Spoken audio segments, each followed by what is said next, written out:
This is Ji Qing. He is a fairly well-known web author. Recently, he has been spending a lot of time playing a mobile game called Champions of the Soul. This game is based on a very popular manhwa, and its sales have exceeded 100 million, not including in-game purchases. The author of the manhwa on which the game was based disappeared half a month ago and could not be found. It is true that great people always leave us too soon. But contrary to all expectations, the gaming company turned out to be very generous. It recently announced that Ji Qing was the first player to obtain the Bracelet of Immortals in the game, which is why the game sent him a replica of this bracelet. The bracelet had unique properties. Immortality. If cut into pieces, it can quickly regenerate. Guardian of the Yellow Springs resurrected dead creatures for a short period of time and summoned them as guards. The third ability, the Wine of Immortality, turns human flesh and blood into an elixir capable of healing any wound. Our hero really liked this bracelet. But suddenly, a nighttime phone call brought him out of his thoughts. Who could be calling so late?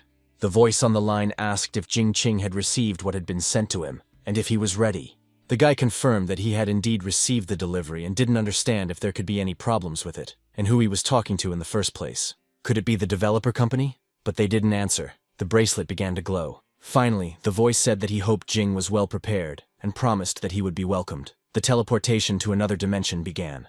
In a forest cabin, among a bamboo grove, angry voices could be heard trying to assert themselves. This gentleman appeared to one beautiful woman to return something to her. The gentleman discovered that the young lady had left this scarf on a tree in a peach orchard. The girl was polite and grateful for this, but asked that the handkerchief be left on the fence and not come any closer. The scent that the gentleman inhaled from the handkerchief was wonderful. He could not have expected that going out for a walk, he would find this handkerchief and then such a beautiful lady. Was this fate? Then the old man warned the gentleman that this was not the first time he had encountered this lady, and he should be vigilant. Did that mean she had deliberately left the handkerchief to lure him here? The gentleman found that hard to believe. The girl was frightened by the appearance of these guests, and her hand involuntarily reached for the sharp sickle. In a loud voice, she warned everyone not to come any closer, not even a couple of steps, and if anyone approached, Xuanqing would kill herself. The gentleman was afraid that the lady might harm herself. He pushed the old man away and tried to approach Xuanqing. She cut her neck. Although Xuanqing was a lady, her father was a scholar and also a skilled doctor. And weren't these shameless people ashamed? If they had even a shred of dignity left, they should leave this place. The gentleman nervously began kicking the old man for slandering the young lady Xuanqing. It was all because of his foul mouth. The gentleman was in no hurry to leave. He asked Xuanqing to put down her sickle and rise above it. He wanted her to allow him to express his love and respect for her. Xuanqing should have ended this charade and gone with the men to the city. This young gentleman was born into the family of a distinguished doctor. If she agreed, her status would rise to the heavens. But she did not want to. All their conversations were interrupted by a sudden gust of wind that tore leaves from the trees and raised dust from the ground. All this was accompanied by a powerful bolt of lightning in the middle of the day. The lightning struck the gentleman's carriage, in which he had arrived. The gentleman thought that someone was trying to play God, and demanded that he be brought here quickly. But his companions realized that something was wrong, and that the young gentleman should be much more careful. Floating in the high clouds, flashing bright lightning, this man was at least a third-level expert. The gentleman was beside himself. Even if he was an expert, could they really do whatever they wanted? Where had such a thing ever been seen? The gentleman demanded that this scoundrel show himself. The attendants thought more critically, took their master away, and rushed off. Leaving the place in indignation, the gentleman shouted that he would return for this beauty. Xuanqing remained standing in the same place. Smoke filled the air, and Ji Qing was still flashing with lightning. The girl began to recall the supreme scriptures, which stated that a man who descended from heaven would reveal his power and become the greatest expert, and everything that was written was happening right in front of her. Her father had devoted his entire life to these scriptures. They also stated that even the strongest and most powerful ruler of the empire must bow before this person. Jing realized with fear and cold sweat that he had almost died. He didn't really understand what had just happened.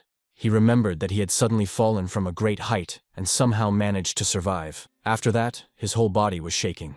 Ji Qing also remembered that he had received a phone call just before that, but now there was no phone near him.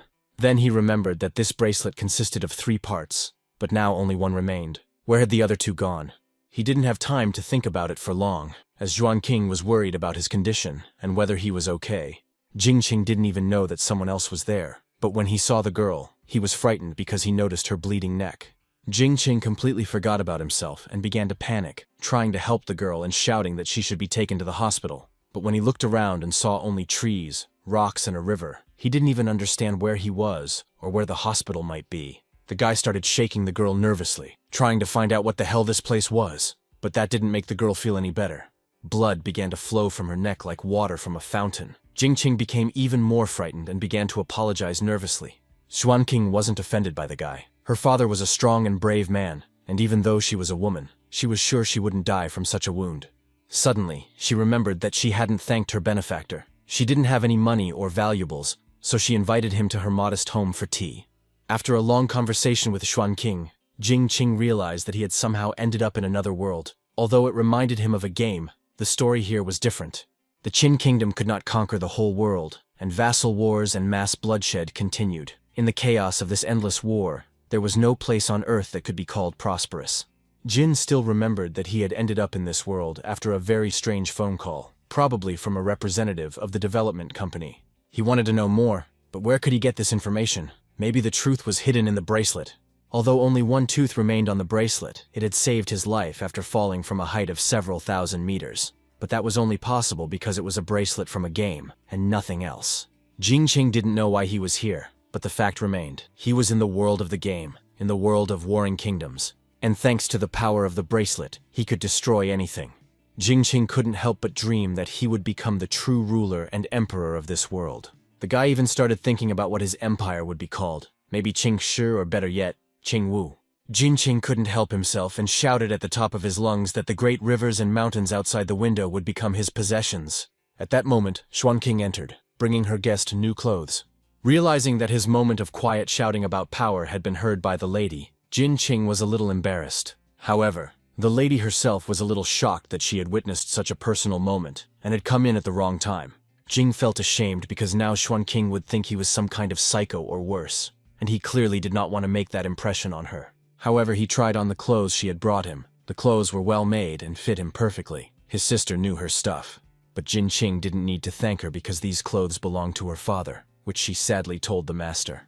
The young man felt awkward and asked her to leave all these pleasantries between them. He wanted her to call him by his first name, and if she didn't like that, she could call him Brother Jin.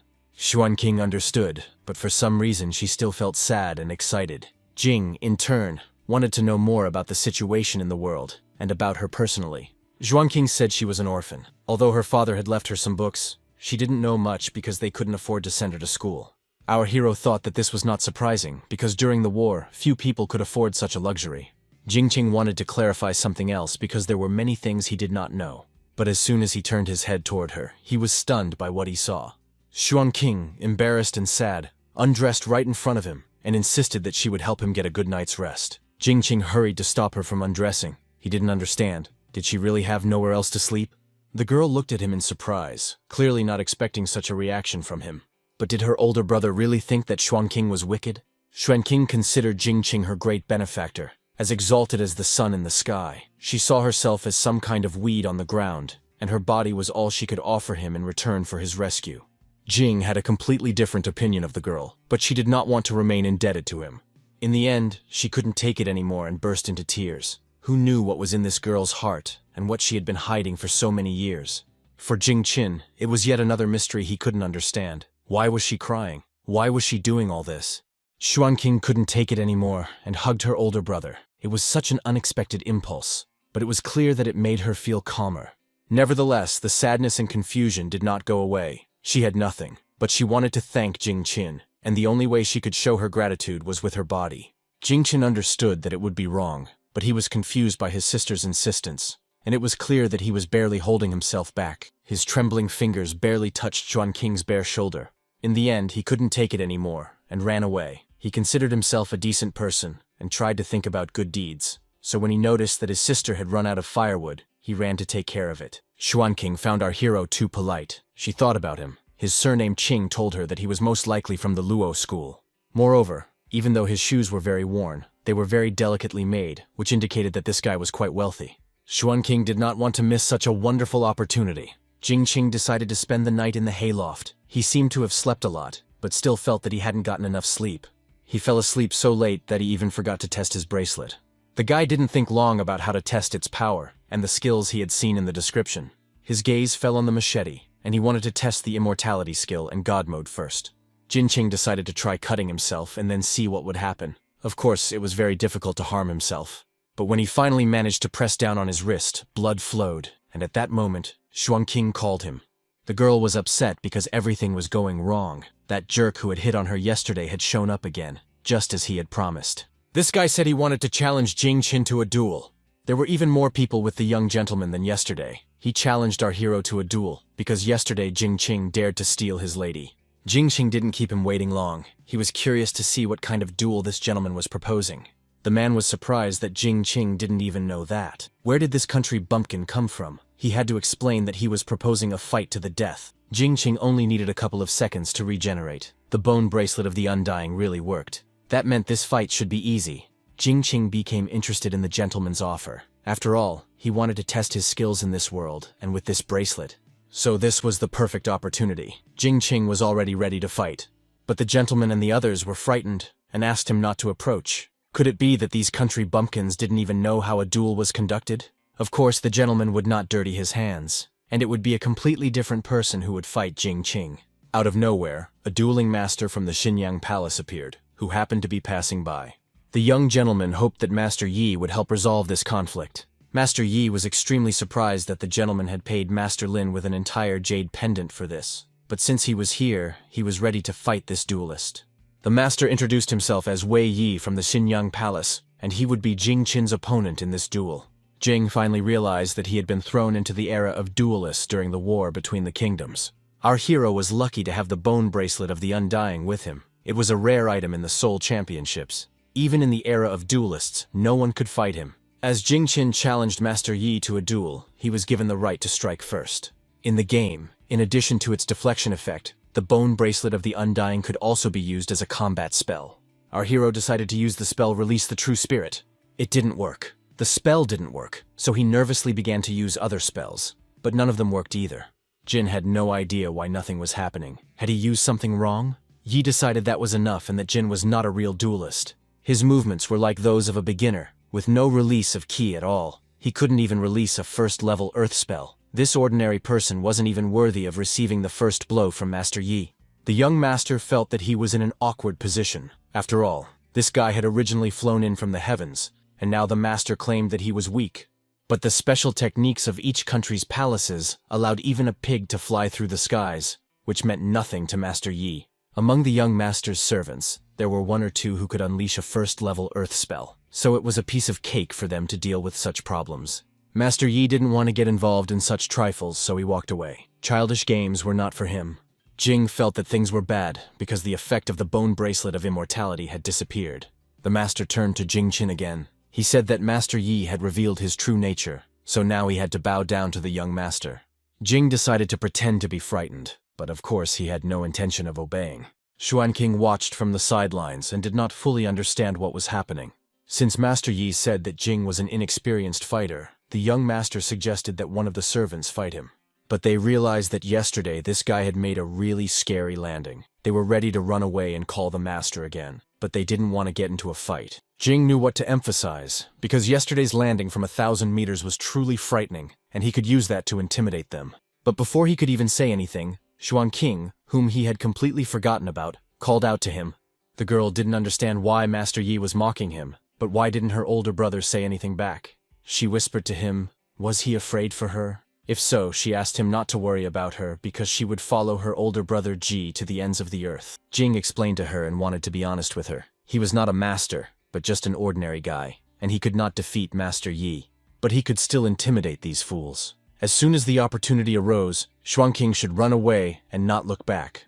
Jingqing decided to play the role of a brave man, saying that he let that boy Yi go because he didn't want to destroy someone as talented as him, so he did nothing. And anyway, what did this trash understand? Jingqing was an assassin from the Alliance of Heavenly Lords, a general of the Zhou Kingdom, Wang Xiaoming. The lackeys began to whisper nervously among themselves. If he was so formidable and powerful, then they and their young master had better retreat.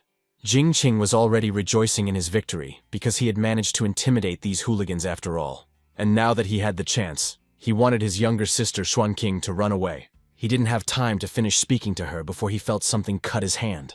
Xuanqing, holding a machete in her hand, cut off her older brother's arm. He was shocked and didn't even know how to react. Xuanqing quietly said that it turned out he wasn't a real duelist. Jingqing fell dead, blood flowing like a river, and no one came to help him. The girl ran away to the men and began to lie to them, saying that this bandit had held her hostage, and if they hadn't come in time, he would have touched her. None of the men expected such a turn of events. They all stood there, unable to even blink at such a development. Xuanqing began to cry and begged the young gentleman to kill the bandit, because he wasn't even a duelist. She was even prepared to be a slave and serve her young master forever. The young master gladly accepted this girl, and sent his men to Jingqin to teach him a lesson for daring to fool him. Since the master ordered them to teach him a lesson, they wanted to beat the guy to death. Now they mocked Jingqing sarcastically, because who was he trying to fool, and why was he trying to pass himself off as tough, calling himself a killer of rulers and all that? Our hero was still conscious, and he quickly realized what was happening and how he had been cleverly deceived. If only he could touch the bone bracelet of the Undying, he would be able to survive. Through pain and enormous effort, he crawled toward his hand like a snail.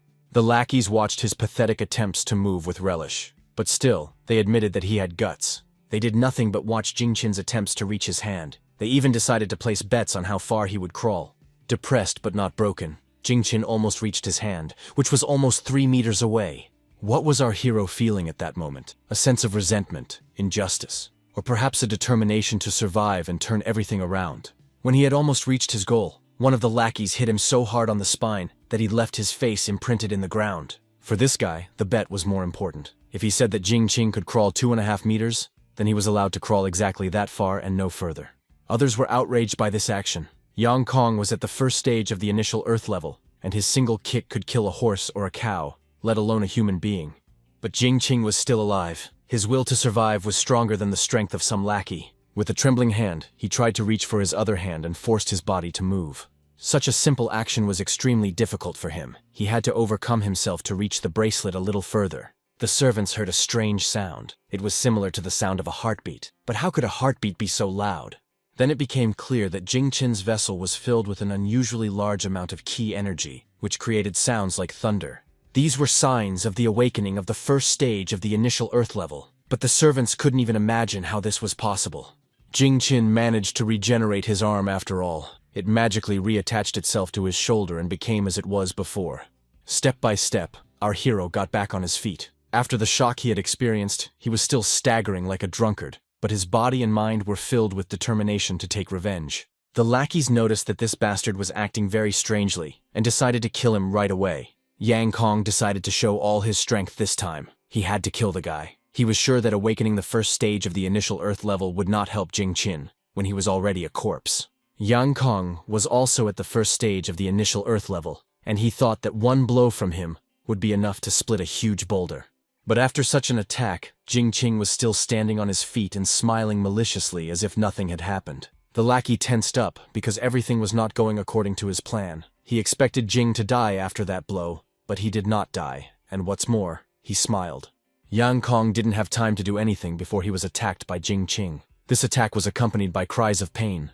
Our hero had no intention of stopping there. There were still enough lackeys to practice on. One of them begged not to be killed and urged them to blame the girl who had seduced their master and stabbed Jingqin in the back. He understood perfectly well what had happened. The old man promised that if Jingqin spared his life, he would take our hero to the city and introduce him to his prince. Their prince was from a noble family in the city of Yong, and he really needed fighters, and that woman was worth nothing compared to a fighter of Jingqin's caliber. The old man bowed incessantly and talked about how strong Jingqin was. After all, he was able to kill Yang Kong with one blow, and he was at the first stage of the initial Earth level, although none of their master's followers had achieved such strength. Jingqin agreed with the servant's words, but a clear smile did not disappear from his face. This thirst for blood was already difficult to stop. The old man still begged him to spare him, because he knew that his death was near. Finally, our hero dealt with all his enemies. Not a single soul was left alive. Everyone was dead. The last to die was the old man himself. Jingqin had no intention of sparing such traitors, and when it was all over, he tried to catch his breath. Our hero had just awakened the first stage of the initial earthly level. Everything happened so unusually and quickly that he was still trying to digest the latest events. Could his breakthrough depend on the bone bracelet of the Undying? In any case, thanks to it, Jing managed to save himself. Those who managed to leave probably went to the city of Yong. Jingqin had no intention of leaving things as they were. He wanted to find his younger sister because she had something to explain to him. The next day, the hero decided to leave that place and set off on his journey, although he didn't really understand how to get there yet. His strength was running out, and he could barely drag his feet. Jing Qing was incredibly hungry. After reaching the first stage of the earthly realm, his hunger intensified. Finally, he tripped over a rock and rolled down a cliff. All he wanted now was to eat something, anything. His strength was already running out, and it was very difficult to think about anything other than food. As he lay on the grass, he heard a sound like a carriage approaching, and the sound of horse hooves. And he was right. It really was a cart, and it was already very close. The horsemen tried not to let their guard down, especially when they were in this rocky terrain. Jing Qing decided not to miss this chance, and to reveal himself to them, hoping for at least some help, because he was very, very far from the city. The horse was frightened by the sight of our hero, and the rider also became nervous. He took the vagrant for a thief. Jing Qing, who had previously looked pale and weak, became nervous when he saw the rider and could not believe his eyes. Finally, the carriage stopped. The lady sitting inside did not know what was happening outside. Liu Yi, her maid, explained that some vagrant had appeared out of nowhere and had been knocked down by their horse, but she did not know if he was okay or not.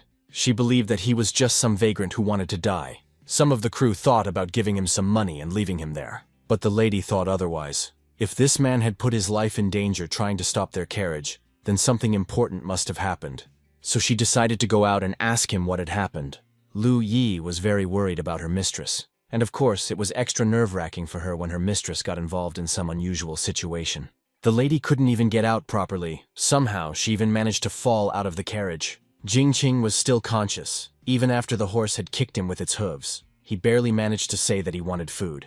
The lady saw that she only had a bloody nose, and asked everyone to step aside and not worry about her. She wanted to see the vagrant. Time seemed to stand still when Jing Qing looked into the eyes of the lovely lady. Jing Qing risked his life to stop the carriage, and now the lady wanted to know what he wanted. The guy could barely get any words out. It took him an incredible effort to do so. Finally, he managed to say that he was hungry. The lady breathed a sigh of relief because she thought this guy was a victim of injustice looking for help, which is why he stopped them. The lady ordered the maid to give this needy person some food, but there was a problem. The lady had already given all the food to a crowd of refugees who didn't have enough to eat. The girl did not even expect that they had run out of food. Still, saving a life was her top priority, so she began to take something out of her cleavage. From her cleavage, she took out a small pie. Only now did Liu Yi realize what was wrong with her mistress, because she was hiding pies in her clothes again. But what was wrong with looking more beautiful? Liu Yi lectured her mistress, because the master had forbidden her to do so. But her mistress did not believe in the ravings of the old senile man, and had no intention of following his orders. The girls continued to argue, and the guy couldn't stand the shouting anymore. It annoyed him terribly. The lady's father was very stubborn, and his daughter wanted a perfect body, but she couldn't go against her nature. In the end, Jing Qing couldn't take it anymore and started shouting that he was extremely hungry. He gathered his last ounce of strength and simply threw himself on top of the lady, knocking her to the ground. Our hero took a roll from her and began to eat it greedily as if he had never seen food before. The lady did not try to resist or scream or try to throw the guy off her body. She just watched him eat. Such behavior was unacceptable toward the lady, so Jing Qin was surrounded by soldiers who put their swords to his neck. He had to get off the lady as soon as possible, otherwise he would face very bad consequences. They thought that this scoundrel also wanted the lady. But how could he get up when he was surrounded by swords? He wanted them to at least take away their weapons. The lady asked the guards to put away their swords, as she understood that the young man had no ill intentions toward her. Moreover, it reminded her of a moment from the past. When her dog, Juan, was still alive, he also loved to snatch food and rush at people. The girl thought that the guy was too hungry, and that one pie was probably not enough for him, so she reached into her cleavage for another one. The comparison with the dog was certainly not very flattering, but nevertheless Jing Qin did not take offense at it, because he was definitely as hungry as a stray dog. The lady might have given him more food, but unfortunately, she only had 2 buns. The lady couldn't reveal her maiden name and first name, but she introduced herself as Shang Li, and for some reason thought that Jing Qin's name was Da Huang. Our hero finally revealed his real name, still not rushing to catch up with the carriage. He promised that as soon as he had the opportunity, he would definitely thank the lady. There were still good people in ancient times. I wonder if he will be able to meet them again and repay them for their kindness. Well, for the food. Then he suddenly remembered that he had completely forgotten to ask how to get to the city, but for some reason, he heard the strange sounds of the carriage again. It turned out that the carriage had turned into the neighboring district to buy food, but they did not expect Jing to be so fast and meet them again. The guard was, of course, unhappy to see this vagrant on his way again. He had already thought that this guy had bad intentions since he was following them, and suggested that the lady simply kill him. But when the lady found out that Jing was also going to the city, she decided to give him a ride. So he joined Ms. Shang Li's crew, which was heading for the city of Yang. He also learned a lot of information about this era. Many events differed from those described in the game, but the characters involved in these events remained the same. 500 years ago, Emperor Qin ruled these lands, and he was assassinated in the city of Xiangyang by the master of the Mo clan, Jing Ke. With his last breath, Emperor Qin inflicted fatal injuries on Master Jing Ke. The probability of surviving such injuries was 1%, but at the very last moment, before dying, Master Jing was saved by a mysterious stranger accompanied by a rare beast, who descended from the heavens and never appeared in this world again. The mighty Qin dynasty was unable to conquer all the neighboring countries, and the rulers of the neighboring kingdoms continued to fight each other from that day on. Sitting by a cozy fire, Jingqing learned a lot about the past, and that the assassination attempt on the emperor had been successful. Now the young man was interested in the identity of the mysterious hero who had saved the master. Had that guy left any other mark on history? Shang Li suddenly became interested in who this Qin was and whether he knew him. Jingqing admitted that he knew him, but not very well. The lady had already fallen asleep, and the maid suggested that she rest in the carriage. But Shang Li insisted that she was not tired. She was tired of throwing darts at bottles. It was boring here. Ideally, she would like to read a story. Jingqing became interested and asked if the lady wanted to hear a special story. Since she had taken him with her, Jingqing wanted to tell her a couple of stories to repay her. Of course, the lady was not opposed to this and waited eagerly. Jing decided to tell the first story about the 7 watermelon rangers. Our hero made up a strange story on the spot. The maid wanted to interrupt him, but Shang Li didn't allow it and wanted the boy to finish his story. When the next morning came, the whole group set off on their journey. Jingqing continued to tell the lady amazing stories. He did it with such expression, such fanaticism, such charisma that it was impossible to take your eyes off him. Shang Li listened to this guy with admiration and couldn't even distract herself, only occasionally asking clarifying questions. But Jingqing had already told about 10 different stories and wanted to take a little break. By this time, the tea had cooled down and was perfect for quenching his thirst. Shang Li was still thinking about the last story she had heard, and she had formed a connection with the heroine the guy had told her about. But suddenly, the chief guard approached them, and this sudden approach made our hero nervous. There was plenty of room in the cart, and he wanted to ask Jingqin to keep his distance from the young lady. Jingqin's response was not long in coming. He made it clear to the guard that if he got out, there would be much more room, but the guard was uncomfortable with some vagrant sitting inside the cart. Jingqin was embarrassed that he was again being called a vagrant, even though he had explained 1,000 times that he had hit his head and did not remember where he was from. Incidentally, the young lady herself wanted to hear more of his story, which was why he was inside the carriage. On top of everything else, it was quite crowded here, but Wei was afraid to leave the girls alone with Jing. Liu Yi made it clear that she was also here, so Wei didn't need to worry and could get out of the carriage. Then Jin decided to embarrass the man completely, saying that he probably just wanted to listen to his stories too, but was hiding behind his presence because of the princess. But he wasn't interested in village tales. And besides, Jin's characters were all terribly weak, in Wei's opinion. Even he could handle 10 of those Momo. Shangli thought about it, because the main character was considered a master and could only break a stone with her bare hands, which was pretty weak. But the lady thought that whether the characters were weak or strong didn't matter as long as the story was interesting. In fact, stories about weak characters were very interesting. Jin also wondered how strong people were in this world. Should he tell her about the bloody prison that ruled everything from the spiritual lords? Shangli asked Jin to continue the story. She was simply curious to know about Lin Daiyu and Volin Dimort, whether they remained a couple or not. From time to time, the lady called our hero by the name Da Huang, and this tired him a little because he wanted to be called by his name, as he said. But the girl liked that name so much that she simply couldn't resist. Jinqing decided to turn a blind eye to it because she was just a little girl. Moreover, she wanted to hear more stories. Suddenly, the carriage hit a bumpy surface and began to shake. Shanli couldn't hold on and fell right on Jinqing. The boy also hit his head. Liu Yi was worried about her mistress, but she was fine. Shangli was more concerned about Jinqing. He may have been in pain, but he didn't say so, only revealing that he was fine and had a strong body. But the carriage had already stopped. Had they finally reached Yang City? Liu Yi knew very well that they couldn't have reached the city so quickly. The carriage had probably stopped at a tavern to rest. Shangli, suddenly curious about the purpose of Jingqin's visit to Yang City, heard nothing special. The guy just said he wanted to look around. But he also clarified that he wanted to find people who owed him something. Liu Yi found this strange. Jing didn't remember who he was, but he remembered the people who owed him something. The lady, in turn, thought that these people owed Jing Qin a lot of money. Our hero looked out the window and was very surprised when he saw the situation. They had indeed stopped at a tavern where they could eat and feed their horses, but looking closely at the crowd sitting at the table, he saw the young gentleman and his new gang. It was unexpected to meet such travelers. Wei had already agreed with the owner that he would prepare a hot bath and food, as well as have the horses groomed. The owner was only too happy to have such guests and promised to prepare everything immediately. Jing Qing quickly got out of the carriage without explaining anything to the lady. He only apologized to her because he had seen someone he recognized. Finally, he asked her to pretend that they had never met, because otherwise they would get into trouble, and he did not want that for her. Shanli was surprised at how abruptly everything had changed. Since they would now be going their separate ways, he decided to tell her a poem about a man who thirsted for revenge. Bon voyage, sir. Young heartless tracker from Hoi An, hunting in broad daylight, embracing darkness, riding 1,000 miles without rest. Because of revenge, those 1,000 miles are like nothing. Meanwhile, the gentleman was indignant because Xuan King had not yet returned, and because of her, he was still stuck in the tavern. The gentleman had no idea what could have delayed his beauty.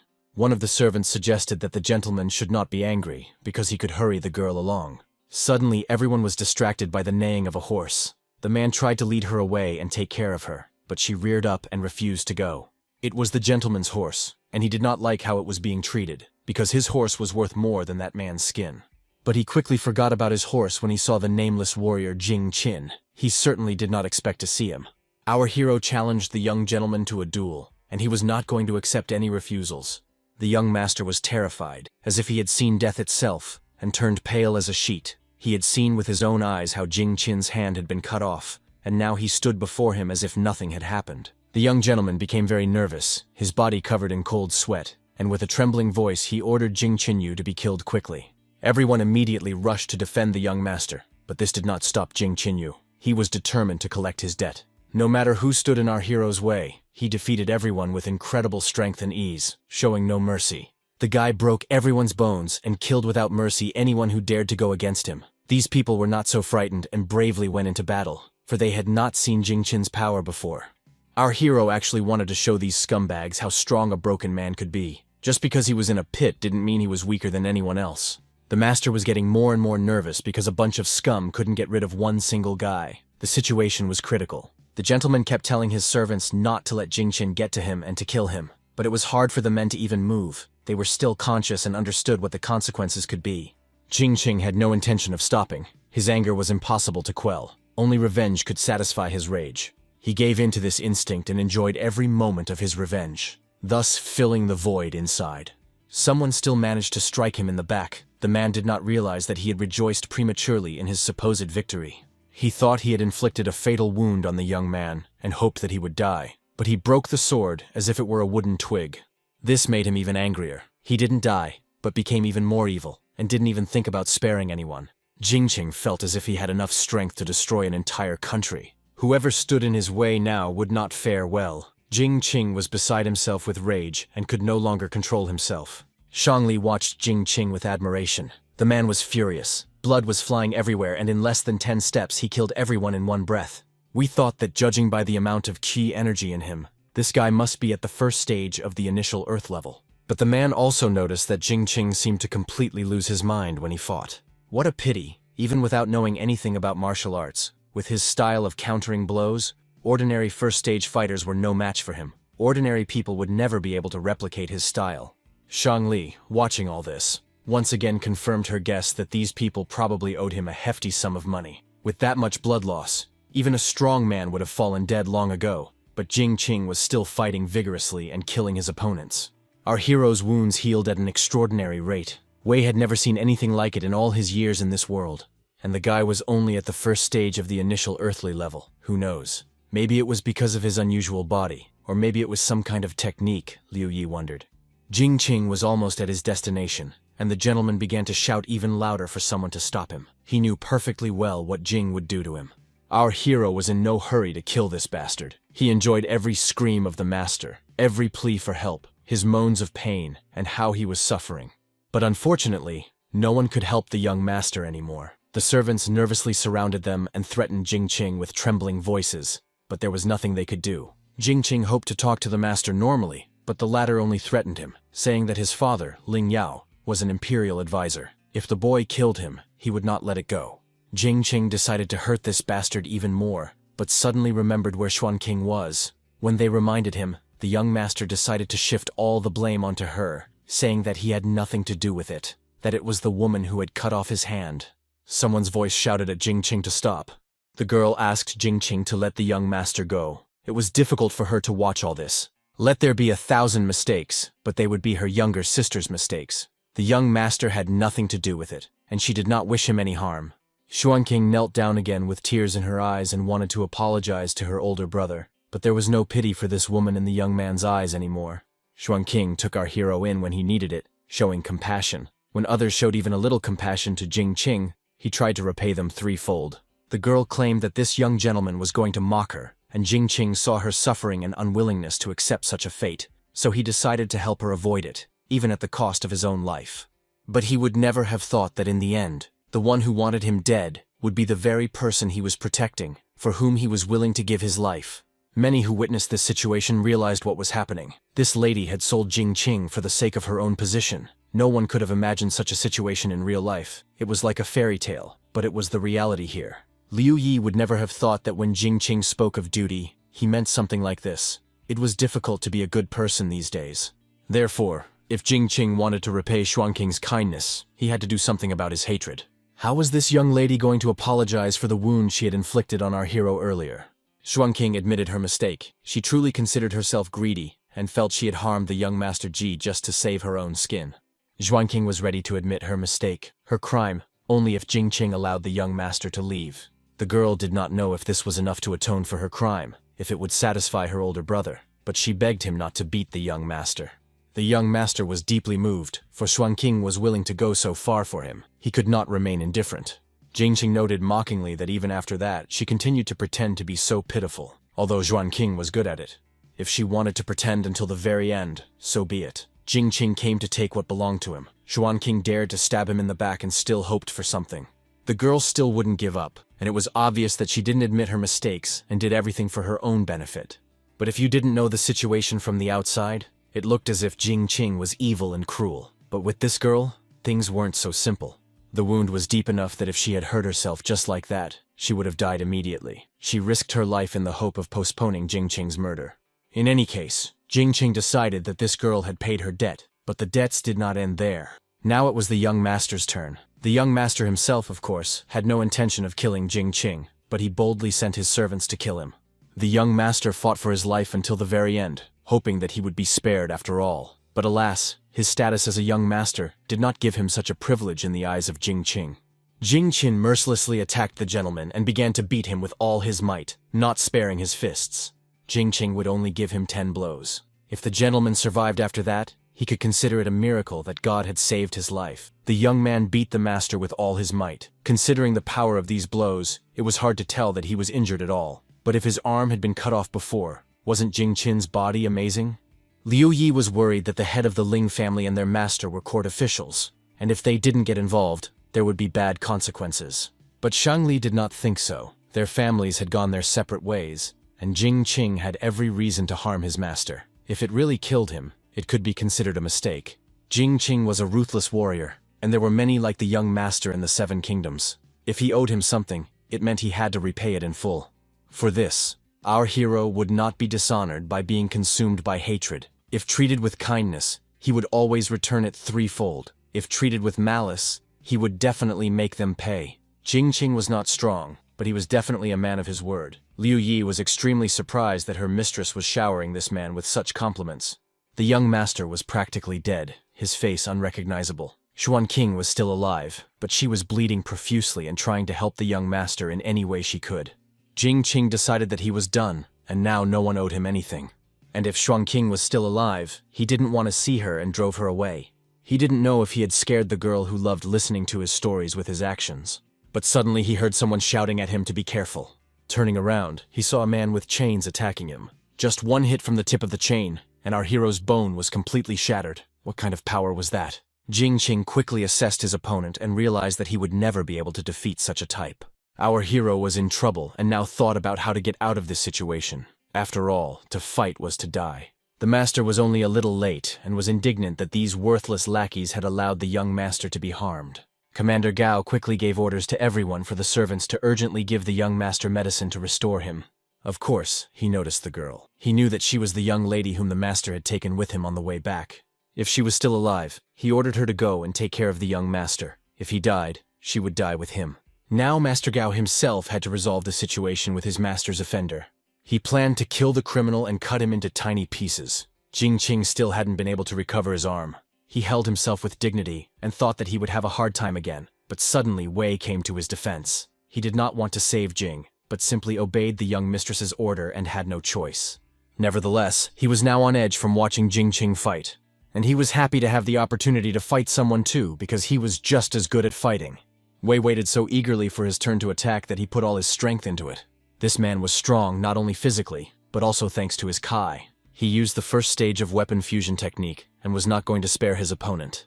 Gao couldn't even defend himself. The blow was so powerful that his bones cracked and he was thrown against the wall. Only after this attack did Gao realize that he was facing the head of the Shang family's personal guard, the man who had overcome the 5th stage of the Earth Realm, Wei Bai. Wei proudly confirmed that it was indeed him. It was no surprise that such a man was itching for a fight. Moreover, the man did not understand that Gao was also the commander of another influential family. But why was he so weak? Gao could have shown the 18th technique of the Furious Whip if Wei wanted, but was he sure that he really wanted to stop Gao because of this criminal? Wei had no idea where this criminal Gao was talking about was. This young man was from the Shang family, Wei said. For the murder of one of their slaves, the family was willing to pay a couple of cows. Or maybe Gao wanted more. Gao was furious at the suggestion because it was nonsense. And anyway, he didn't understand why this servant had attacked the young master. Liu Yi believed that even if they said that Jingqing was a servant of the Shang family, he would still be considered an ordinary peasant who had attacked a nobleman. They couldn't just apologize for such an offense. Jingqing understood that Master Wei had been backed into a corner. Even if he revealed Jing as their servant, it did not give him the right to do whatever he wanted. Our hero understood that he had only recently met these people, had only just gotten to know them, and in that time, they had already done so much for him. Jingqing had to get himself out of this situation. But Shangli did not let the matter rest and decided to make a scene. If she had already stood up for Jingqing once, she would do so again and again. The girl pretended to be heartbroken because the young master of the family had behaved inappropriately, and she simply could not imagine how she would now find a husband if they knew such things. Liu Yi whispered to her mistress that even for the sake of saving Jingqin, she couldn't sacrifice her reputation. But it was too late. Shangli had already said everything in public, and Liu Yi simply had to play along. Shangli did not stop and continued to accuse the young master of allegedly laughing at her, drooling, and looking strangely at her body. Gao couldn't believe it and wanted the lady to stop talking nonsense. Shanli cried even more, and the maid, having no other choice, decided to play along with her after all. Liu Yi reminded her that her mistress was one of the minister's wife's favorite daughters, and he loved her so much that no one dared to do such things to her, let alone the young master. That was why Jingqing, as her servant, stood up to defend the young mistress's honor. How could anyone else call this a crime? Liu Yi ordered everyone to leave, warning that if they dared to tell anyone about the incident and damage the young mistress's reputation, their master would bring the case to the emperor himself. The men had nothing more to say. This girl had a sharp tongue. Gao decided to take the young master to the doctors, take the woman with him in case the master wanted to see her again, and not mention this incident. Finally, as she was leaving, Xuanqing gave our hero a sad look, who knew what she was feeling at that moment, whether she was satisfied with what she had done, or still blamed herself for what had happened. Jingqing understood that it was pointless to hold a grudge against this girl, and it would not make him feel any better. But the lady believed that this woman was clearly driven by malicious intentions, and she was not thin-skinned. Shangli hoped that Jingqing had already gotten everything he deserved. Liu Yi, on the other hand, was still unable to move on from what had happened, adrenaline raging through her body. All of our hero's problems had been solved, and he understood perfectly well that he now owed a lot to the princess. Since Jing owed Shangli something, she remembered that their family needed a servant, the only requirement being the disclosure of the first stage of the earthly level. Jingqing thought that she probably also needed someone who could tell stories well. The choice was up to our hero, whether he was interested in it or not. Shangli was happy to lend him a helping hand. Jingqing, in turn, gladly agreed. For him, it was the best opportunity to move forward. In history books, the city of Yang was described as a powerful fortress on the river. According to rumors, Yang was the capital of the Qin dynasty. At long last, our hero would finally see the great city, the old capital of the Qin dynasty, with his own eyes. Upon arriving at the Shang family residence, our hero did not immediately become a servant. According to tradition, a ceremony must be held before one can become a servant in the Shang family. Even if Jingqing was unable to become a servant, Lady Shali said she would provide him with shelter and food. Even without being a servant, he was already safe and could trust this family and eventually occupy some position in it. But there were some nuances. While in the Shang family's house, he often had to entertain people with his stories, which they loved so much, especially Mrs. Shang.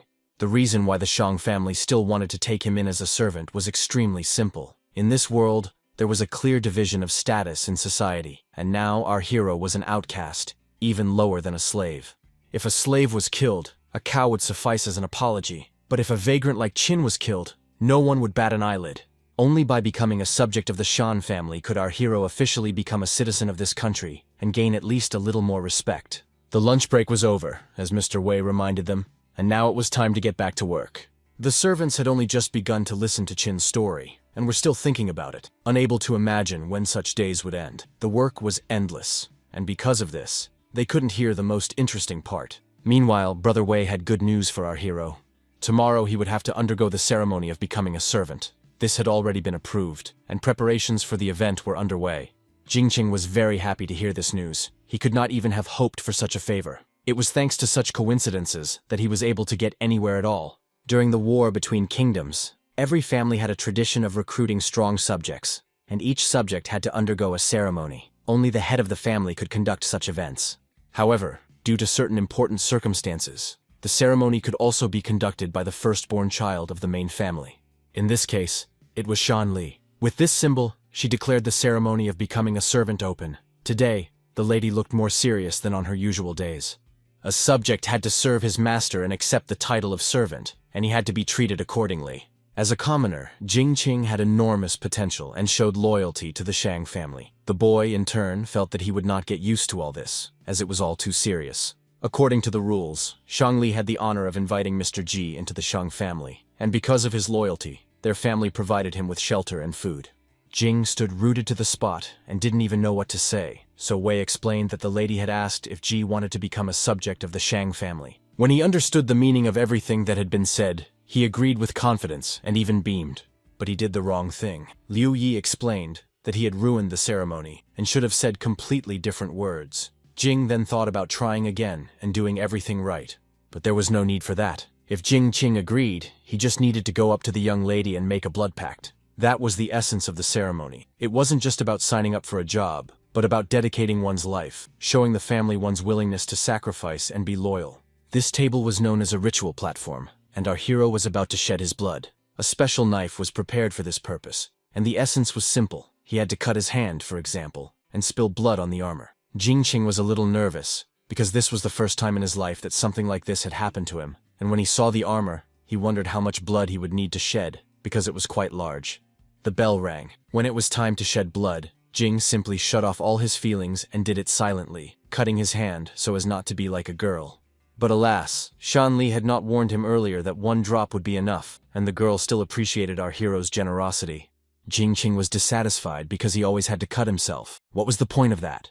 In fact, it was to test Jingqing's potential, not just for show. Shang Li was surprised that the guy didn't even know about it, and somehow managed to reach the first stage of the earthly level, although it was important information. Based on martial arts theory, there were 12 stages, 9 stages of the earth level, and 3 stages of the heavenly level. Not counting the heavenly levels, the 9 stages of the earth level were chains that kept them from reaching their true potential. By practicing martial arts, a person could break these chains with their bare hands. By developing their inner ki and training every day, only then could they achieve a breakthrough and free themselves from these chains. If a person's ki is a weapon, then their potential is the person holding that weapon.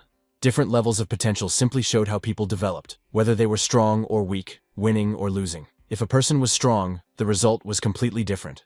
The results of training would be more obvious for people with high potential, but there were often people with weak or no potential at all. In essence, the blood agreement was actually for identifying potential, which seemed mysterious to our hero. For some reason, Ms. Shan was sure that Jingqing would definitely surprise everyone, at the very least because his wounds had completely healed after a few seconds. He had never trained before and managed to reach the first stage of the earthly level, and he recovered quickly. Jing was already tense that in this world there was information about the bone bracelet of the Undying. But Shanli continued. She had her own observations, and she believed that Jing's type of power was extremely rare, but it did exist, and was called the body of 1,000 years. Our hero expected anything but this. There was nothing like Jing's case in the records. People who were born with the ability to regenerate any part of their body except blood. Even in his last battle, Jin was pierced in many vital spots, but he was able to heal them as if nothing had happened. Although it was something incredible, our hero needed to know if his immortality had its limits, because if one day he suffered a wound that was too deep, he might not be able to heal it. Jing thought about it, because even though his body seemed to be immortal, he could still die, like a bad version of a character in a game. Shangli decided to return to what they were talking about. The qualification results were divided into 4 ranks. First was the dragon, second was the phoenix, third was the tiger, and fourth was the horse. Ordinary people who did not have enough strength to break the chains were considered lower in rank than horses. It was as if someone with a weak body tried to lift a heavy axe. Naturally, they would not even be able to move it. It was very difficult to completely break the chains, unless a person had at least the rank of a tiger. If Jingqing wanted to reach the highest level of perfection, he had to have the rank of a dragon, but these ranks were much more difficult than they seemed. However, all of this required training and a little bit of talent. Shangli thought that enough time had passed to see the result. When she looked at the turtle shell, she was extremely surprised by the result. She was amazed and couldn't even say what the result was, but she wanted to make sure she had seen everything correctly, so she asked for help. Liu Yi and Wei already thought that Jingqing was the new treasure of the Shang clan. However, our hero also dreamed that he was incredibly talented and had received a high rank. He dreamed that he would be given some kind of welcome gift or something like that. Everyone in the crowd was whispering, curious about what had surprised Lady Shang so much. Some argued, trying to convince others of their point of view, while others pondered.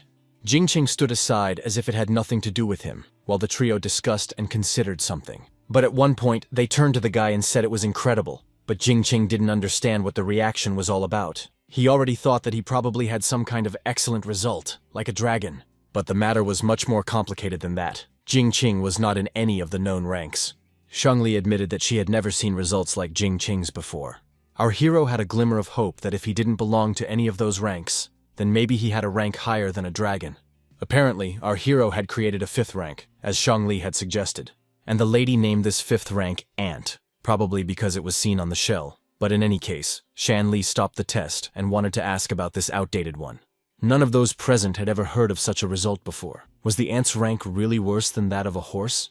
One of the men understood that ants were insects that worked their entire lives, but he thought it was better not to rush, because it could be the highest rank. Jingqing was slightly disappointed because there was so much excitement around it that he thought he had the highest rank. Perhaps he would be able to continue studying martial arts? Apart from the fact that he had a very strong bracelet, everything indicated that he was an ordinary, low-ranking person, as Jing thought. His cultivation path could end long before it even began. He had the impression that, in the end, he would not be able to be considered a great master. But despite all this, Shangli wanted to understand the situation more deeply. She decided to consult with the elders. They believed that this guy had violated the rules of nature. His ant results showed that he had no talent to advance in cultivation, but her father told her that they could not underestimate people's ambitions. Besides, their family had already accepted Jingqin, and they could not change their minds because they never changed their minds. Shangli put an end to the discussion, which the elders clearly disagreed with. They wanted to continue the conversation, but she had no reason to do so. The ant on the shell miraculously transformed into a more shapely bloodstain. Now the stain resembled the silhouette of one of the animals that apparently was not on the list of the 4 ranks. A day later, our hero began to study martial arts. First of all, he had to understand martial arts techniques. They were divided into 4 classes: royal, noble, weapon, and public. Only members of the royal family could learn the techniques of the 1st class, as well as those of the 2nd class. The techniques of the 4th class belonged to the public domain. They could not be studied by more than 2 people at a time. The remaining techniques were divided among members of different families and passed on for high prices. Thanks to their good relations with the royal family, the Shang family had 1st-class techniques. Jing did not recall being told that the head of the Shang family was a minister, and he still did not understand why, if there were many techniques to learn, only 2 people could learn 4th-class techniques. Wei could not serve the family and be governor at the same time. He did not make up these rules. Despite the fact that the royal family had absolute power, they sometimes created laws without logical grounds. The lady also decided to tell the young man that her knowledge of martial arts was slightly higher than that of ordinary soldiers. But she was not like Jing, and did not have any special skills. She may have looked like a weak girl, but she was very strong when it came to fighting. Wei continued the lesson and drew attention to 3 scrolls that contained special techniques. Among them were the Eagle Strike and the Snake Bite. There was also the last one mentioned, the Gorilla's Fury. Each of them had its own strengths. All of these techniques were ideal for low-level practitioners to start with. Jing Qinyu was given a choice, and he could choose one of these techniques. For some reason, he remembered a strike he had seen before coming here. Wei had seemed incredibly strong to him at the time. That strike was called the Divine Axe, and Jing Qin thought that it might be more effective than these 3. Wei noticed that this guy had a keen eye.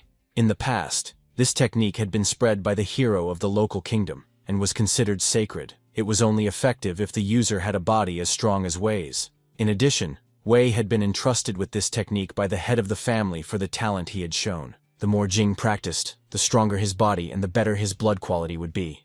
If he wanted to master the Divine Axe, he would first have to improve his rank, as the blood required to master such a technique had to be of very good quality. Regarding the quality of blood, as our hero knew, chains stopped the development of human strength so that one could free oneself from them by using one's blood. The cultivation of martial arts could only improve if a person broke free, but with each breakthrough, it became more difficult to break them, so each time it was necessary to improve one's blood more in order to break the chains and rise to a higher level. When a person finally broke all 9 chains and rose to a new level, they felt like they were touching the sky. It was a rare achievement in cultivation. But Jing Qin still couldn't shake the thought of the ant rank. What could be said about this rank? Wei could only guess, and he thought that the reason Jing Qin had the rank of an ant was because he only had 3 chains in his body. Those who had the rank of a horse also had little chance of breaking the 9 chains, even if it took many years. But who knew if the ant rank was higher than his? Wei just wanted to say that our hero's cultivation path couldn't stop just because he got a certain rank. Wei believed that the Divine Axe was not suitable for Jing Qinyu at the moment, that trying this technique would be tantamount to suicide, and he asked him to choose one of the suggested techniques. Wei began to advise the young man to use the Eagle Strike and Snake Attack, as these were very good techniques. But Jing Qin refused to agree and wanted to start with the Divine Axe. He begged the master to show him this technique. Perhaps at first he hoped to achieve a very high level with it, and he was also sure that he would not die while practicing it. Jing Qin wanted to try and see how effective his ant rank was. Wei warned that the guy would have to follow a very strict regimen. He would have to train all day and would have no time to rest. For now, he could change his mind, because once he started, there would be no turning back. Shangli decided to intervene. She understood Jing Qin's goal and ambition perfectly well. After all, she also had a strict regimen. The lady drank goat's milk to increase her bust size, and she knew that she would succeed if she was persistent. She was sure that sooner or later she would have the perfect figure and they would both achieve their goals. Shangli closed the matter and decided that Jing Qin's training in mastering the Divine Axe would begin tomorrow. Jing Qin should have already learned the secret technique of transferring life force contained in the treatise The Way of the Warrior's Body. But learning came hard to him, and he couldn't make sense of what was written.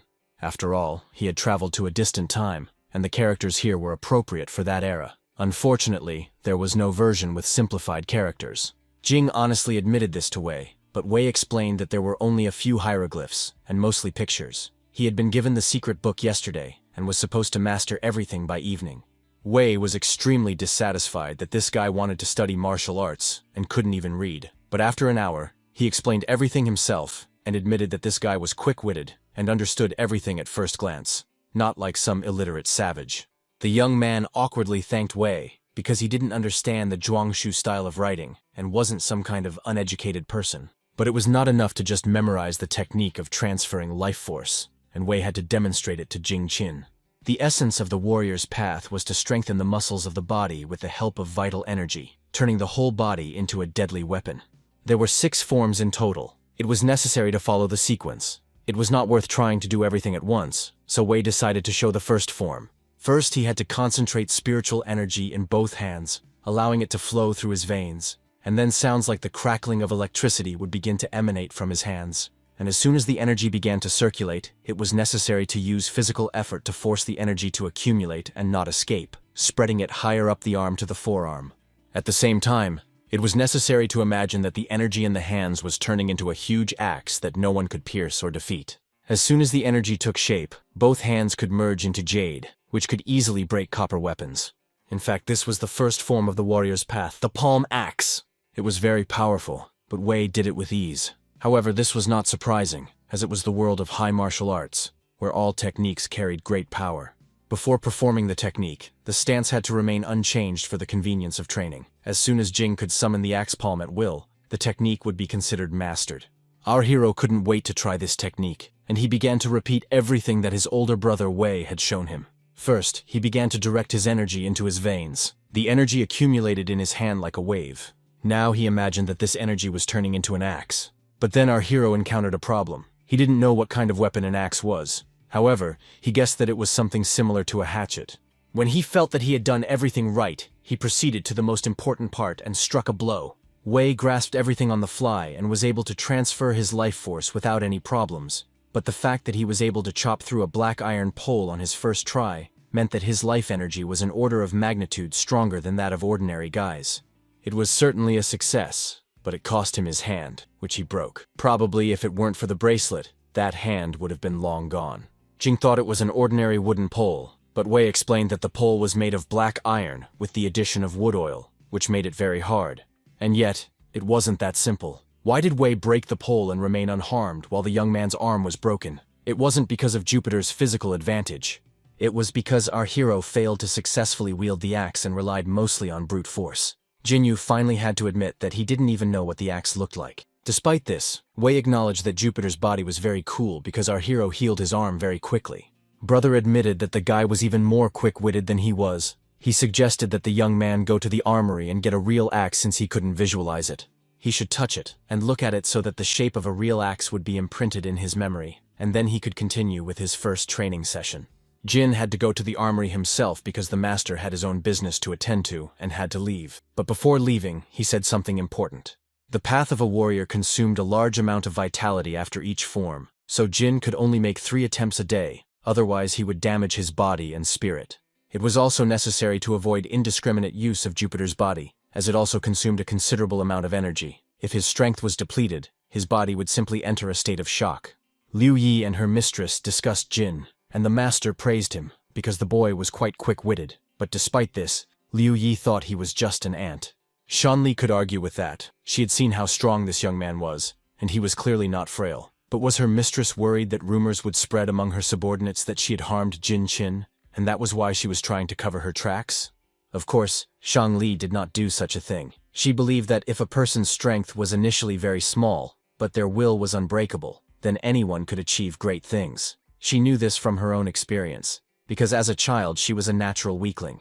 Liu Yi couldn't listen to such words. After all, it wasn't the same thing. In her opinion, Shang Li had innate superior qualities, but she lacked vitality. Fortunately, her grandfather persuaded important people in the country to reveal the secret of restoring spiritual strength, and after many years of practice, she gradually regained her normal level. What the lady offered her to drink was still disgusting, but she didn't really have a choice. If she wanted to restore her vitality, she had to consume this nasty stuff. Shan Li didn't even want to think about that remedy. After so many years of practice, she had increased her spiritual energy, but in return, her body had become clumsy, falling down at the slightest bump. What kind of name was that? Brown Bear Pulse Development. It didn't sound like a home workout for girls at all. And yet it was a very precious thing. The lady should not have spread this destructive technique. Jingqing meanwhile trained so hard that he was simply exhausted. He tried with all his might to continue thinking about the battle axe and imagining its image. He spent the whole night on the training ground, and it was already stuffy, so he decided to change the setting. But suddenly Wei appeared and became interested in where the young man was going. Jing decided to say that he wanted to go shopping and relax. But there was one problem. Our hero couldn't leave. Jing Qinyu should not forget that he had humiliated his family in the tavern, and what he had done in general. He had to understand that the Li family would not back down. If the boy went outside, he could die. Jing thought, why should he be afraid of them? But he didn't even need to explain to Wei. It was enough to just press on his shoulder and the guy felt pain. It was obvious that the young man would not even be able to survive 3 blows from Commander Gao, but as long as he remained in the Shang family, no one would be able to touch him. 7 or 8 years of practice should be enough for Jing Qin. After that, he would be able to meet with the family commander.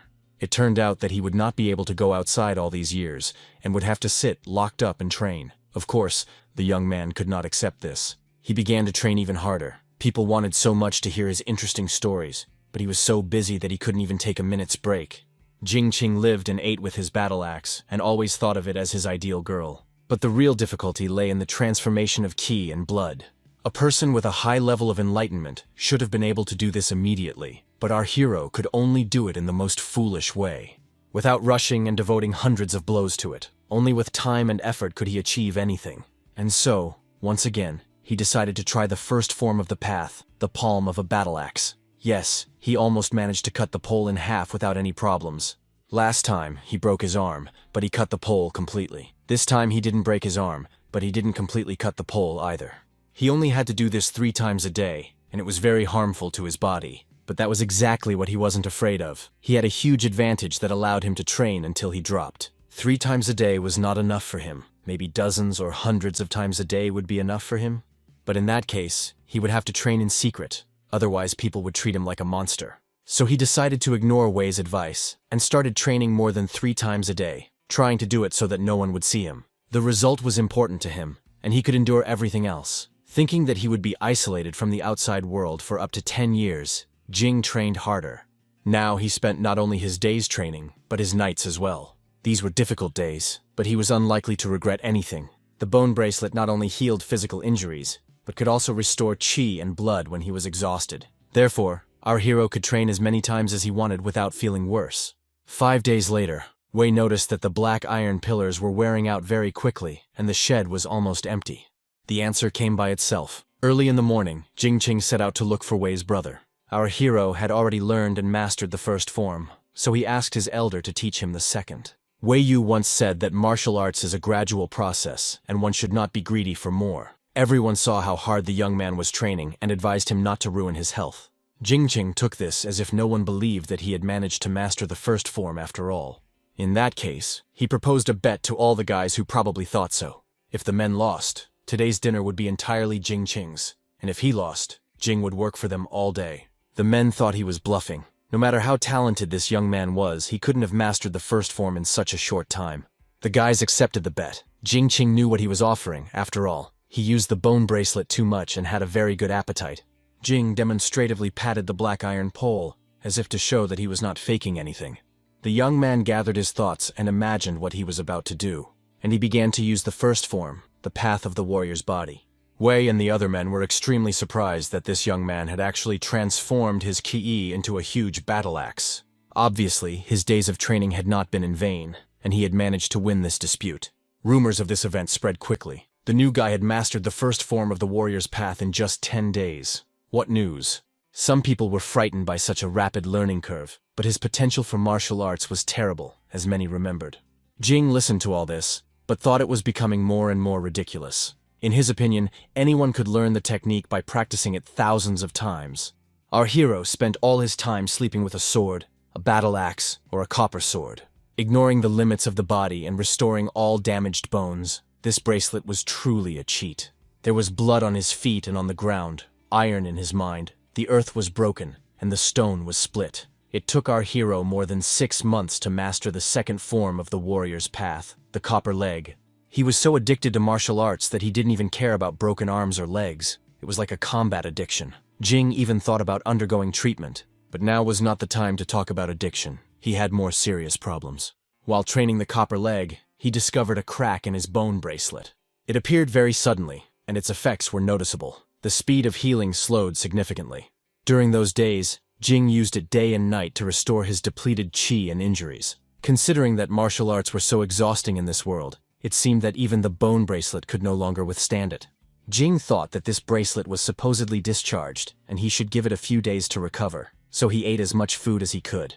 Every time he used the bone bracelet, his appetite increased greatly, and he tried to eat a lot. Even after so much time had passed, Jingqing's stories were still loved by his colleagues. They enjoyed coming to hear new stories from him. But alas, he fell asleep quite early, and the men understood that he was probably tired after training, so they left without listening to a single story. 3 days had passed, and during those last few days, he had not practiced martial arts, but had rested and recovered. But his bone bracelet had not recovered at all. The crack in it was the same as before, with no changes. Jingqing thought that there must be something else going on. Perhaps he needed to replenish it with aura, but this was not a game of spirit masters. and he did not know how to transfer aura. He was thinking about this when suddenly the knob on the bracelet began to glow blue.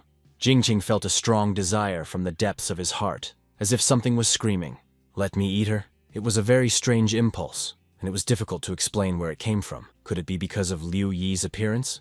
Something inside him screamed, "Eat her alive! Devour her! Eat her!" These thoughts frightened our hero. Liu Yi was saying something to the guy, but he wasn't listening. By the way, the lady asked Liu Yi to come to him.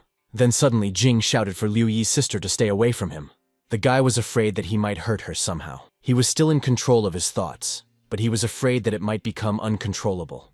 So our hero immediately ran away, and Liu Yi started to catch up with him because Shang Li had asked her to give him something. The next day, Jing felt that everything had returned to normal, but on that day, he really wanted to eat Liu Yi. But still, it seemed to him that it was not him, but the desire of the bone bracelet. And this desire was so strong that it seemed that if he ate her, he would be satisfied. Was that really the way? To restore the bracelet, he had to eat Liu Yi with his mouth?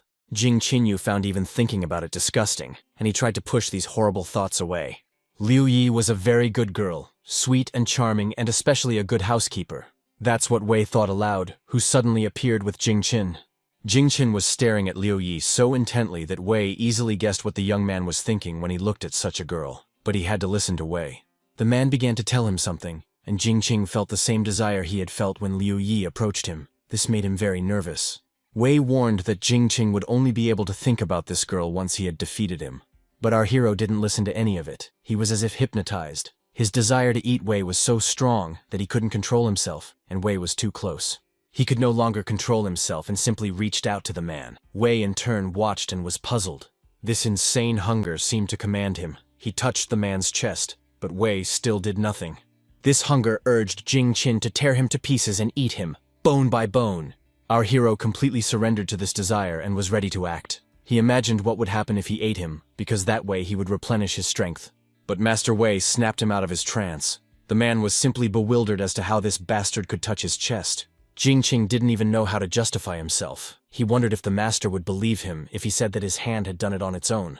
Of course, he didn't believe such nonsense. Jing kept screaming in pain, and Wei spared no effort in beating this perverted bastard. He wanted to beat all the nonsense out of the guy, and Jing screamed so loudly that he could be heard even on the street. When it was all over, Jing Qin kept repeating that it was all just a ridiculous misunderstanding, and he just wanted that dog tag. Wei felt awkward because he didn't understand why the guy was reaching for his chest. Jing should have said so right away. But our hero himself did not realize that his hunger was not for Wei, but for this tag. He couldn't even imagine that it belonged to a dog.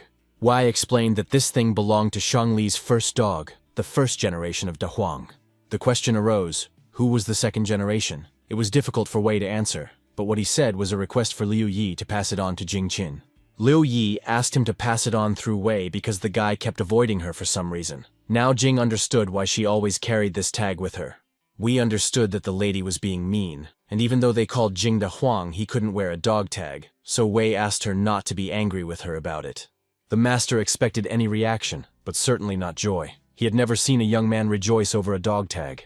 In any case, he was glad that Jin liked it, which surprised him. Jing was now thinking about how to absorb the tag, but he decided to figure it out somewhere else. But he didn't have to consume the tag. All he had to do was hold it in his hand and imagine that the bone bracelet was drawing energy from it. Jing Qin immediately felt a sense of relief. He felt refreshed, and it was a real sense of mental and physical satisfaction. But he was unable to obtain any more energy. Apparently, he had absorbed all the energy that was available, and unfortunately, the bracelet had not been completely restored. Jing would still have to figure this out. Jing wondered what it could be, and why the tag was restoring his bone bracelet. Wei did not know where this tag came from, so he decided to ask Mrs. Shang Li. He went to the mansion, where he met Liu Yi, and had to explain his behavior.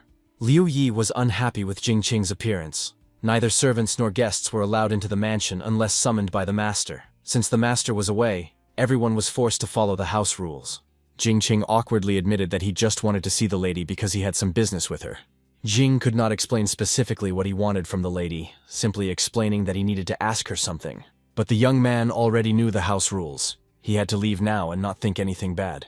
Jing finally admitted that he just wanted to know the story behind the dog tag, and there was nothing wrong with that. Our hero couldn't sneak into someone's house and break its rules, so he decided to just wait for Shang Li to come out of the mansion herself. He stood there for 3 days, guarding the entrances and exits. People looked at him as if he were crazy and even feared him. But when a few more days passed, they didn't even pay attention to him and laughed at him. After all, they had already gotten used to his presence here.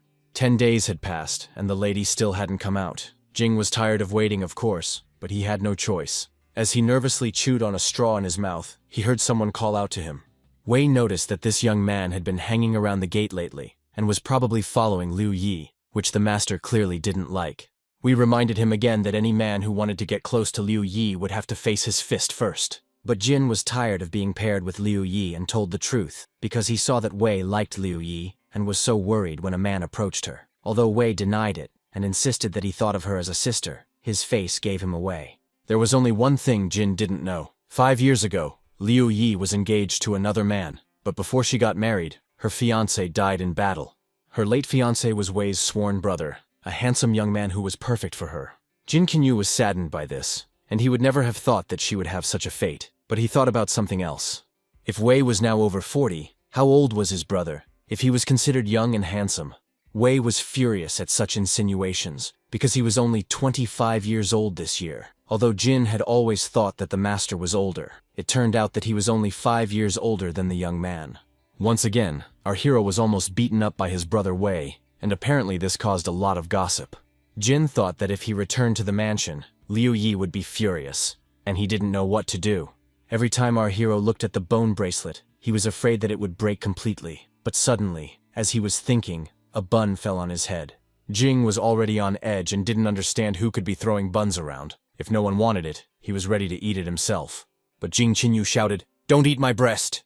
Obviously, only Mrs. Shang Li could do such a thing. She asked Jing not to tell anyone that she was there. At this time, she was supposed to be studying at home, and if anyone found out she wasn't there, she would probably be killed. For some reason, Jing Qing began to cry, and Shang Li noticed this, but when she asked him about it, he said that he had been too emotional lately. Shang Li and Jing Qing hid in a secluded spot behind a rock so they could talk quietly. It was a long story to explain where that thing came from. Shang Li began the story anyway. Da Huang was still a puppy when her father gave him to her as a gift when she was little. Da Huang was energetic and smart, agile and cunning, and loved his owner. It was a pity that time was not eternal. 3 years ago, Da Huang died, which Shan Li took very hard. The girl didn't have time to continue her story before Jing Qing rudely interrupted her.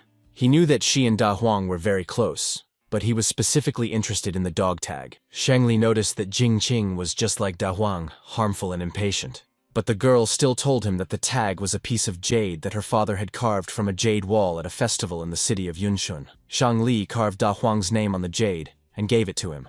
The jade wall was very large, and it was even difficult for the lady to show its size. Jing Qing was very excited. After all, the fragments had slightly restored his bone bracelet, and if he could absorb jade the size of the entire wall, what would happen then? So he tried to find out as much as possible about it. As it turned out, it was an annual festival for every family in the city of Yunshun, where they showed off their young defenders, and you couldn't participate if you weren't young. This year, our hero will turn 20. Of course, he asked the lady to take him there. But unfortunately, she refused, saying she couldn't. Yunshun City was full of famous families. This kind of demonstration was actually a competition between families. And there were always casualties at this demonstration. They were simply inevitable. Jing did not back down. He reminded her that he had the body of Jupiter and could not die even if he wanted to, and that he had mastered the first 2 forms of the warrior's path. He simply had to get there. But Shang Li was adamant. The girl was well aware of how strong the opponents were there, and Jing was not aware of this. The nobles of all families welcomed new recruits. The deeper the roots of the family, the more likely they were to seek out thousands of new recruits. In other words, new talents appeared who represented great potential for the family. There were many large families in Yunsun, led by the Miao family, followed by the Li family and the Shan family. Although Shan Li's father was a high-ranking official, he was not a military commander, and his background was not as good as that of other families. In addition, her father was a local overseer, and he was a very powerful and hostile man. At the annual festival, families brought their future defenders and asked them to teach them a lesson. This was called sparring, but one arrogant man, unable to stand up to Shan Li's father, decided to take revenge on the defenders to satisfy his petty desires. Therefore, there was a rule in the Shang family that defenders were not allowed to participate in the festival unless they had a clear advantage over other families. Jing was not afraid of getting injured. Besides, he had trained in the battle axe and copper leg techniques. He hoped that the lady would change her mind. But she knew that Jupiter's body was not omnipotent, and if our hero met a master with a weapon at the festival, he would immediately cut off his head. And what would be the point of rapid regeneration if you were dead? Jing Qinyu had no answer to that. In short, Jing Qinyu had no chance of winning at the annual festival, so the lady asked him to focus on training. In a few years, he would be able to participate. But Jin knew that in a few years he would be too old and would not meet the requirements. Shang Li promised that they would change his date of birth, because the boy looked young enough. The lady did all this for Jin Qin's own good. The boy should not have gone to such a dangerous festival. The lady was about to leave, but the boy suggested a deal. Jing Qing wanted to go to the festival as soon as possible, even if it was just to watch. If it was a short trip, he asked for permission to go. But what kind of deal could he offer? Shang Li had brought him to her residence, and she didn't think he could have anything valuable to exchange. Besides, he already owed her. Jing reminded her that the lady always complained that her breasts and body were not attractive enough, so she stuffed her bust with buns. But our hero had a wonderful idea on how to ease the mistress's worries. Shang Li felt a glimmer of hope that this might actually be possible, and she listened to Jing Qin with curiosity. This problem was indeed of paramount importance to her. Jing began to draw something on the ground to illustrate his point. After all, in his time, it was a magical bra that turned flat boards into huge breasts. The guy drew a bra as best he could, but he wasn't sure what he had drawn, and the lady didn't quite understand these lines either. When our hero had already drawn something resembling a bra, he suddenly remembered that he didn't know how to draw. Nevertheless, he promised the girl that when she did it, she would definitely satisfy all her needs as a girl. But in exchange, Shan Li would have to take our hero to the city of Yunsong for the festival. Shan Li couldn't stop seeing the resemblance between this guy and Da Huang. Even this character trait was so similar to his deceased dog. This guy, like that dog, never obeyed orders. Shan Li found it amusing and felt nostalgic, remembering Da Huang. Jing Qing was not offended at all when he was compared to a dog. The main thing for him was the result, and the lady practically agreed, but was still hesitant. The festival would be in half a month, and if our hero could master the third form of the warrior's path, the lady would let him go. If the lady promised, there would be no turning back, and if Jing doubted her promises, they could make a blood oath. The guy was a little afraid of bloodshed. He had had enough of it lately. After all, it was a very ordinary deal, and such measures were not necessary. And yet, the lady wanted to know how Jing would reinforce his promise. He thought for a moment and came up with an idea. He decided to use one of the coolest traditions in his world. The lady had to extend her little finger in response, but she did not understand why or what for, as this was her first time encountering this. Jing explained that it was supposedly a custom in his village to first extend the little finger of the right hand. Then they had to cross their little fingers together. Now they had to say certain words such as, "I make a promise on my pinky finger. And if I lie, I will swallow 1,000 needles, I swear." Shangli thought it was like a promise of fidelity, which seemed like a rather strange custom to her.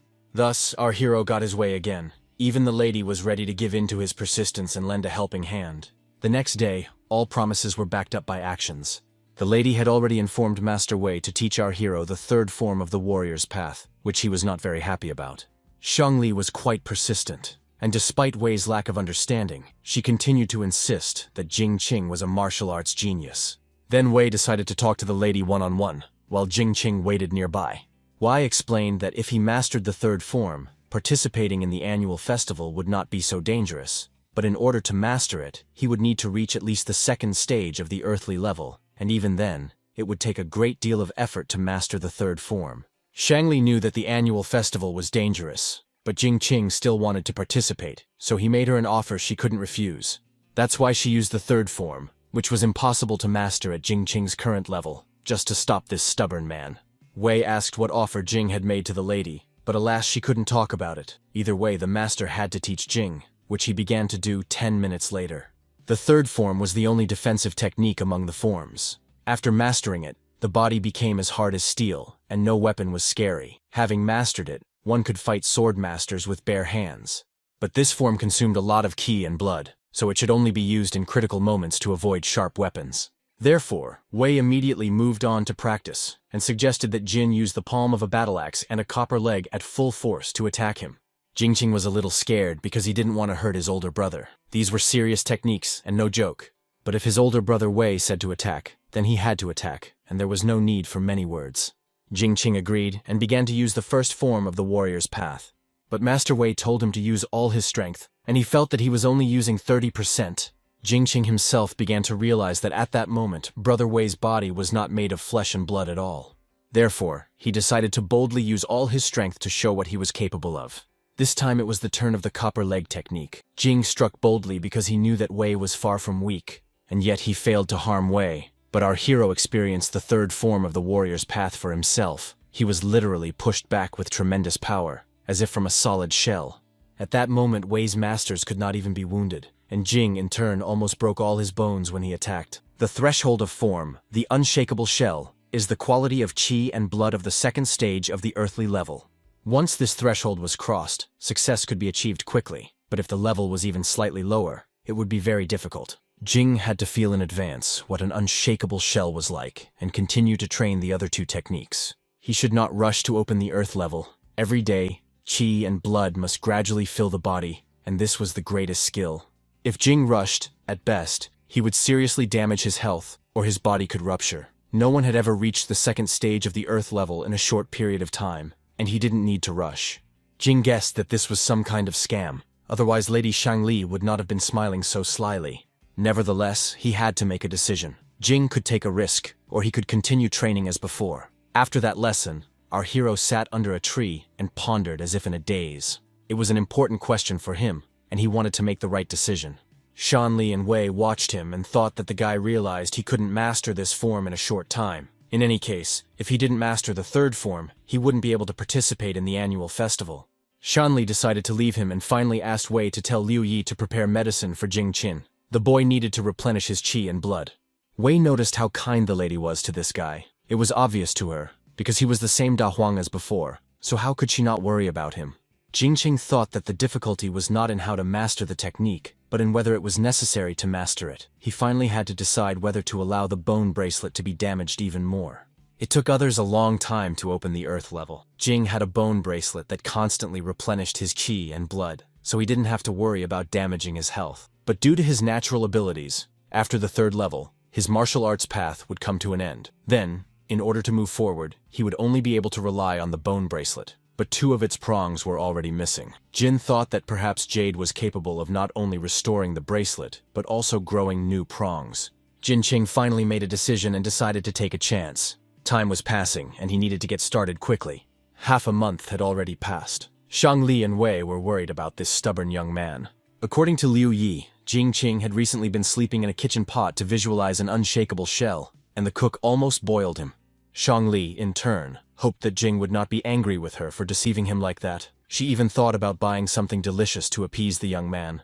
Wei, Shangli, and Liu Yi were about to go somewhere, but Jingqing's cry asked him to wait. As soon as he approached Master Wei, he immediately attacked him, demonstrating his abilities. Brother Wei asked him not to fool around, because he had told the young man that he could only go to the annual festival if he mastered the unshakable shell. And a real man had to be responsible for his words. Wei was a little upset by how annoying this guy was.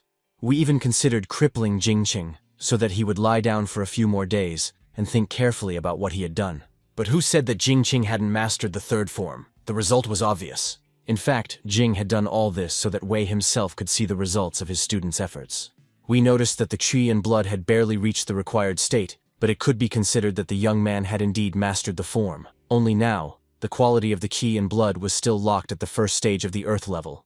Through numerous attempts, our hero mastered the unshakable shell. This seemed impossible to Wei. In fact, Jing himself did not know how it happened. He simply trained and mastered this technique. A real man had to keep his word, and now Jing wanted to know if Lady Shangli would allow him to participate in the annual festival. Shangli did not expect the guy to be able to handle this task, so she had to collect her thoughts before answering. But how absurd. Shangli was an elegant and graceful girl. Did she look like a real man? In Yungsung, everything had already been prepared so that guests could feel comfortable in the mansion where the annual festival was held. The rumor that the Shang family had brought a commoner with them as a defender this year was the most talked about. Of course, it was also known that he had the body of Jupiter and was talented. Some even had reliable information that, although this guy was talented, his natural abilities were mediocre. Everyone wondered why the Shang family had taken in such a worthless person. Or maybe this guy was the lady's favorite. After all, an aristocrat could have as many lovers as she wanted. But as soon as the gossips saw the nobility and Lady Meng Shanli herself, they immediately fell silent, because they knew that no one here loved gossip except them. The lady was invited to the podium. Jing wondered why the names Meng and Ji were used in the lady's name. Meng meant eldest daughter, and Ji was a polite form of address. Still, Liu Yi believed that our hero should read more books, and addressing Mrs. Shang Li that way was only appropriate in their mansion. Shang Li did not understand what they were talking about, and asked Liu Yi not to disturb Jing unnecessarily, as he needed to conserve his strength. In the meantime, Jing had to wait below the podium. It was not permissible for him to stand next to the lady. Liu Yi whispered to the guy to quickly come up with something to calm the lady down. Jing could only think about how, once the annual festival was over, he would have to urgently make a bra. The bone bracelet began to react again, and our hero already understood that this was an expression of the desire to absorb energy. Probably whatever it was that could gather all the energy was very close by. Jing felt that it was probably just behind the wall. Something behind it was drawing him there.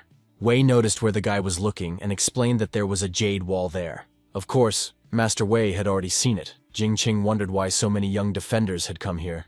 Yongsun used to be the capital of Qin. Perhaps all these years the situation had been too calm, and the new warlike generation was worse than the previous one. 20 years ago, a jade wall was erected in the city, but ordinary people could not see it. Only the winner of the annual festival had the right to climb the podium, from where he could see the jade wall and leave his name on it. If Jin Yu was lucky, he would be able to see it and find Wei's name among the many others. That's how his brother tried to brag that he had once been the winner. However, it was not necessary to be the winner to see the jade wall. After the competition, all participants could look at the wall. Jing was very excited and continued to ask more questions about the jade wall and whether he could touch it. Wei was wary, but replied that even if Jin decided to touch it, no one would stop him. Jin was already looking forward to this moment, because all he had to do was touch the jade wall, and he would be able to replenish his bone bracelet. The men finished their conversation and noticed that all the gentlemen had arrived, including Mr. Li, Mr. Shu, and Mr. Hao. Among the second most influential family, our hero also noticed a young gentleman who was still in serious condition but had survived. Gao turned to Mr. Shu, concerned for the young Master Hao, whose wounds had not healed, and who could have been prepared a wheelchair. But Shu was very unhappy because this smug little bastard had disgraced the entire Li family, and now he had to suffer, feel what it was like, and remember this lesson for a long time. Hao really had a hard time moving around, and he complained about it to Xuanqing, who supported him as best she could so that he wouldn't give up halfway. But then came the moment when the two families crossed paths, and Xuanqing noticed Jing Qin, her old acquaintance. She saw that he had seen her and silently bowed in respect. But our hero had no use for her respect and simply ignored her. Wei decided to support Jing, and reminded him that since there was enmity in the tavern, there must have been a reason for it. Now it was clear to our hero that this bully was clearly not the darling of the family, as he had been telling everyone. The Li family had 2 brothers in total, the older one being Mr. Shu, a key character. The Li family had lived in Xi'an for a long time, and Mr. Shu was the rightful owner of the mansion. The one Jing beat up was Hao, the second son. Rich kids, what can you do? No one took them seriously. That woman with the surname Xuanqing thought her status had risen, but retribution caught up with her later. Wei stopped the gossip. After all, the lady had ordered Jing to stay behind the podium, and Wei had to leave for a while. The young man was completely bored. He didn't know anyone here, and didn't even have anyone to talk to, so he decided to take a walk and explore the area. Jing noted to himself that the closer he got to the wall, the stronger his desire to devour it became. Even in the dark, he shouldn't go there, because if he was discovered, he would bring trouble to the Shang mansion. And yet someone noticed him. Jing Qin was recognized as the young man who had fought to defend his mistress's honor in the tavern that day. The defenders of the Zhang mansion appeared before him. They were very happy to meet Jing Qin because he was unmatched and, in general, a role model. Jing did not expect to be welcomed like this, so he was quite shy about such compliments, saying that they were exaggerating. One of the defenders continued, saying that Jing Qin had a unique Jupiter body and would most likely take first place at the annual festival, but only if he defeated the other defenders. So the men wanted the guy to show them his skills. Rumor had it that this year there were many daring guys among the defenders of the Li family. Since Li had insulted the Shang family, why not challenge their defender? He could let off some steam and reaffirm his status in the Shang mansion. Kill 2 birds with 1 stone. Our hero thought it was a great idea and challenged the Li family. In the future, the squad of young defenders of Yunsan will be led by Jing Qing. At this annual festival, the guy challenged the Li family, and the men chuckled maliciously because they were able to provoke Jing.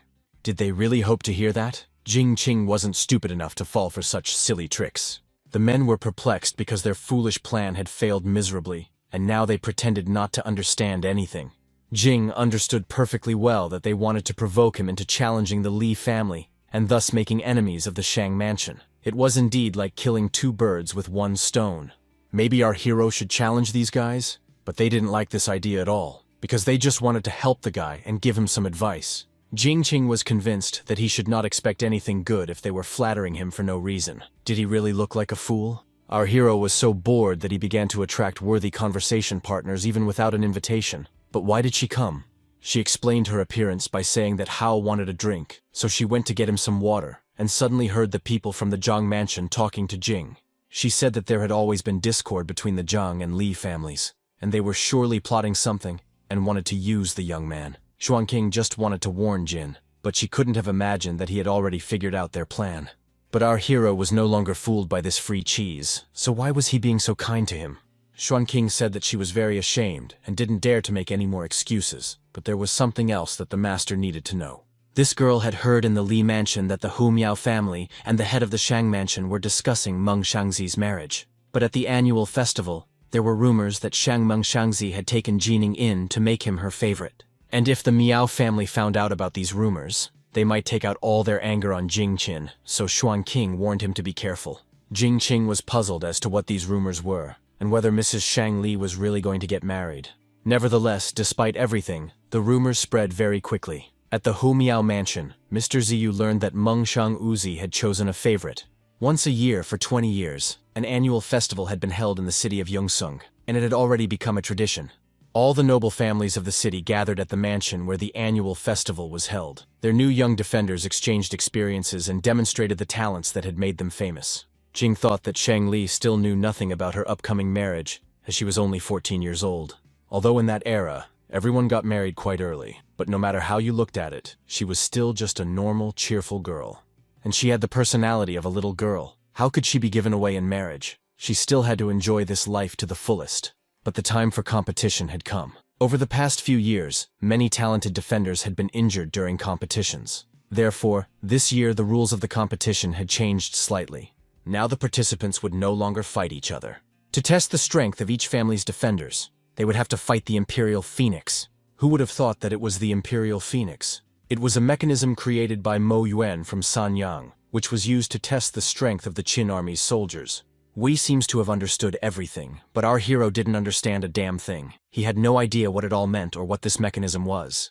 Still, it was clear that there were not only high-class warriors, but also mechanisms. The test consisted of attacking the mechanism's column with external force and forcing the phoenix to spread its wings. The stronger the test subject attacked, the greater the wingspan would be. Whoever had the greater wingspan would win. The winner would receive 100 gold coins and the opportunity to leave their name on the Jade Wall. It reminded Jin of the gameplay in the Dragon Pearl qualifying matches. We understood perfectly well that the young man did not have enough combat experience, but fortunately this time he would not have to fight to the death, which was just what he needed, and our hero could definitely beat the pillars. Brother Wei wished his protege not to hold back and use all his strength. Who knows? Maybe he would be able to become the winner. Before leaving, our hero glanced at his mistress, who, without looking at him, tried to support him as best she could so as not to give herself away. And that was more than enough for Jingqin. He felt tremendous support around him. He went into the test with confidence. Wei finally wished him not to undermine the authority of their Shang mansion. When the young man left, Shan Li watched him intently, which did not go unnoticed by Liu Yi. Shang Li finally admitted what she was thinking. On the one hand, Jingqin seemed proud and unyielding. On the other hand, he was stubborn as a mule, willing to take risks no matter what. Liu Yi supported the lady, because this time he only had to fight the Imperial Phoenix and the guy was in no danger. At least, that's what Shang Li wanted to believe, and that nothing unexpected would happen. But two conflicting rumors had already spread at the festival. The first rumor was that the new protector of the Shang family, who had the body of Jupiter, was a real savage. The other rumor was that the new favorite of the Shang family was very articulate. Thanks to this, he charmed Mrs. Shang and eventually managed to become a defender, even though his abilities were mediocre. Therefore, when people saw Jingqin, they whispered among themselves, because this guy did not look like a savage at all. But he was not particularly handsome either, just an ordinary young man. This attention greatly embarrassed our hero, because as he walked towards them, they all stared at him strangely, and he didn't even know why. Finally, someone couldn't hold back and shouted loudly, "Wow, it's the favorite!" But the favorite, who was serving, was unworthy of being among the defenders, as one of the crowd believed. Jing Qing thought that this young man had not eaten breakfast before leaving, and was therefore so angry. The boy replied that he had indeed eaten breakfast, but pointed out that Jing was indeed a coward, unable even to argue back. But this insolent fellow did not hear what Jing wanted to say. Our hero thought that this guy must have eaten shit for breakfast, otherwise where did he get so much malice? But suddenly everyone became so gentle. How dare some favorite talk to him like that? The guy was ready to fight Jing to the death, but they tried to calm the madman down. Finally calming down, the guy suggested that they fight the Imperial Phoenix, and whoever lost would have to crawl and bang their head on the ground, from the mansion to the Yongsun, all the way. Jing Qing unexpectedly agreed, but of course he did so in his own way, not forgetting to give him the middle finger. Of course, in that era, they did not know what the middle finger meant, but the guy felt that they were trying to insult him. However, the other guys calmed him down and said that it was just a finger, so Jing agreed to fight him. The competition was already underway, and the festival host invited the mansion's defender, Shang Jingqin, to the podium. Our hero did not even expect to be called first. Therefore, he did not even know whether to be happy about it or not. But on the other hand, it was great, almost like in a movie. Revenge was not waiting, and it was necessary to proceed before it was too late. Shangli was actually excited when she found out that her defender was first. She believed that he was completely unprepared, and that there were no other defenders before him whose results could be used to assess the strength of the blow. But the lady shouldn't have been worried, as Wei had already warned Jing Qin not to hold back. After all, the young man had trained the way of the warrior, and he had the body of Jupiter, and his ki and blood were much better than those of an ordinary person.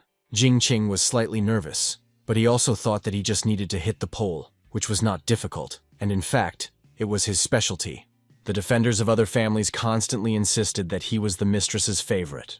Although they didn't even dare to mention the lady's name, they actually secretly insulted her and the entire Shang family. This greatly angered our hero, and he directed this anger at the Imperial Phoenix, wanting to show everyone who they were messing with. Our hero began to use the battle axe technique, but when the attack was over, he felt that the column had reflected the blow during the attack. In the end, the column somehow pushed him away as if he were a foreign body. Fortunately, Jing Qing did not fall, but managed to land more or less normally. The column's resistance was very strong, and it instantly shook him off. It became known that the wingspan of the Imperial Phoenix was 0 and 43 meters. Jing Qing was very dissatisfied with this result. He did not have time to react, and 60 or 70% of his total strength was wasted. The other defenders became nervous because they saw that something was wrong with this mechanism, and that it was resisting, although no one said anything about it. Others gloated because it was a shameful result for a defender. Wei himself had never heard that the Imperial Phoenix could resist. Could it be a new model? Shangli was dissatisfied. It seemed to her that it was a deception, and that they had deliberately made Jing Qin go first. There was always someone here who could seize the moment, find a convenient opportunity to disgrace the Shang family. Whether it was a coincidence or not, the rumors were confirmed. Many began to gossip and whisper that making the favorite a warrior was foolish, and that the girl from the Shang mansion was too promiscuous. Hu Batao, defender of the Li family, managed to set a record for spreading his wings to a width of 1 meter and 26 centimeters. Severe Go, defender of the Zhang mansion, had a wingspan of 1 meter and 2 centimeters. And finally, Crow Shitzi, defender of the Diao family. He trained the long monkey paw, which was considered a fierce technique, and he was ready to fight the column. Fierce Go set a record of 1 meter and 6 centimeters. If our hero had had at least one chance, he could have done better. But he had just asked, and it was only possible to climb onto the podium once. Ferocious Go did not let Jin pass and decided to mock him, saying that he should be ashamed to be standing there. But of course, now Jin had to crawl and bang his head on the ground all the way to Yongsun. He had to answer for his words. Jin remembered that this rotten man wanted to fight, so he offered to have a battle. But Wei did not allow this to happen. After all, it was forbidden to fight for personal reasons at the annual festival, and violators would be executed. Moreover, if anyone else dared to mention the name of the favorite or humiliate the Shang mansion with their words, Wei promised that he would personally deal with each of them after the festival was over. They just chuckled at this. It was as if this was to be expected from Master Wei, who did whatever he wanted while at the 5th stage of the Earth Realm. In any case, they didn't say anything like that, and the lady had already ordered Jing Qinyu to return to her. The competition was still going on, but no one could set any stunning records or make the phoenix fully spread its wings. Brother Wei felt that Jing Qing wanted to say something but seemed hesitant, but Jing didn't want to say anything, or at least wasn't ready. Wei, as always, supported his protege, and the lady said that an honest person should not have to justify himself, and that these rumors were incapable of harming the Shang family. Jing should not have blamed himself. Shangli couldn't let some insignificant Da Huang destroy her dignity. Despite everyone's consolation, our hero still felt uneasy. Someone was watching Mrs. Shang and thought that there was something between Meng Shangji and the defender Jing, otherwise why wasn't he punished? In Mr. Miao's family, if a defender made a mistake, no matter what the reason, he would definitely be punished. Zhu had nothing against Shangli having a favorite. All the noble young ladies secretly kept boys for entertainment. But all these families knew that Meng Shangji was supposed to marry him, and yet they still dared to engage in all sorts of machinations. Of course, this greatly affected Mr. Ziyu's reputation, and now he wanted their reputation to suffer as well, so he called Jing Ji.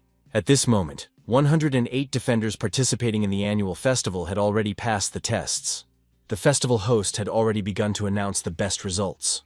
The results of the other participants were lower than those announced, so the host was ready to announce the winner, but she was stopped.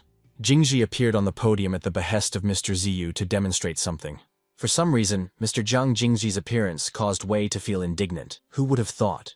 He was the defender of the Miao family from Yongzhong. He had excellent data, and at the age of 17, he became the winner of the annual festival. Now he is only 20, and he has already reached the 4th stage of the earthly level. Yongsun experts said that in the future he would be able to surpass Wei's brother. That was probably why Wei resented his appearance, seeing him as his rival. According to the rules, he could no longer participate in the annual festival because he had turned 20. Many whispered and wanted to understand what Zhang Jingji wanted to do, but now he just stood there and didn't move. In the end, the host wanted to ask him something, but before she could finish her sentence, she felt a vibration that spread everywhere. She was not the only one who felt this vibration. The wings of the Imperial Phoenix had unfolded to their full power. It wasn't bad. Wei admired this power and understood that he couldn't relax. Jing thought that even if his attempt had been more successful, he still wouldn't have achieved such a result. Just standing still, Jingji achieved a wingspan of 2 and 6 meters. This guy was a worthy defender. And yet, Madam still couldn't understand why Jingji had taken the stage, as according to the rules, he couldn't participate in this competition. Mr. Ziyu personally explained that he had ordered his defender to use only half of his strength to demonstrate that all the current participants in the festival were just a bunch of losers. The best result was only 1 meter and 6 centimeters. How could such insignificant results take first place? And then there was that shameful result of 0.43 meters. What nonsense. Jingqing couldn't take it anymore and wanted to do something, but Wei stopped him. After all, it was Ziyu Miao, the commander of the Qin army and the eldest grandson and heir to the family fortune. Under no circumstances could he be insolent. At that moment, our hero remembered that this Mr. Ziyu wanted to marry Ms. Meng Shangji. His grandfather had established the annual festival, not so that all sorts of scum could gather there. Therefore, he decided that if all attempts were worse than Jingji's result, then this year's festival would be cancelled. In an era when morality and heroism were highly valued, aristocrats who maintained warriors had to be understanding and humane. Defenders were obliged to protect their lord and be loyal to him. The festival took a different turn, and the results were indeed slightly better. The defenders struck several blows and remained exhausted. Unwavering loyalty and a sense of duty had to be paramount for warriors. Life is fleeting and insignificant. This guy was already exhausted and managed to set a record of 1 meter and 8 meters. But he didn't want to give up even though it was clear that he had put in all his effort. His heart rhythm was disturbed, and his life was in danger.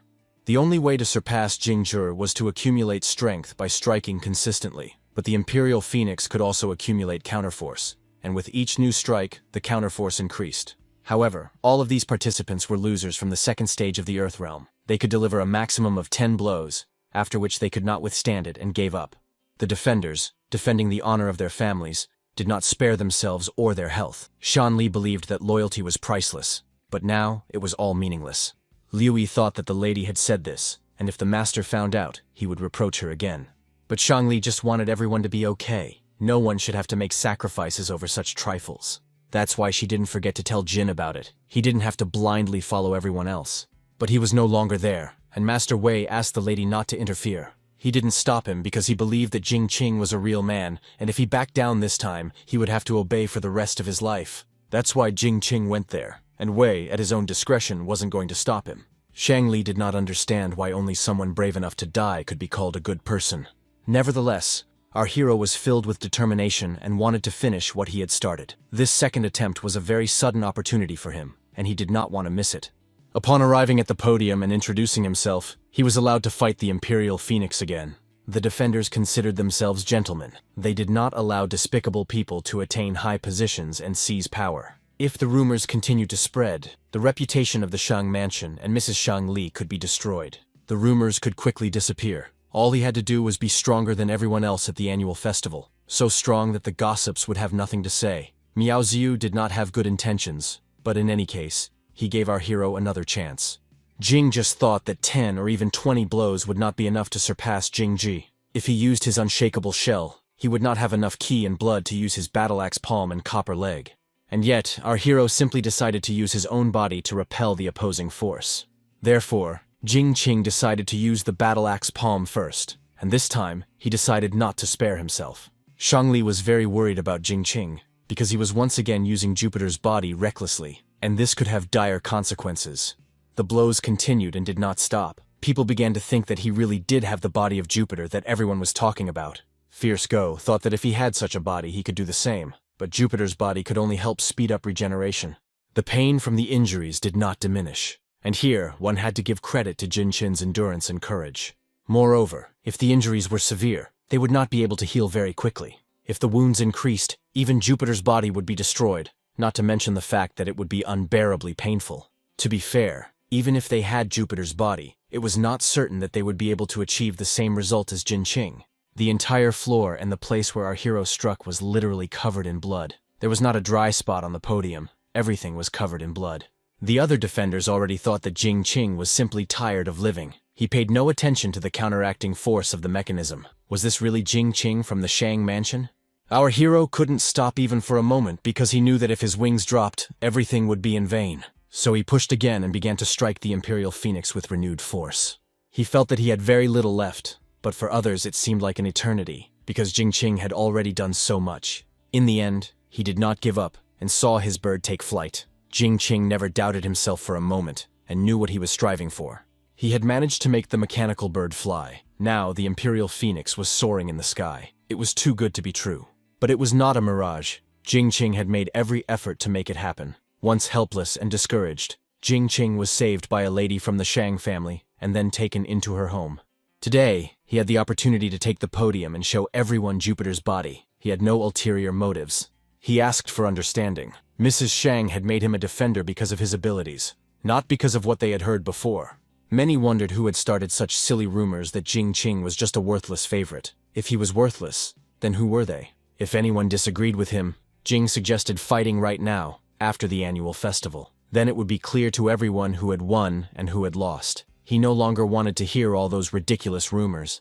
He fought so bravely for the reputation of his masters and was not even afraid of death. It would be cowardly to fight him when he was wounded. Jing commanded the respect of many. After this incident, Jing Qing from the Shang mansion became famous throughout Yongzhong. Moreover, he managed to defend the lady's reputation with dignity. Liu Yi realized that Jing sacrificed his life for her mistress, although she did not understand why he did it. Nevertheless, upon returning to the mansion, she ordered Liu Yi to prepare a potion for Jing that had been kept by her father. She also decided to be angry with him for a few days. But someone found Jing to be a warrior who resembled a rabid, vicious dog. Ziyu thought it would be good to lure such a dog to him so that it would grovel before him, and if that didn't work, he wanted to kill it. Jingji was completely baffled, because there was no enmity between his master and Jing Qin. How could one simply kill a noble man like that? But it wasn't just that. Ziyu saw how noble and vengeful this guy was, and that's exactly why he wanted to kill him. Master Ziyu did not mind his woman having a favorite, but he was against having another loyal dog at her feet, who was not ready to serve him in the same way. The Imperial Phoenix is a mechanism developed by Mo Yuan during the Qin dynasty, and this mechanism is already hundreds of years old. Although the details of the mechanism had been replaced several times, the core of the mechanism remained unchanged. Only with sufficient strength could the Imperial Phoenix be made to spread its wings and fly. For centuries, the Qin army used the Imperial Phoenix to test recruits. The military believed that whoever could make the Imperial Phoenix fly would become a great commander and go down in world history. Over hundreds of years, there were only a few test subjects who managed to make the Phoenix fly. All of them became famous generals, including the world-renowned Wu Anjun. And today was a rare stroke of luck, as those present were able to see the Phoenix take flight. Jing Qing, defender of the Shang mansion, was declared the winner of the current festival. The other defenders bowed in respect, and they were allowed to approach the podium to see the winner, who would leave his name on the jade wall. Mr. Lee thought that their family was just missing such a loyal and brave defender. Before leaving, they should definitely attend the solemn part of the ceremony. Who would have thought that this fool would let such a talented person slip away because of a woman? Even Hao was not indifferent. He constantly blamed himself. Xuan King whispered to the young master not to argue with his older brother, and let her say something. The elder gentleman stopped being angry. You can't change the past, but there's always a chance for the future. Xuan Qing believed that Jing Qing was a good person, and had surely already forgotten about the incident at the inn. If the older gentleman intended to lure him away, then he should wait until his wounds had healed after the annual festival. It turned out that this trashy maid was not only beautiful, but also had her own opinion. Hao defended Xuan King, not liking that his older brother called her a trashy maid. Besides, even though Jin Qing had the body of Jupiter, he wasn't cut out for great achievements because his natural abilities were mediocre. But did this fool really believe what everyone was saying? The gentleman did not know. But at one time, the Li family already had a defender with the body of Jupiter. Although that defender's body recovered very quickly, regardless of the severity of his wounds, he had to use all his qi and blood during recovery. It was impossible to do what Jing Qing did, simultaneously healing wounds and using qi and blood to continue a series of strikes. It was obvious that it was not a matter of poor natural ability, but then what was it? Jing Qing was clearly not lacking in natural ability, even though people said the opposite. The old man believed that Jing Qing's natural talent was fine, but he did not have the body of Jupiter, and that was an even rarer quality. The record stated that the most powerful combat ability of the ancient emperors was Zhu Li. Other people could only take a detour to reach the Jade Wall, and only the victor could walk along the main road, which was very honorable. At first, our hero just wanted to protect his mistress's honor. He almost forgot that the winner could touch the Jade Wall. The elder was impressed by how rare Jing Qing's gift was. So little time had passed, and his wounds had already completely healed. But Jing was modest, saying that it was just Jupiter's body, nothing special. But the elder guessed that Mr. Jing Qing's natural abilities were also extraordinary. He was ashamed to admit it, but his abilities were completely ordinary. He had to train a lot on his own, but the most he had achieved was the 3rd stage of the earthly level. It was always said that Zhu Li's ability meant kinship with Qi Yu, but the descendants of Yandi and Huangdi had no prejudices about this. Therefore, they did not understand why Jing Qing was hiding anything. However, our hero did not understand much of what was said above. The elder was surprised, but thought that the Shang mansion probably knew nothing about this, as they did not have enough knowledge from their predecessors, so it was not surprising that they mistakenly thought that Jing had the body of Jupiter.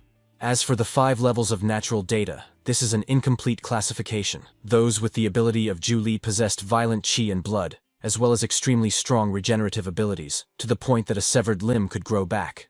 This was unique data, but unfortunately, it meant that the innate Earth-level stage could not be changed. Under no circumstances could one rely on qi and blood to move to another stage. Otherwise, one would have to expend too many healing resources for recovery. Once a level was reached, the difficulty increased. Nowadays, there are almost no medicinal herbs left, which were everywhere in ancient times. Over the past 100 years, there have been several people with the ability of Zhu Li among the winners, and even talented possessors of the 3rd stage of the Earth level. Once upon a time, the grandson of the Wen family from the country of Qi possessed the ability of Zhu Li, and the family fell into ruin because everyone was constantly gathering medicinal herbs for him. At that time, he had almost reached the 6th stage. Jing Qing recalled that in the game, the Bone Bracelet Soul Champion belonged to the fierce warrior Qi Yu, which was probably why he now had the ability of Zhu Li. Although the ability of Zhu Li could only reach the 3rd stage of the Earth level, it was quite enough for a brave warrior. But the young man was not upset at all, because he did not need any medicinal herbs since he had the bone bracelet, and now he just needed to absorb the energy of the Jade Wall. First of all, the winner could leave his name on the Jade Wall, and now this honor was given to our hero. Jin Qing walked for quite a long time. Wei even thought that he probably had to rest on the way because he had lost too much blood and qi. Everyone was watching him. Many wondered what he was doing there, and he looked strange. He was so close to the Jade Wall that he simply couldn't help himself. He was literally drooling. He wanted to eat it. Jing was accompanied by a feeling of insatiability. At the same time, he felt good because there was a truly unusual power in it. The bone bracelet also began to recover quite quickly. Unlike the tag, which only slightly quenched his thirst, this was like a full meal. But our hero was reminded that he was here for a reason, and that he needed to write his name. Writing a name takes a couple of seconds, which would not be enough to absorb the jade, so he wondered if he could write something else besides his name. There were no such rules, but usually the winners simply wrote their names for future generations. This question confused the elder. Jin didn't stop there. He wanted to know if there were any time restrictions, just to be sure he wasn't breaking any rules. This guy was on a roll today because there were no time restrictions either. But what inscription was the winner going to leave on the wall? The winner needed to think about it a little. This was certainly an incredibly unique case. No one had ever made a phoenix soar into the sky and then stand for hours by the jade wall thinking. People were already wondering why this guy was standing there for so long and doing nothing. Wei didn't even pay attention to it anymore, thinking that maybe the guy was too excited. Then Shangli suggested that perhaps Jinqing simply did not know how to write, and that was why he had been standing there for so long. Wei thought that was quite possible because once he couldn't even read about the methods of work. Liu Yi was worried because how would he write his name now? But that was the least of our hero's concerns. He was completely enjoying the moment, the continuous flow of energy he was receiving now. His bone bracelet was finally fully restored, and everyone was happy. There was still enough power in the jade wall. I wonder what would happen to the bone bracelet if he continued to absorb energy. Jinqing didn't even know if it was really happening or if it was just his imagination, but his connection with the bracelet was becoming closer and closer. Suddenly, he felt as if he had entered the interior of the bone bracelet. The atmosphere and overall appearance resembled Dante's hell. There were many bones and strange buildings all around, and everything was red, as if soaked in blood. Our hero noticed that the 3 piles of remains corresponded to the 3 prongs of the bone bracelet, and the pillar of light was probably the energy of the jade wall. The first prong of the bone bracelet was now being restored. It was so strange that the guy knew all this. He didn't even understand where he got this knowledge from, unless he was supposed to know all this from the very beginning. The damage to his bone bracelet was really serious, as could be seen from the number of skulls. Jinqing noticed that the first tooth had finally recovered a little, but almost nothing remained of the other 2. Still, he used it quite carefully, so perhaps it was all due to his transition to this world, or maybe it happened before he even got it. Jinqing could no longer ponder this because the elder thought he had fallen asleep. They could not wait any longer. The winner had to write his name at last. He apologized awkwardly, saying he had just been lost in thought. Jing was happy at that moment because he had prepared in advance and had specially memorized an ancient poem. There were just enough words in it to stall for time and completely absorb the energy of the wall. As it turned out, he could write after all. Shangli noticed from afar that he was composing a poem, and although according to Liu Yi, the syllables did not follow the rules, the first line was very powerful. It went like this: wandering knights with red ribbons on their swords, their weapons glistening like snow. And yet, the thought that the bone bracelet had been severely damaged due to its transfer to this world did not leave our hero. Even if the first prong looked intact and undamaged on the outside, it had not yet fully recovered on the inside. Jinqing wanted to get as much energy as possible from the jade wall. He did not know where else to get it, and whether he would be able to return to this place. The fact that our hero wrote poetry earned him even more respect from others. It turned out that this guy was not only brave, but also well-educated. Jinqing had a knightly spirit, and he began to like Mr. Shu more and more, which infuriated Hao. Jinji appreciated Jin's poem because it was a story about Xinlin only. Perhaps the Shang family was Xinlin Jun, but Mr. Ziyu was certain that this dog could not be Zhuhai. Wei did not fully understand why Jin wrote about Dalian and Handan, but Shang Li assumed that he was writing about events that took place in the Qin kingdom more than 500 years ago. Xinlinjin of the kingdom of Wei, with the help of Ho Yin and Zhuhai's defenders, stole the amulet to save the kingdom of Zhao. He fought off the Qin army and firmly established himself as the leader of the kingdom of Wei. Xinlinjin remained loyal to his kingdom, and Ho Yin and Zhuhai served him faithfully. When the aristocracy hired warriors, they looked for such loyal people. But Liu Yi remembered that Xinlinjun was an enemy of their kingdom of Qin. Wasn't Jinqing praising the enemy in his verses? Shangli believed that it made no difference. These events had taken place more than 500 years ago. Besides, now they themselves often admired Xinlinjun. It was obvious that Jinqing knew his history, which proved that the Shang family knew their people. But Jin was just happy that he had managed to buy some time and absorb so much energy that even his ki and blood had become stronger. The condition of the bone bracelet was several times better than it had been when he first moved. In principle, he was already finished, and there was nothing left to write. So, at the last moment by the jade wall, he turned inside the bone bracelet and felt how everything there was overflowing with energy. The first prong was completely restored. The winner proudly left a huge text with his greatest work on the jade wall. Jinqing truly felt satisfied. The jade wall was indeed large, and he had finally absorbed its energy, which he had been striving for so long. Xinlinjun approved of his willingness to move mountains. Even though the warriors were no longer with them, their valor would never die. Jinqing had exceptional talent. Libo was indeed a genius of poetry. Even though his poems were written so long ago, they still did not leave people indifferent. And yet, our hero had to remember to write his name, even though he had written the poem. The energy of the jade wall had already been completely absorbed, and it was a pity that the second prong had not had time to recover. But one could not be so greedy, and this time the guy decided that it was enough. Mr. Shu appreciated the poem. It was written in a new style, magnificent and fresh, as if you could see with your own eyes how talented Xin Linjin was. Zhu saw how talented Jingqing was, and guessed that he possessed the ability of Zhuli. But in order to overcome the limits of the earthly realm, he would probably need a lot of money for medicinal herbs, which cost a fortune. But if this man's disposition could be changed for a large sum of money, then it wasn't that expensive. Xuanqing said that after the festival ended, there would be a good opportunity to lure him away. So Shu entrusted this matter to Xuanqing, even though Jin hated her. But if it weren't for Hao, Shu's older brother would have sent Xuanqing's head as an apology to Jinqing. Therefore, the conditions were as follows. If her attempt was successful, she could stay with the Li family. If Xuanqing failed, and Jinqing killed her in a fit of rage, they would still be even. The girl had no choice but to agree. In the early days of autumn, the dark green reeds were covered with the first frost. Mr. Ziyu dreamed that somewhere out there, on the riverbank, although Jing wrote his own poems, the poems written during the Qin dynasty were still more familiar and beautiful. Mr. Ming Xiangdiao did not fully understand the idea expressed by Mr. Miao. But the idea was simple. A dog's bark was harmless, but it still disturbed the peace. Jing Qing, the defender of the Shang mansion, was too straightforward, and that was not enough to be considered a warrior. But Mr. Ziyu wondered if Ming Jiang really understood him. The raven, He Shiqi, was the defender of the Diao family, and he was upset that he had failed to win the annual festival. Destroying Jin Qin's reputation was a good way to ease He Shiqi's anxiety.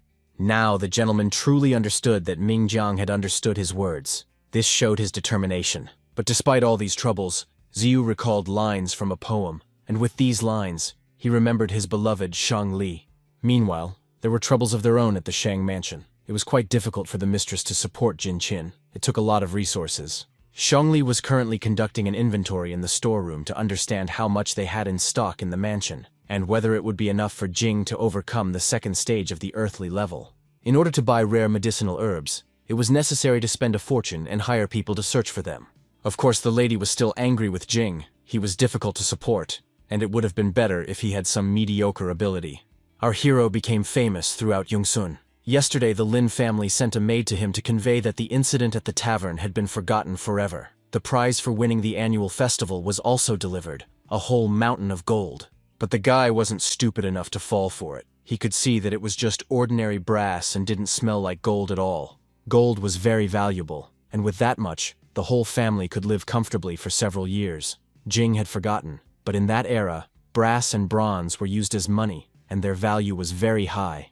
To use this brass, it had to be stored in the Shang mansion's warehouse. If he needed anything, he could go to the accountant to get money. Now the Lin family no longer sought revenge, and Jin was free to go out. He also had money, so if he needed anything, he could go to the market and buy it himself. Jing Qing was very happy about this, because during all this time he had not even walked around the city, let alone Yunsun, so he went to the market. Our hero looked at all the goods as if he were in a museum. It was so unusual to visit a market of that century and see what people used back then. When he saw the wine jugs, our hero decided to send 10 of them to the Shang mansion. But when he saw a crowd of onlookers, he became interested. According to rumors, a performance was about to take place, which people were already discussing. Someone was supposed to climb a pole. A large man was holding a long pole. A woman climbed this pole with ease, performing incredible acrobatic tricks. Jing managed to buy wine for his brother Wei, lipstick and blush for his sister Liu Yi, and even got some cotton, which could be used to make a magical bra for Shang Li. In that era, there were quite a few types of money, and their values were completely different, and Jin didn't even know how to count them. He continued on his way, but suddenly heard someone on the street asking for help and begging not to be beaten. It was a very young girl who was being whipped and accused of theft, saying that she had stolen expensive medicine from a shop and was now pretending she hadn't done it. According to one of the men, she had come to his shop with the medicine, and when she realized she couldn't pay, she decided to take the medicine and run away.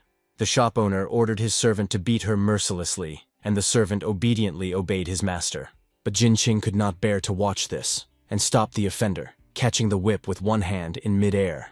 The young man understood that if gold was stolen, it was understandable, but stealing medicine was rare. He believed that if this was happening, then surely someone in her family was sick, and people listened to him.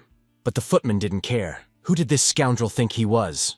Someone in the crowd recognized Jing Qin and was outraged that anyone would dare to yell at him. The shop owner calmed down when he heard this. In fact, he felt honored to meet Jing Qin here. The crowd immediately began discussing what was happening. Could this really be the Jing Qin who made the Imperial Phoenix fly? Was this the Jing Qin who wrote an entire heroic poem on the Jade Wall? Our hero was a celebrity, and many wanted to at least catch a glimpse of him. Rumors spread that he was very handsome and devoted himself wholeheartedly to his mistress. Jing Qing didn't even know that he had become so popular. Brother Wei told him that he was famous throughout Yongsun, and he was not exaggerating when he said that. Jing Qing paid attention to the girl. It turned out that her mother had fallen ill again, and her older brother was not in Yongsun, so in the heat of the moment, she decided to commit this crime. He asked her not to steal anymore, but he thought it was right to protect this girl, and he didn't want to ignore the fact that she had stolen something. Therefore, our hero decided to pay for the medicine she stole out of his own pocket. Of course, there was a little bit missing, but the owner said that there was enough, so how could there be anything missing? But if the money wasn't enough, Jing suggested going to the Shang mansion to get more, but they refused. The pharmacy owner usually counted every coin, but today he was unusually generous. But the servant did not understand that Jing Qing himself had given him the money, and this would create good publicity for him for several days. Besides, that girl was clearly from a poor family, so where could she have gotten the prescription? The owner understood that it had definitely been written by a real expert. Such medicines were not affordable for everyone, and even he did not have all of them in his pharmacy. All this time, the girl had been following them and eavesdropping on their conversation, but then she suddenly intervened. Xuanqing introduced herself as being from the Ling mansion, and asked permission to look at the prescription. Having been deceived once in this world, our hero should not have trusted other people so easily, but he chose to believe them anyway. Jing Qing was ready to buy more medicine for the girl's brother. The girl promised that when her brother received his salary and sent money, she would definitely repay the gentleman. The medicine was already prepared, but some of the necessary remedies were very expensive. They were not available in the small shop, so the pharmacist suggested going to other pharmacies and asking there. The money had already been paid, and the gentleman could either pick it up or have it sent to the Shan mansion. In another pharmacy, he finally managed to find one of the necessary medicines. Ginseng was the main ingredient, but this year's harvest was not very good, so the pharmacist tried not to sell it to others. When he entered another pharmacy, the pharmacists seemed to be waiting for him, and admitted that they had set aside the best ginseng in the whole city for him. Moreover, he did not have to pay for any of it at any pharmacy. Jing Qing was very confused because he did not know who had been ahead of him all this time and paying for the medicines. It was strange, as if someone was trying their best to please him.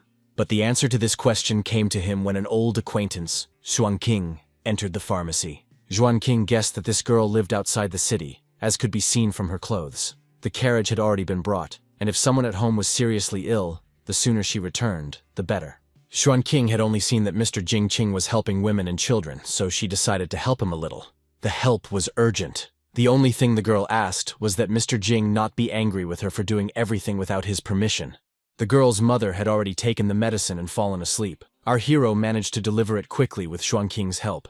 The girl was very grateful to Brother Jing and that girl. Who knows what would have happened if the girl had been ignored. Xuanqing did not go with them, but the girl felt ashamed in front of Jing Qing. For her age, she was very good at understanding people. But Jing Qing admitted that she had only voluntarily returned the debt, nothing more. The older brother told his sister that their mother had had another seizure and asked her to check on her. The son had just arrived at the Diao mansion, but as soon as he heard what had happened, he immediately rushed back. So the fierce Go and Jing Qing met again, but this time in a calmer atmosphere, rather than a competitive one. Unexpectedly, life brings together people who seem to have nothing in common. The girl kindly brought our hero some hot tea, for which he was grateful to her. Of course, she did not forget to ask if Jing Qing was a good friend to her brother. But her older brother did not allow her to answer this question, and asked the little girl to go out and play in the yard, because he and Jing Qing needed to discuss something. The girl was naturally unhappy, but there was nothing she could do about it. This situation amused Jing, because it was all so cute, so childish. Despite all their problems, they were there for each other. Go admitted that his younger sister was very stubborn, which was sometimes funny. Jing, in turn, found it cute. The guy was the protector in the Diao family, but he had almost no time to look after his mother and sister. Therefore, Guo was deeply grateful to Jing Qin for his help today, and considered himself indebted to him for the rest of his life. Jing Qing was a little nervous because he did not expect such deep apologies and reverence towards him. He himself did not think he had done anything special. but Jingqing simply did not know everything. Go's mother had been bedridden for many years. All this time, they had relied on the prescriptions kindly provided by Mr. Diao, which were the only thing keeping her alive. But all these medicines were very expensive, and his entire salary went to treatment, to the point that he had nothing left. Therefore, at the annual festival, he tried his best to fight and wanted to win the cash prize. If it weren't for Jingqing, Go's mother's condition would not bode well. The least Go could do now was to bow to his benefactor. Jing didn't understand. Go was the protector of the Diao family, so why couldn't he move his mother to the mansion? Mr. Diao appreciated the young man's strength, but he was far from the best among the family's protectors. Moreover, the master was responsible for him, fed him, and paid his salary. Go had done nothing for the Diao family that would make the master treat him differently. Jingqing thought about it at that moment, because if it had been Mrs. Shang, she would have helped even a simple defender support his parents. So he thought that maybe he could help this guy get a job at the Shang mansion.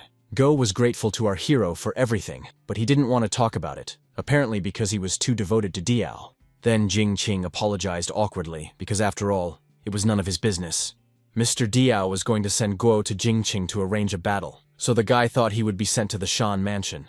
Jingqing was surprised by this, because they knew very well that he had the ability of Zhu Li and still wanted to organize a battle. Go wanted them to formally exchange experiences so that they could compare their strengths, and Jing did not yield to him. If Jing lost, he would return the title of Yongsun to Go. Who knows? Maybe Diao would appreciate it later, and Go would have a dazzling career.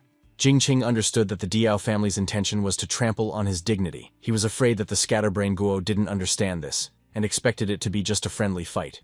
Jingqing decided, why not? If Go wins, he might be able to take the prize. Jing even thought about letting him win. The next day, Shangli heard the news and was surprised that Jin had agreed to the fight. Jingqing admitted in advance that even if he lost to him, nothing terrible would happen, as Go needed this victory more. Shangli was suddenly distracted by her new bra, which Jing had given her. It was extremely comfortable, better than Bun's. Knowing when to attack and when to retreat means having a choice. Jingqing was not so stupid, since he was able to come up with such a plan, and Shangli considered it very wise. Moreover, the lady considered this to be a normal situation, nothing special, so she allowed Jingqing to do as he saw fit. Suddenly, their conversation was interrupted by Liu Yi, who wanted something from the lady. Someone wanted to meet with Jingqing, but it was Shuangqing from the Li family. She insisted that she had important news. Jingqing didn't like this very much, and didn't even want to go there. Shangli was surprised by her appearance. The mistress told Jingqing to go see her after all, and Shangli was ready to go with him. With complete formality, Mrs. Shangli and Jingqing received the unexpected guest. Shuangqing came to visit Meng Shangji to see Mr. Jingqing. But the main question was what Shuangqing wanted from her visit with Jingqing. Zhuan came on behalf of her family to share some news. She hoped that this news would help Meng Shangji and Jingqing. Our hero wondered what she wanted to say, because there didn't seem to be anything that would require her help. Shangli saw that Jingqing did not like the presence of this girl and was still angry with her. But nevertheless, the lady asked him to let Xuanqing finish what she had to say. Madame Meng Shangji allowed the guest to raise her head. Xuanqing still felt indebted to Mr. Jingqing. Back then, at the inn, even though the gentleman had said they were even, the girl still felt guilty. Therefore, Xuanqing decided that she would repay Mr. Jingqing everything she owed him. Meng Shangji knew that all noble families collected information about important people from other families, based on which they made assumptions about the traditions of the family and the characters of its members. Xuanqing accidentally saw that the family had records about Mr. Ziyu from the Miao mansion. The more she thought about it, the more she felt that this man had a high opinion of himself and liked to control everything. Moreover, all this had reached a pathological stage, and it was likely that Mr. Ziyu had not very good intentions towards Shangli. All aristocrats loved to make decisions, and of course, they did not tolerate objections. But few could compare to the harsh and nitpicky Mr. Ziyu. Thousands of maidservants fawned over him when one could have done the job, but even in the most insignificant matters, it was impossible to deviate from the established order and do things your own way. If he ordered that this cape be replaced with a golden one, then the maids had to do so. Fearful, the maid began to explain that the cape did not match the belt and that she had taken another one for her master to try on. Of course, this implied that she had dared to make decisions for him, which he certainly did not like at all. Moreover, Mr. Ziyu severely punished his servants and never gave them a chance to atone for their mistakes. This maid made such a small mistake, and already the guards were taking her away. She had made a mistake only once, but in the master's opinion, wasn't that enough? Ziyu didn't care that his future wife would have a favorite. But if Meng Shangji married him and became part of the Miao family, Jingqing would surely become Ziyu's bodyguard. And when that happened, the better Jingqing performed and the more loyal he was to his mistress, the more hatred Master Ziyu would have towards Meng Shangji. Therefore there were two options: join the Miao family and obey Mr. Ziyu, or simply leave the Shang family, otherwise there would be danger. Xuanqing knew that Mr. Jingqing would not want to leave the Shang family, so she suggested thinking about what to do. There were two strategies. The first was to be modest. In the event of battles, it was possible to lose several times to avoid glory. The second was to ask Meng Shangji to distance himself from Jingqing. Only in this way could trouble be avoided. Xuanqing had apparently finished her business, and now the lady asked Liu Yi to see the guest out. Shangli knew that Xuanqing had recently secretly paid for the medicine that Jingqing was going to buy. The Shang family did not remain indebted to others, so the lady returned the money for it. But Xuanqing explained that she did not do it for the money, she just wanted to help Jingqing. As she had already said, it was from the bottom of her heart, and she hoped that Meng Shangji would understand her. Shangli doubted the sincerity of the guest. Did the girl really try to come up with strategies for Jingqing out of the goodness of her heart? Surely she had her own reasons for doing so. Xuanqing surely understood what her mistress was getting at, but decided to clarify what Meng Shangzi meant. Shangli revealed that the guest had indeed analyzed the situation correctly. Everything Xuanqing said was true. However, one could only believe the words, not the person. Thus, Xuanqing not only helped them come up with a strategy, but also left herself another way out. Despite her age, Meng Shangzi was very wise and saw that the girl was dissatisfied with her position in the family, even planning to find a new master. The lady thanked Xuanqing for her efforts and strategies, but unfortunately, she did not like two-faced people at all. Xuanqing did not know how to dispel Meng Shangzi's doubts. She hoped that the lady would think about her words, and that in the future it would become clear that she had acted with the best of intentions.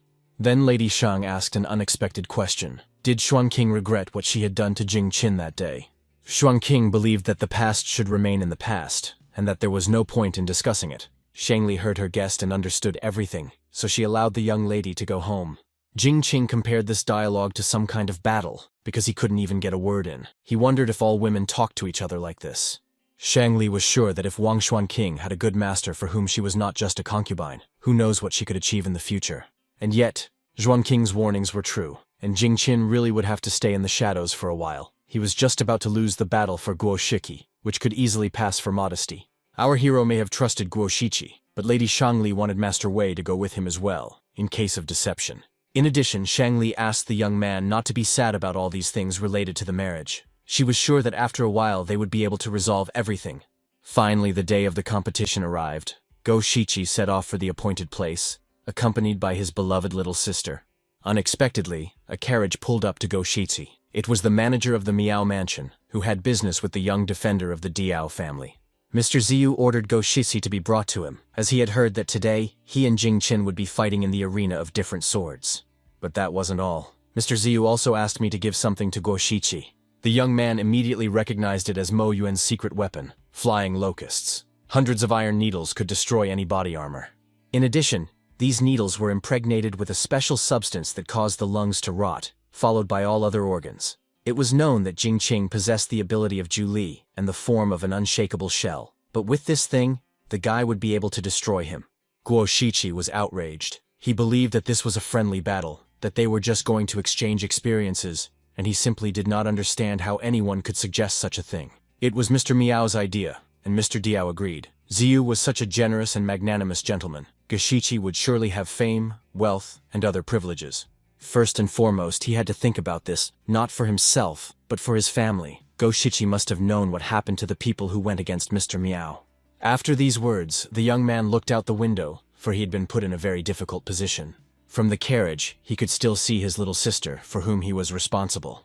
Guo Shiqi really had no choice and was forced to accept Mr. Ziyu's offer. Our hero was already waiting for his opponent in the arena and was ready to fight him. But Guo Shiqi still did not appear, even though it was already time. Jingqing even wondered if the invitation had specified this location, or if they had perhaps come to the wrong place. We replied that yes, all friendly fights between defenders were held in the arena of different swords. In his time, Wei had destroyed many participants here, so of course they couldn't have gotten the place wrong. And finally, someone shouted that Guo Shiqi had arrived for the battle. Jingqing felt relieved and looked forward to the upcoming battle. But for Shizi, it was a very exciting battle, because after meeting with Lord Ziyu's messenger, everything had changed completely. He would be forced to use this weapon, otherwise his entire family would be in danger. Shiza himself sent an invitation to our hero, so Jingqing was surprised that he himself ended up being late. He explained his tardiness by saying that he had met a good friend on the way and was forced to stay longer. In any case, since Shizi was already there, Jingqing suggested starting the fight. Since Jingqing accepted Shizi's challenge, he was given the privilege of starting the fight. Wei judged the skills of both guys and realized that Jingqing was inferior to Shichi with his second Earth-level stage. In addition, his opponent had mastered the long monkey paw technique, but the stronger Zhu Li's ability was, the more chances Jing had to win. This time, Jingqing was going to concede victory. He wanted to wait for a plausible moment and was ready to admit defeat himself. Moreover, it was a very advantageous outcome. He could increase his combat experience and help those who needed it.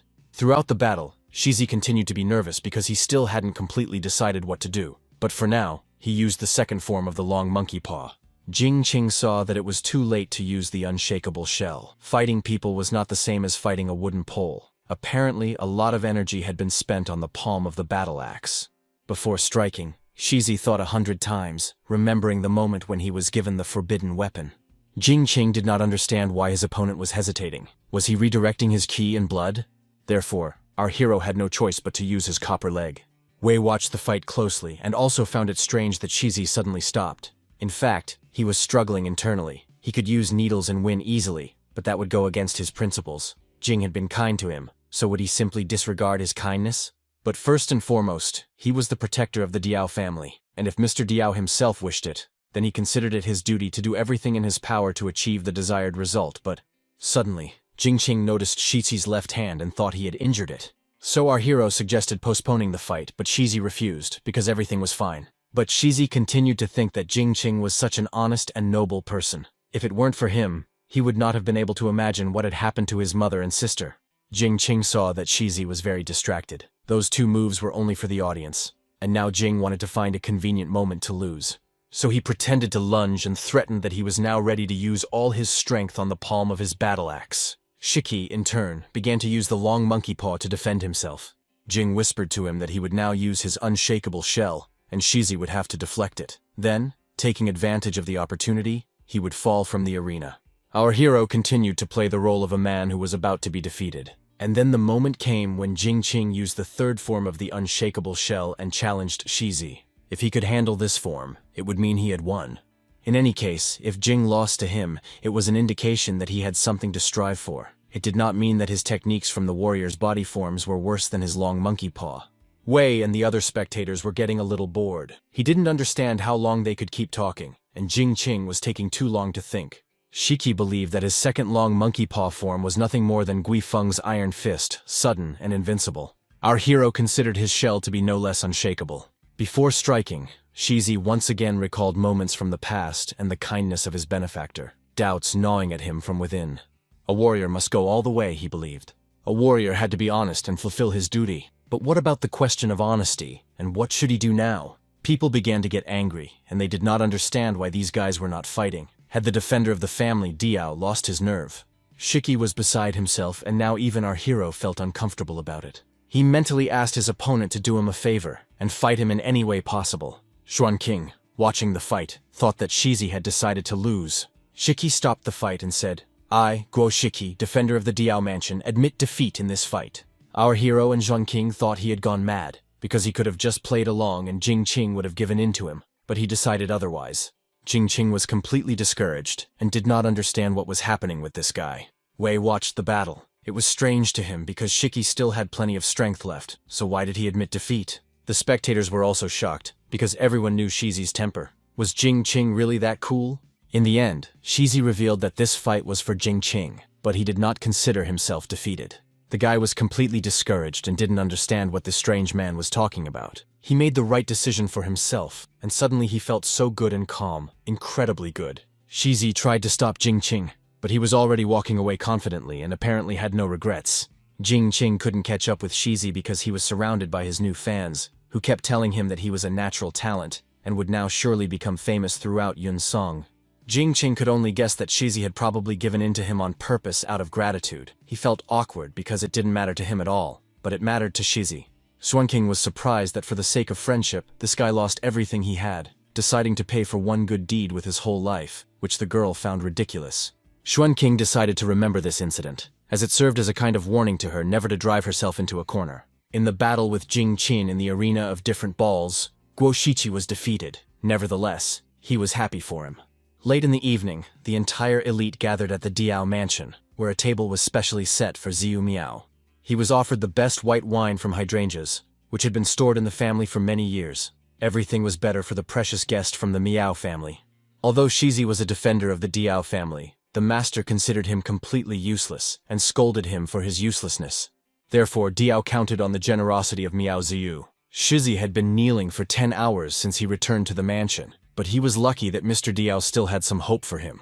Guo Shiqi was considered insane. After all, his master had ordered him to kill Jing Qin, but instead he admitted his defeat in front of everyone, thereby disgracing the entire Diao family. Did he really want to switch sides to the Shang mansion and leave their mansion? He had been kneeling like a fool for so many hours, but he hadn't said a word the whole time. He admitted quite indifferently that he had violated his master's orders out of his own selfishness and stupidity, and that he had no excuse. But still, he remained loyal to his master and never even thought of going to work for someone else. Minjian Diao, Mr. Ziyu's servant, decided to ask permission to reprimand this ungrateful man. And having received it, he boldly addressed Shizi for how dare he speak of loyalty after what he had done. Where was it? Master Ziyu did not like the famous wine of the Diao family at all, and did not even feel sorry for pouring it out. Shizi suspected that he might be hiding something. He disobeyed his master's orders and spared Jing Qin, and then continued to talk about his loyalty. Shiki decided to tell the truth, that his mother was seriously ill and had been bedridden for many years. Only expensive medicine could prolong her life. If it weren't for all the help the Lord had given, she would have died long ago. 3 days ago, his mother was dying, and all the medicine that had been bought earlier had already been used up. To save her mother, his sister went to get medicine and got into trouble. Jing Qing from the Shang mansion stood up for her. And that wasn't all. He also helped buy all the necessary medicine, thereby saving his mother. Moreover, during the fight, he wanted to give in to him. Shizi didn't even hide it. It was difficult for him to forget this series of kind deeds towards him. Although only 3 days had passed, during that time Jing Qing had become a true friend to Shizi. Shiki considered himself a protector, and his job was to be honest and loyal, so he couldn't deceive his friend. Minjian finally exhaled and agreed with Shizi, also warning that in the future, he would not participate in events where Jing Qing would be present. But someone was outraged by these words. What kind of task was it to be honest and loyal, and what did it mean to deceive a friend? Ziyu saw this, as if for the sake of honesty with the defender of someone else's mansion, Shizi renounced his loyalty to his master. Was that really his task, to be honest and loyal? Ziyu didn't like that Mr. Diao's defender even had his own opinion, and Mingjian felt awkward in front of his master. Shizi finally revealed that he was deeply grateful to Lord Diao, but if it weren't for Jing Qing, he wouldn't have done anything for him. Ziyu doubted the defender's words and wanted him to prove his determination.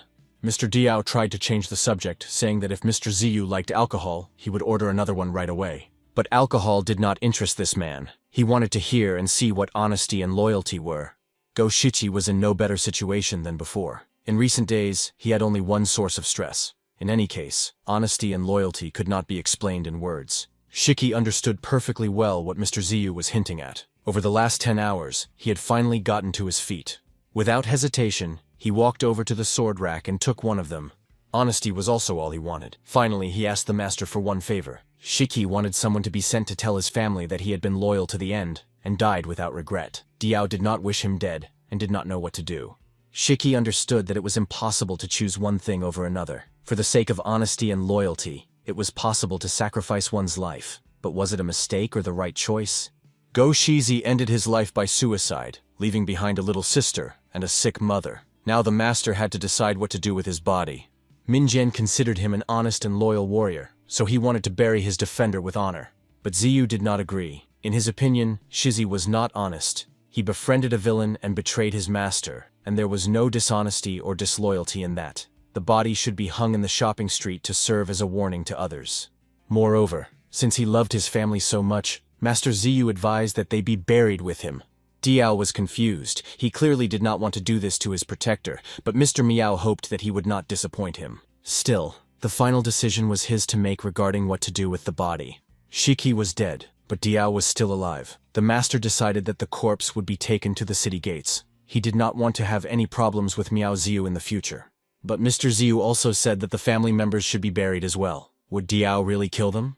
But Diao decided otherwise. He did not want to touch the family of the deceased. When everything calmed down, he ordered that they be taken away and given enough money so that they would never have to worry about food and clothing. Mingjian could not resist Miao and was angry that he was being forced to do something against his will. Miao was wrong to think that everything would always be done according to his word. The girl met Jing Qin again and noticed that her brother was very young but had already become a favorite. But Jing corrected her, reminding her that he was the leader. They were walking through the market when suddenly a merchant offered to sell the girl a jade medallion. It was the finest jade from Kunshan. The medallion guaranteed prosperity to whoever wore it. The girl wondered if this medallion would suit her older brother. Jingqing thought that this medallion resembled that tag. Were such things popular during the Warring States period? His sister was already dreaming of giving this medallion to her little brother when he returned. After all, he was a protector and was always fighting with someone. Jingqing supported his little sister. He was sure that Shizi would become a great man in the future. But suddenly Wei's voice hurriedly called out to Jingqing, telling him to hurry back to the Shang mansion. Wei noticed that his ward didn't know anything yet because he was afraid that the boy would get carried away and do something stupid. Jingqin really didn't know anything yet, so Wei took him to a quieter place. The news that Shizi, the defender of the Diao mansion, had befriended the villain and betrayed his master, spread everywhere. This scoundrel, who had no concept of honesty and loyalty, paid for his misdeed with his life. To serve as a warning to others, he was hanged on the city wall, and now his body hung there. This was the only thing people whispered about in the city. Opinions on the matter varied. Some believed that even after death, the warrior had no chance to rest in peace, and hanging him on the wall was too cruel. Others had the opposite opinion. They said that there could be no mercy for someone who tried to harm his master. He was neither honest nor loyal, and deserved such an end. As a spy, Xuanqing gathered all the information. She saw that the young man's body had been mutilated. What's more, his name had been disgraced. Even if someone had a lot of ambition, for the aristocracy it was insignificant and fleeting.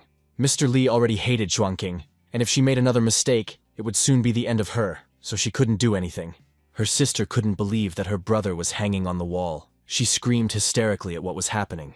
She sincerely hoped that it was some kind of mistake, a misunderstanding, anything, just not the truth. In hope, she looked at the men, hoping that they would say something, that it wasn't true. After all, her brother had told her that he would serve his master well so that he would be promoted, that he would buy a big house and marry a beautiful woman. He promised that they would live happily ever after. Her brother had never lied to her. That was all he had promised. Jingqing couldn't even say anything. Jingqing was very confused by what they said, that Shizi had befriended the villain and betrayed his master. He didn't believe it. Wei suggested that they not rush, because none of this was certain and they should return to the mansion first. But whatever Brother Wei was muttering about, he also wanted to return to the mansion urgently, and Jing was absolutely sure that it had something to do with him. But Wei still suggested not to get worked up after all. The Diao family had executed their own protector. In fact, our hero had no business getting involved in this matter, but he didn't even want to listen to Wei, so he asked him to look after the little girl, Shi Yai. He didn't want to believe all these lies, so he walked away and said he would be back soon. We thought that the guy wanted to remove the corpse from the wall, but storming the city's defenses was a serious crime. Moreover, there was a hidden reason, and the situation was very complicated. Wei was sure that many people were involved in it. Jingqing was so angry that he could no longer control himself, and was even angry at Wei. He wanted to understand what the hidden reason was, and why Shiki had died after all. Xuanqing suddenly appeared and said that Captain Wei did not speak about it directly, because it was not only related to Jingqing. To a greater extent, it was connected with someone from the Shang family, whom it was better not to mention, as Xuanqing believed. Wei understood that the girl was about to reveal the truth that Jingqin should not know, so he covered her mouth. Xuanqing believed that it could be kept secret for a short time, but sooner or later everything would come out. If this caused a rift between Mr. Jing and the Shang family, Meng Shangji certainly did not want that outcome. Wei felt caught between two fires, and didn't even know what to do, but Jingqing ultimately wanted to hear the whole truth. Then Xuanqing reminded him of how Shizi had behaved on the battlefield in the arena of different swords. His behavior was strange, wasn't it? Jingqin remembered very well that the guy's movements were stiff and unnatural. When the fight began, Shizi kept glancing at his left hand, but when Jing asked him if he had injured it, he denied everything. If Xuanqing was not mistaken, Shizi had some kind of secret weapon hidden in his hand, and he was trying to use it to his advantage to kill Jingqing. Shi Yai shouted that it was all nonsense, that her brother was a noble warrior, and could not have done such a thing. Jingqing became more serious, and warned the girl that if she had come here to slander Shuzi, he would not stand on ceremony with her. Xuanqing calmly continued, saying that she considered Shiki a noble warrior, but the issue was about the Diao family he served, or more precisely, about the second son who had inherited the estate. When the owner of the Diao mansion died several years ago, it took a long time to decide who would be the heir. Then the family turned to the Miao mansion for help. This led to Ziyu taking matters into his own hands and taking advantage of the situation. Jing understood that Ziyu had demanded that Shizi harm him, but Shizi refused and ended up having to kill himself as an apology. Wei boldly noted that the girl had planned everything very well. She wanted to pit the Shang mansion against the Miao family. But only after clarifying the situation and discussing all the pros and cons could they convince Jing Qin not to do anything foolish. Removing his friend's corpse from the wall was noble, but protecting his master was also noble. If Jing Qin cared about what would happen to the Shang mansion, then he couldn't act impulsively. The right decision was to turn a blind eye to what had happened and help his mother and sister Shizi. Xuanqing had said everything she needed to say, and now had to leave. She hoped that her master would take care of himself and not do anything rash. Wei noted that although this woman was cunning, this time she was right, and they had to return to the mansion after all. Ever since our hero became the protector of the Shang mansion, Jing Qin had been constantly forced to study. And during his studies, nobility was the word he heard most often.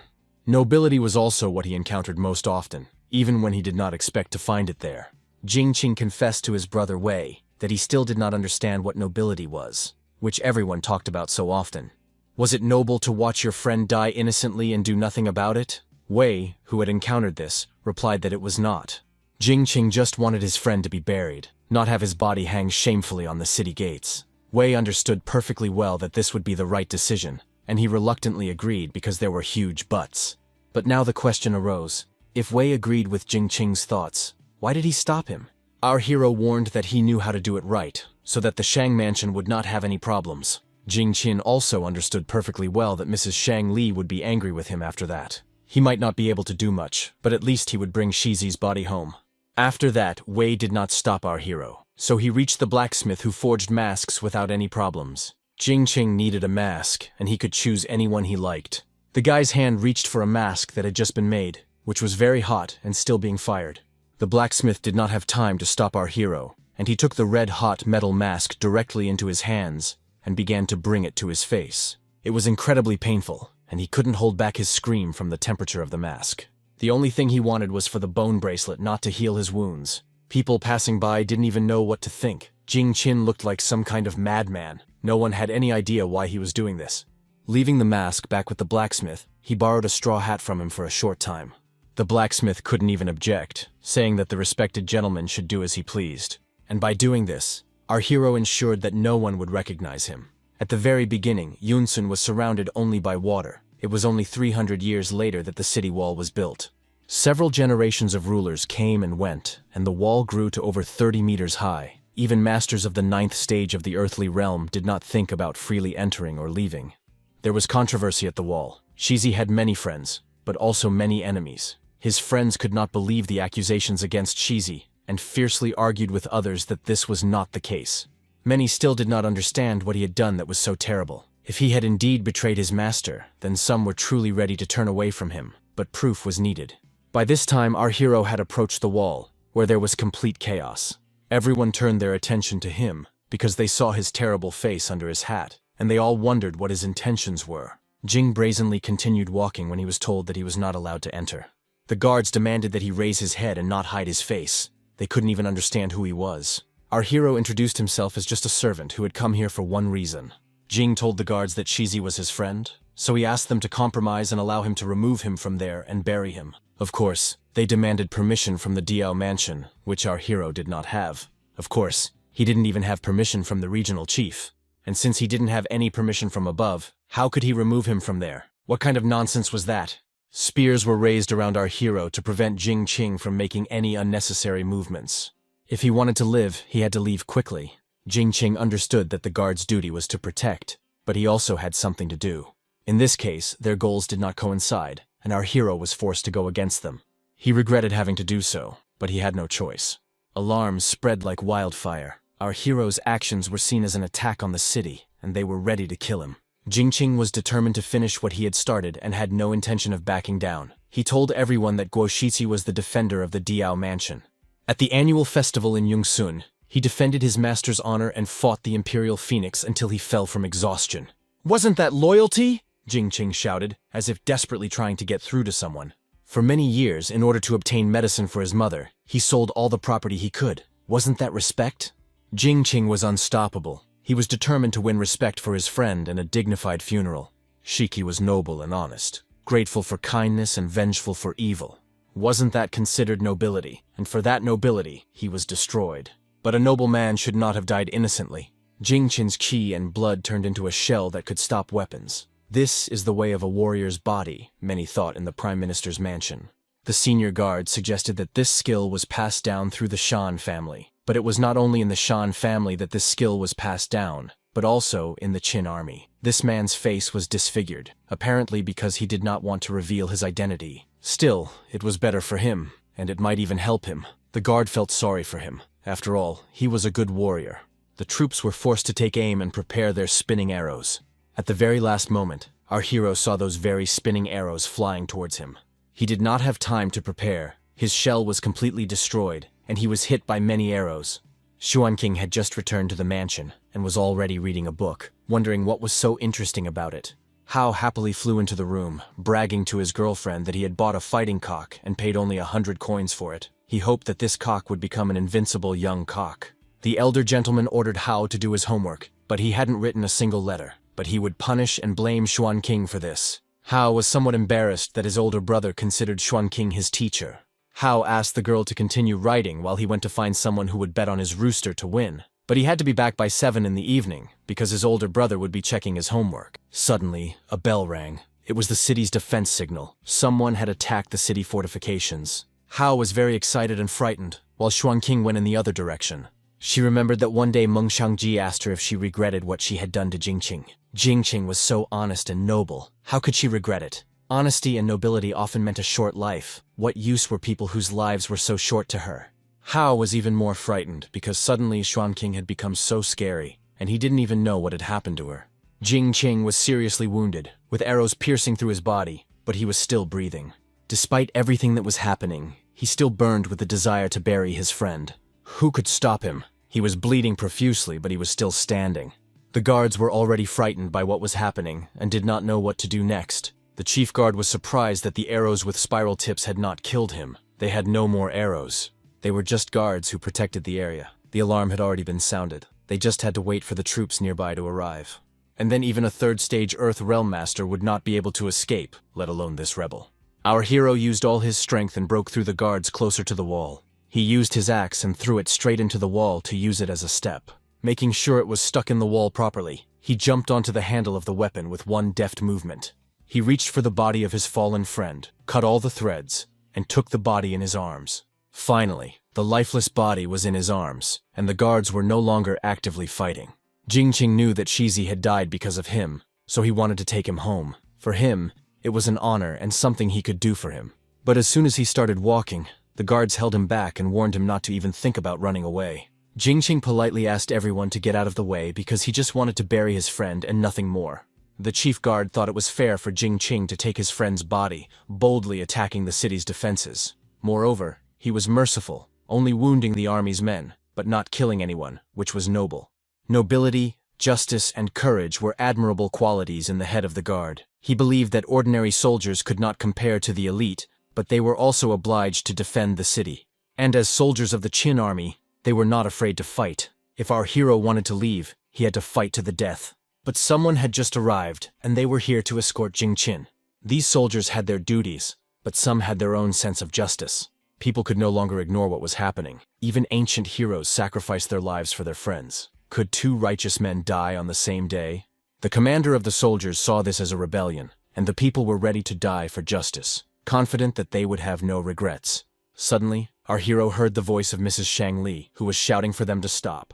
Soon everyone saw her carriage with Mr. Wei and Liu Yi. Shang Li once again defended her protector and told everyone that he was the protector of the Shang mansion, Jingqin. This issue was also a personal conflict between the Shang family and the Diao family, so the lady did not need anyone's help.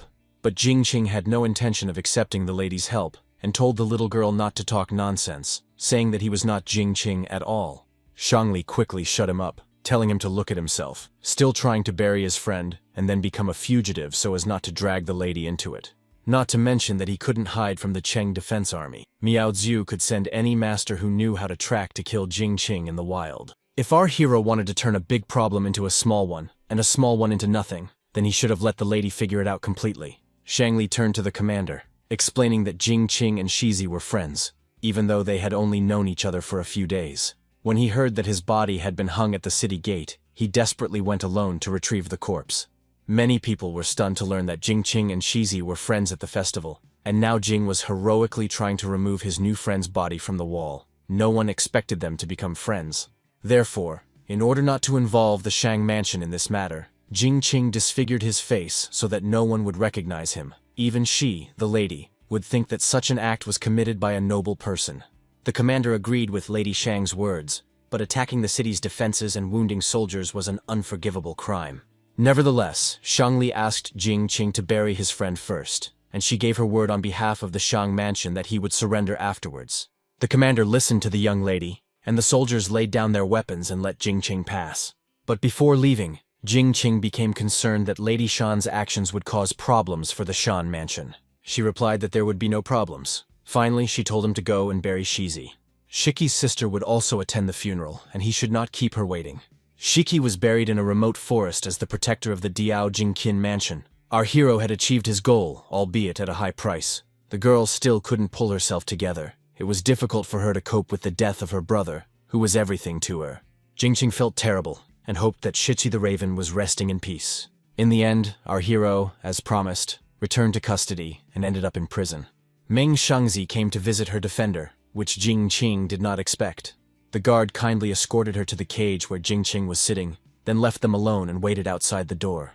Jing Qing did not even understand why the lady had come to this dirty place. Shangli brought him pea soup with lamb. She assumed it was his favorite soup. She had heard that when it was cooked at home, he could eat it with 2 buckets of rice. Jingjing was incredibly happy that the lady had brought him food. In addition to the soup, she brought him tofu soup, Liu Yi's signature dish, as well as fried fish and delicate broth. With sadness, she poured creamy wine from her father's personal reserves, which would not cause a hangover even if drunk in large quantities. Jingqing could eat whatever he wanted, as the lady had brought a lot of food, including dried meat with okra, fried chicken, and fried tofu. Jingqing had already thought that this was some kind of last meal, and he was allowed to eat well before his death. There were indeed a lot of dishes. Shangli suggested that after all, the guy was still afraid of death, especially after he broke through the city's defenses, beat up the soldiers, and took the corpse.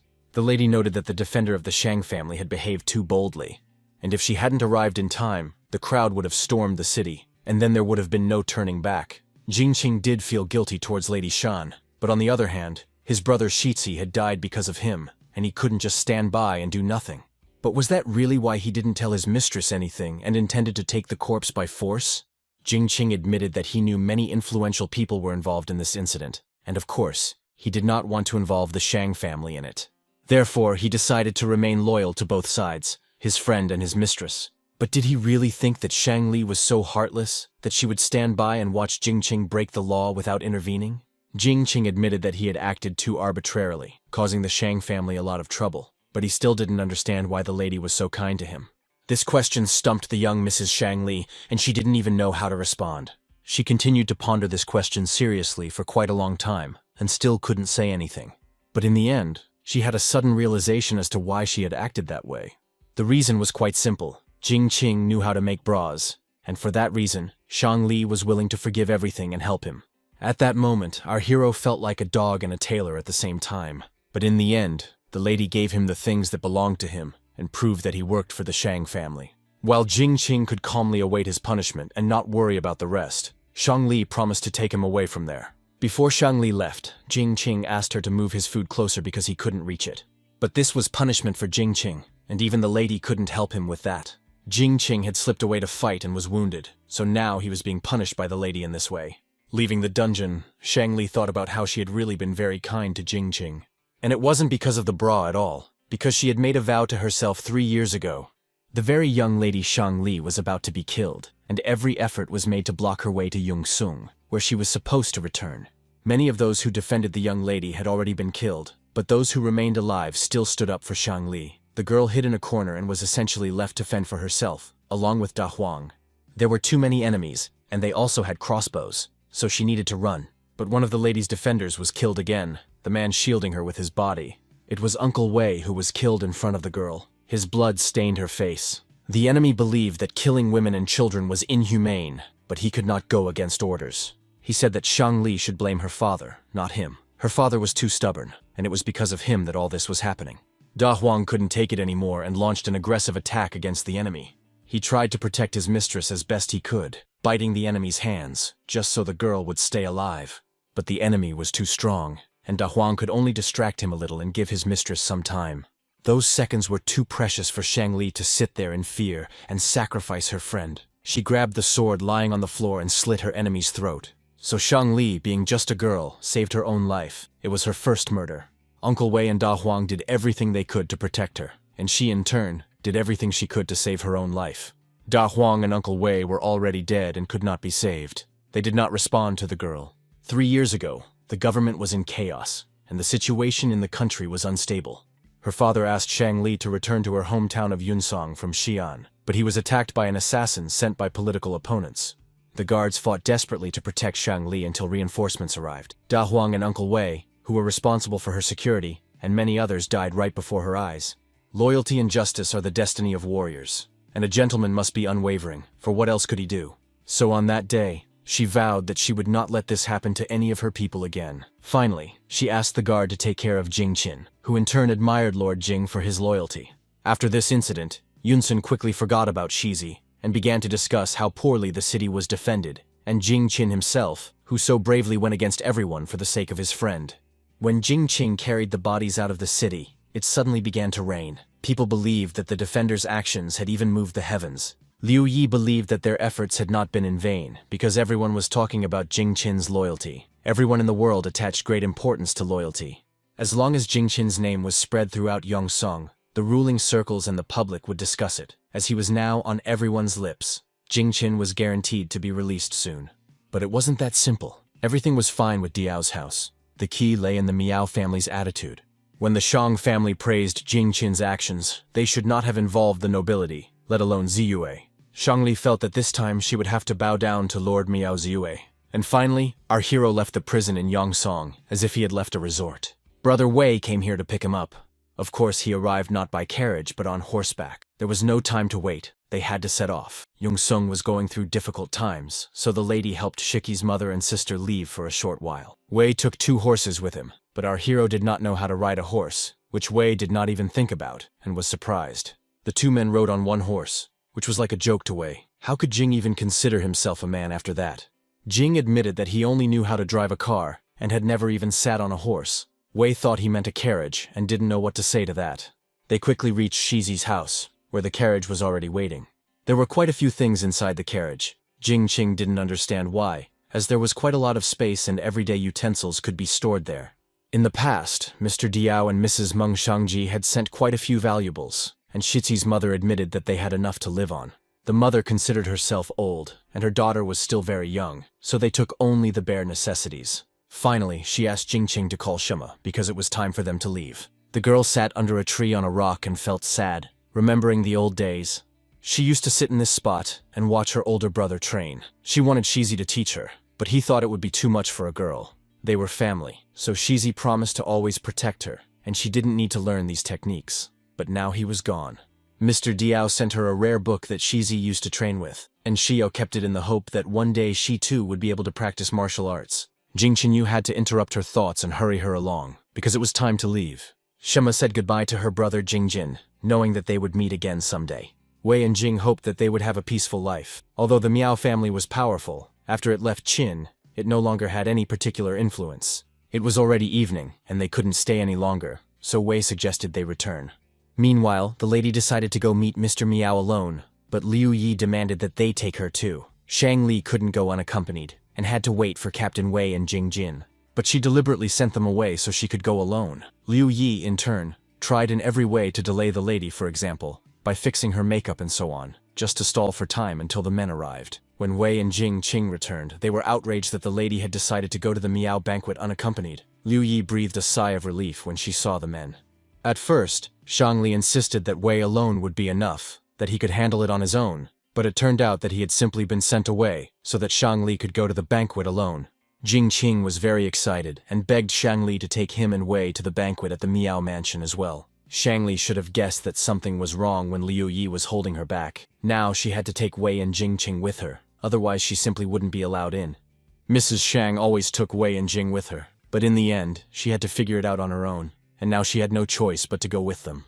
But before leaving, she reminded them that the visit to Jin Miao was nothing more than an attempt to save face. Shangli planned to blend in with the crowd, and Wei and Jin should avoid getting into trouble. She arrived at the Miao family mansion fairly quickly, where Meng Shangji had already been kindly welcomed.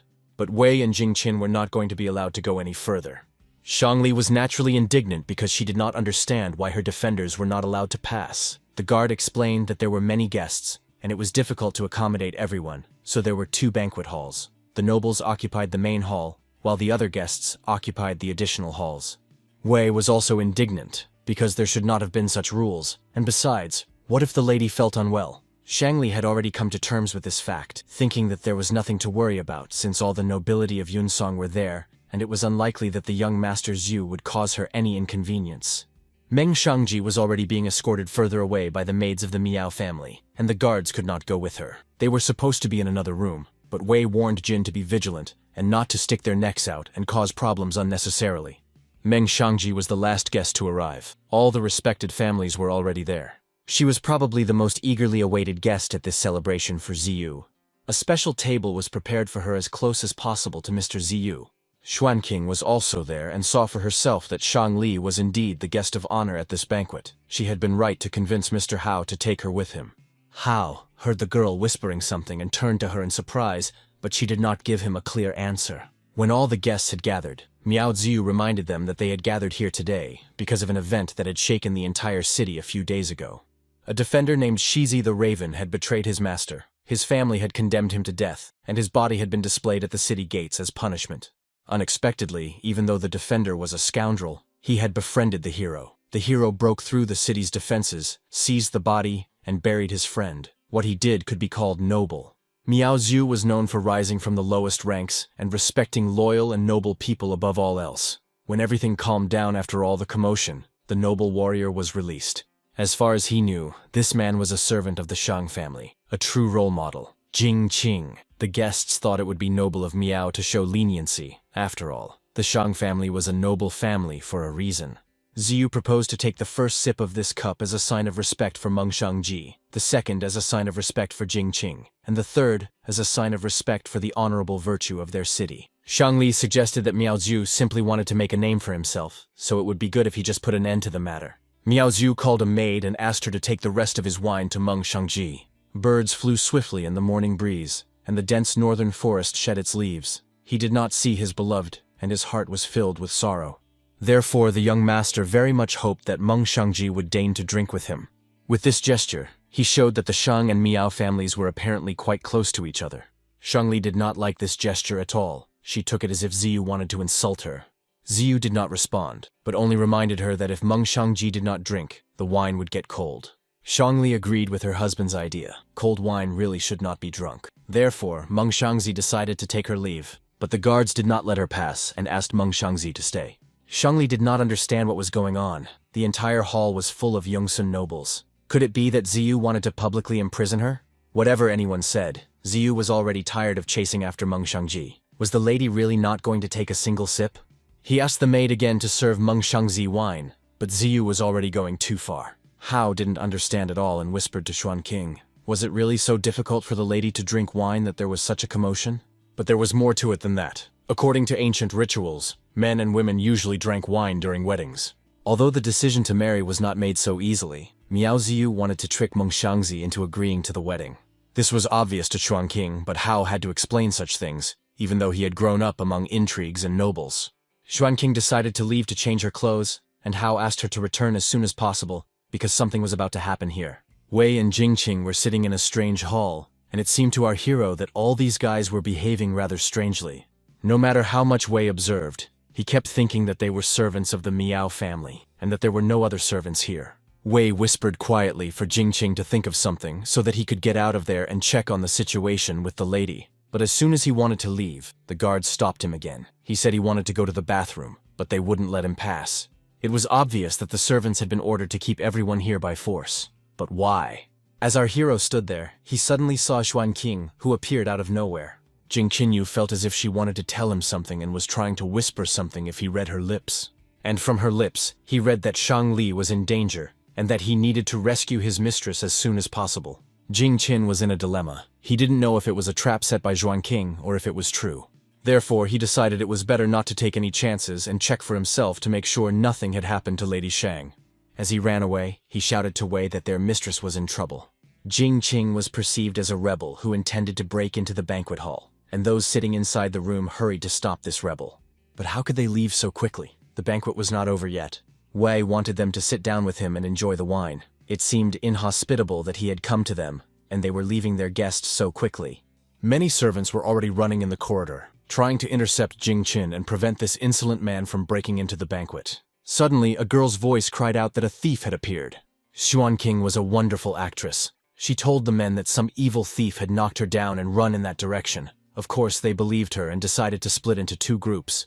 Fortunately, Jing Qing managed to escape his pursuers and noticed that Xuanqing had indeed helped him again. Miao's mansion was impressive in size, but according to her, if you turned near the pond, you could see the banquet hall where Mrs. Shang was now. Xuanqing knew very well that Ziyu wanted 3,000 servants, so he accepted everyone who came and did not demand anything special from them, but simply wanted obedience.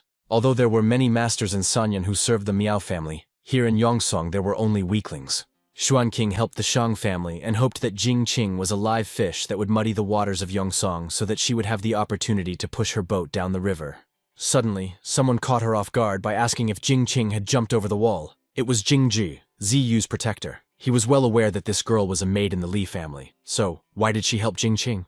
She did not deny what she had done, and admitted that she simply could not bear to watch Meng Shangzi being humiliated. How could anyone humiliate a woman in front of everyone? Moreover, Jing Zhi also knew where Jing Qing was, but he did not warn anyone, and even helped to hide it. He was probably also dissatisfied with the way Meng Shangzi was being treated. Since Jingqi no longer needed Xuanqing, she said goodbye to her protector. Xuanqing realized how risky it all was, but fortunately Jingji let her go. She just didn't understand how such a kind person could live in the Miao family's house for so long. Meanwhile, Shangli was like a bird in a cage, put in an extremely uncomfortable position and forced not only to drink, but also to marry by deception. Many people kept telling her, Meng Shangji is just wine, so why not drink it? Mr. Ziyu's patience was not unlimited, so he wanted the girl not to force him to make her drink. But someone rudely interrupted Ziyu Miao, so that he would stop talking nonsense. It was Jing Qing who had suddenly appeared and tried to get to his mistress as quickly as he could. Jing Qing quickly analyzed the situation and understood what they wanted from Shang Li. He brazenly snatched the cup of wine from the maid. Then he threw the wine right at Master Ziyu. If he wanted wine so badly, Jing Qing decided to be gracious and serve it to him. Of course, Ziyu was completely dissatisfied with this outcome and was probably already ready to incinerate Jing Qing. But our hero didn't care about this bastard's opinion. He did everything to make his mistress feel safe. Ziyu considered our hero's appearance to be an act of insolence on the part of the Shang family. He even began to threaten that just as he had freed Jing Qing, he could put him back in prison. Jing Qing was well aware of his guilt, that he had attacked the city's defenses, and had been justly convicted under Qin law. But what about Ziyu? He falsely accused the loyal man Diao, disgraced her name, and even hung his body on the city wall so that the deceased could not find peace in the afterlife. So what punishment should he receive after that, according to Qin law? A whisper went through the hall. Everyone knew Jing Qin for his fairness and nobility. No one condemned him for boldly opposing Miao, because he wanted to protect the name of Meng Shangji. Many began to doubt Ziyu's nobility and believe Jing Qin's words. Everyone leaned toward the idea that there was another reason for the warrior's death. Ziyu felt himself beginning to lose control and decided to condemn Jing Qin for daring to utter this frenzied bark that distorted the truth. But that scoundrel Miao Ziyu had no right to judge what was true and what was false. It was known that Shizi had made a ritual sacrifice in atonement, and that was loyalty. He spent all his energy and money on treating his mother, which I rarely heard rumors about. Even others began to support Jing Qin and insist on what a talented warrior Shizi was, but he was unjustly framed and portrayed as a villain. Jing Qin knew that when they competed in martial arts, it was Ziyu who secretly sent people to incite Shizi to use hidden weapons. But he refused to do so, nobly surrendered, and acted honorably. Ziyu unscrupulously broke the rules, which was dishonorable. It was inhumane to force an honest man to kill himself as an apology for not wanting to kill. Ziyu mocked the corpse, thereby violating all rules of decency and oaths, which was condemned by people in heaven. Miao Zhu was unjust, unrighteous, and untrustworthy. Even if all the bamboo on Mount Nan were cut down, it would not be enough to write down all the crimes of the Lord, and even all the waters of the Chinese Sea would not wash them away. Zhu simply had no right to judge good and evil. In a panic, he ordered Jing Qin to be arrested. But after that order, no one in the hall even moved. Everyone sat silently and watched. The Lord had the winner of the festival before him, and the forces of the Miao family were small. They wanted to detain him, but they couldn't. In that case, Ziyu turned to an old acquaintance whom he had bossed around as much as he could, Ming Dao. The Lord had to refuse. Shizi had died, and there were no more soldiers serving him, so he admitted that he could no longer serve the Miao Lord. Hao noted that they usually obeyed Miao Zhu, but just now they were all mocking Meng Shangji, and now what? Hao noticed that only now had Xuanqing deigned to return, and he did not understand why she had taken so long to change her clothes. The Miao family was famous in Yongsun. Generations of people enjoyed a good reputation and respect for the wise, but now that they had been exposed for a crime against the virtue of a warrior, it had damaged their reputation. If other families supported the Miao, it would mean that they supported evil. The master chose the defender, and the defender chose the master. The nobles will not support Miao this time in order to appease their defenders. Otherwise, those who have been humiliated will turn away from their masters. After a while, no one even moved or responded to Ziyu's request, and it became clear that Lord Miao's words were empty. Jing Qing did not know how powerful Lord Miao was, so he was very curious to test it. Ziyu was nervous, but he tried to use his reputation to pressure Jing Qing, claiming that Jing Qing had shown him deep disrespect, and didn't he now believe that he could behead him? Jing Qing was told that Ziyu was at the third stage of the Earth Realm, a higher level than Jing. But there were rumors that this was only thanks to a pill. Ziyu did not know how to train, sweat, or kill with dignity, and he also did not know how to fight, as far as Wei knew. Brother Wei managed to deal with everyone except for Jiang Jingji, who managed to detain him. Everyone else was weak.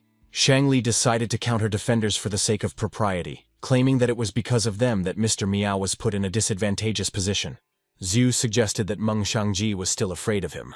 The lady did not like such insolence. She was not afraid of him at all, and had come to the banquet only out of politeness, so as not to offend him, but he took it as fear. Was it worth getting so nervous about? Shang Li warned that she could tell his father in Sanyang that his son had trampled on the virtues of warriors, and then tried to discredit the girl's reputation. Finally, Meng Shangji warned that if Ziyu gave up, they would be even, but after that, he would have to figure things out for himself. Ziyu warned that what happened today must not become public knowledge. No one should forget who he was. Even if his reputation was tarnished, anyone who spoke out would die a painful death. Each of the nobles promised their lord that they would not say anything unnecessary and would keep what had happened a secret. Jiang Jingzi returned to his master, admitting that he was no match for Wei Baiqi and had failed to stop him. Ziyu was indignant and slapped the young defender hard, lamenting what good he had been. Jiang Jingji was prepared to accept any punishment, because he knew how cruel his master could be. Hao and Xuanqing were already on their way home. Hao felt sorry that his brother hadn't been to the banquet, because he hadn't seen Ziyu Miao so enraged in a long time. For many years, the Miao family had been the most powerful in Yongsun. Shu always told Hao that if the Miao family did not fall, it would be difficult for the Li family to advance. Xuanqing thought it would be great if Ziyu Miao's story spread, the fame of such a goddess, capable of carrying and overturning boats. Hao seriously thought about it, and decided that it would indeed be great. Shu constantly told him that he was incapable of anything. Xuanqing subtly pushed the young master to make rash decisions, and was extremely pleased with this. And so, a few days later, news of Ziyue spread throughout Yongsong. Who would have thought that in one day such significant events would occur, such as a corpse on the city walls, and a righteous warrior stealing the corpse? People enjoyed reading what was written on the sheets of paper. The words were quoted verbatim, and what Jing Qing had said was already out in the open. Of course, many also noticed that the writing was rather clumsy, but some thought that appearance was not as important as meaning. In just a few days, documents about Ziyu Miao's crimes were hung everywhere in Yongsong. The residents of Yongsun were indignant and outraged because they wanted to punish Ziyu, but Miao Ziyu remained behind closed doors and refused to come out. Dozens of defenders refused to serve their master and left the Miao family home, returning all the money they had received over the years of service. After that, only Jiang Jingji remained. The young guard believed that his master had always been kind to him, and he could not abandon him. Therefore, Ziyu ordered Jingji to find the person who had spread the rumors, because there was surely some aristocrat from the banquet behind it.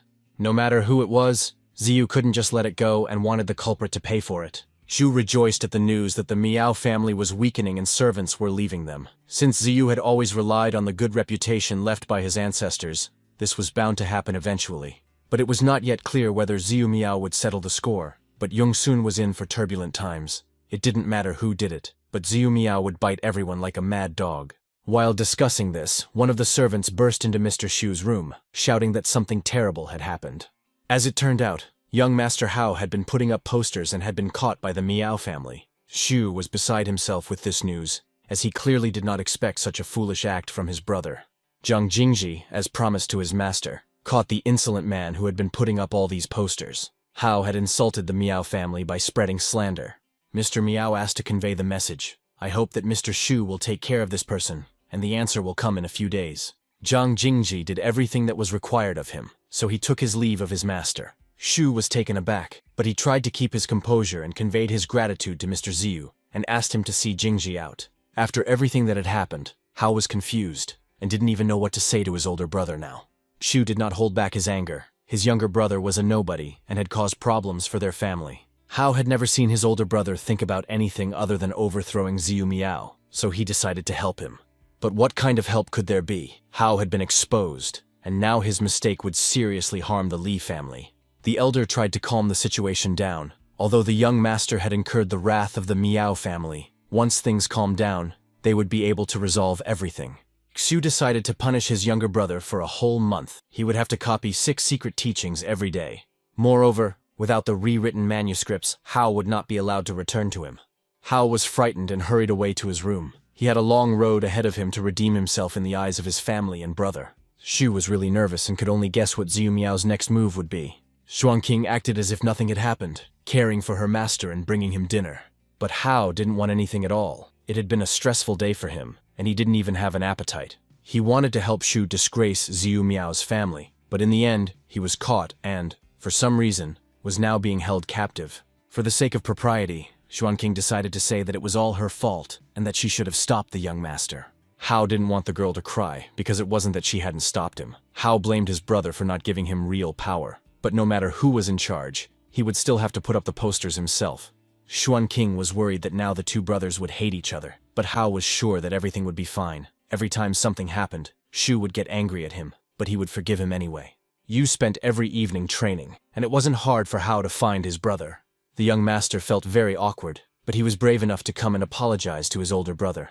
In that case, Brother Shu threw him a wooden sword. They hadn't practiced sword fighting together in a very long time. Brother Shu wanted to see what fencing skills Hao had learned from his family. While they were practicing, Hao tried to talk to his brother. He understood that he had indeed made a mistake. Suddenly, he remembered that Shu loved Jingqin, so he thought he could apologize to him and win him over to the Li family's side. The word love was very strange to Shu. His older brother put on this polite and virtuous appearance to help Hao and his family maintain their reputation. His younger brother had quarreled with Jingqin over some woman, and the mere thought of it infuriated Shu. After that, rumors spread that the Li family cared only about appearances and not actual qualities. And of course, the Li family's reputation was ruined. Hao should have learned a lesson from what happened to the Miao family. But Hao believed that Miao Ziyu was incapable of taking care of himself, and would not be able to take revenge on the Li family. But Shu had a different opinion. The Miao family had been deeply rooted in the management of Yongsong for several generations. How could it be shaken in the blink of an eye? Hao was prepared to take responsibility. If the Miao family wanted revenge, then Hao wanted that revenge to fall on him.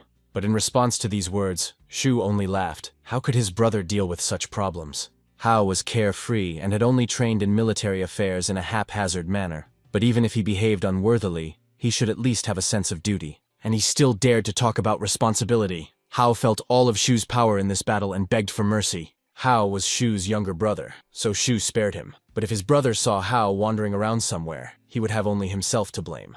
At the end of the battle, Shu asked Gao to take this guy away for treatment. Even if the sword was wooden, Shu knew very well that he had only one brother. A few days later, an envoy from Sanyang visited the Li family home. Several months earlier, the border fortress had spotted the Zhuanzhong tribes, numbering 100,000 people.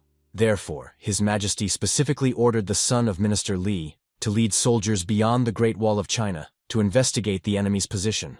This was Ziyu Miao's revenge. Hao was horrified that there was an army of 100,000 behind the wall. Someone had to get the commander's seal, and when it came to the Li family, Shu Li wanted to take the seal. This was the last lesson Shu taught Li Hao. His younger brother had to remember what responsibility was. Their father had been living in Sanyan for a long time, so now the Li family home was entrusted to the younger brother, Hao. He had to think twice in case of trouble, and if he messed up again, Shu would no longer be able to save him. Li Shu said a dignified goodbye to everyone and finally asked everyone to help his good-for-nothing brother. But before leaving, he noticed that very girl. He told her not to stick to Hao, otherwise, when he returned, he would cut off her head. Xuanqing thought of Master Li as she had expected. The eldest of the brothers, he resembled his strict father, but he was not afraid of danger, and he was like a hero who had the courage to act. Meanwhile, in Yongsun, the servants welcomed their precious master. Everyone was subdued, not particularly happy about his arrival. The return of the master of the Shang household excited everyone, but no one dared to say a word about him, so afraid were they. The master had traveled a long way by carriage, and many people greeted Mr. Shang at the entrance. The regional governor had already arranged a banquet in honor of the assistant minister's arrival, so the master was asked to attend. But for Mr. Shan, this was nonsense. He had a court rank and maintained order, so couldn't he visit provincial officials as he wished? Therefore, Mr. Shan asked to convey to the regional governor that if he came to visit him and found that he was involved in corruption, he would be in big trouble. Meanwhile, in the Shang mansion, in a place that was usually full of people, the pillows were empty, and Jingqing didn't even know why. Usually everyone loved to hear his stories, but this time no one even showed up. Meanwhile, Wei searched for Jingqin and finally found him. He hurried to tell him the big news. The master had returned from Sanyang, of course. No one would listen to stories now, because everyone was working so that the master wouldn't think they were lazy. Jingqing had never even seen the master of the mansion, so Wei asked him to be extremely careful. The young man didn't understand why everyone was so afraid of the master, but he was just a newcomer and didn't understand how terrible Mr. Shang was. According to rumors, the previous stableman had behaved rudely toward the owner at a banquet for important persons, and within a year, he was accused of treason and executed. Wei also heard from friends in Sanyan that the former lieutenant and the master had exchanged glances on the street, but there was no quarrel. A month later, he fell seriously ill and was forced to step down. Our hero was very skeptical about this, but Wei was quite serious and gave a bunch of different examples he had heard. However, from all these words, Jingqing understood that their boss was a walking harbinger of misfortune and trouble for those who met him. Wei tried to whisper about it so that others would not hear, because if they did, it would be bad for them.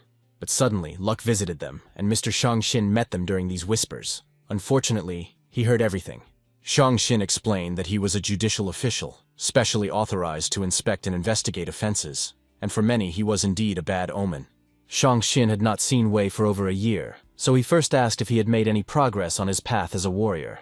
Wei was already working hard, but Shangxin thought it necessary for Yuanbo to send him to the academy for an exam.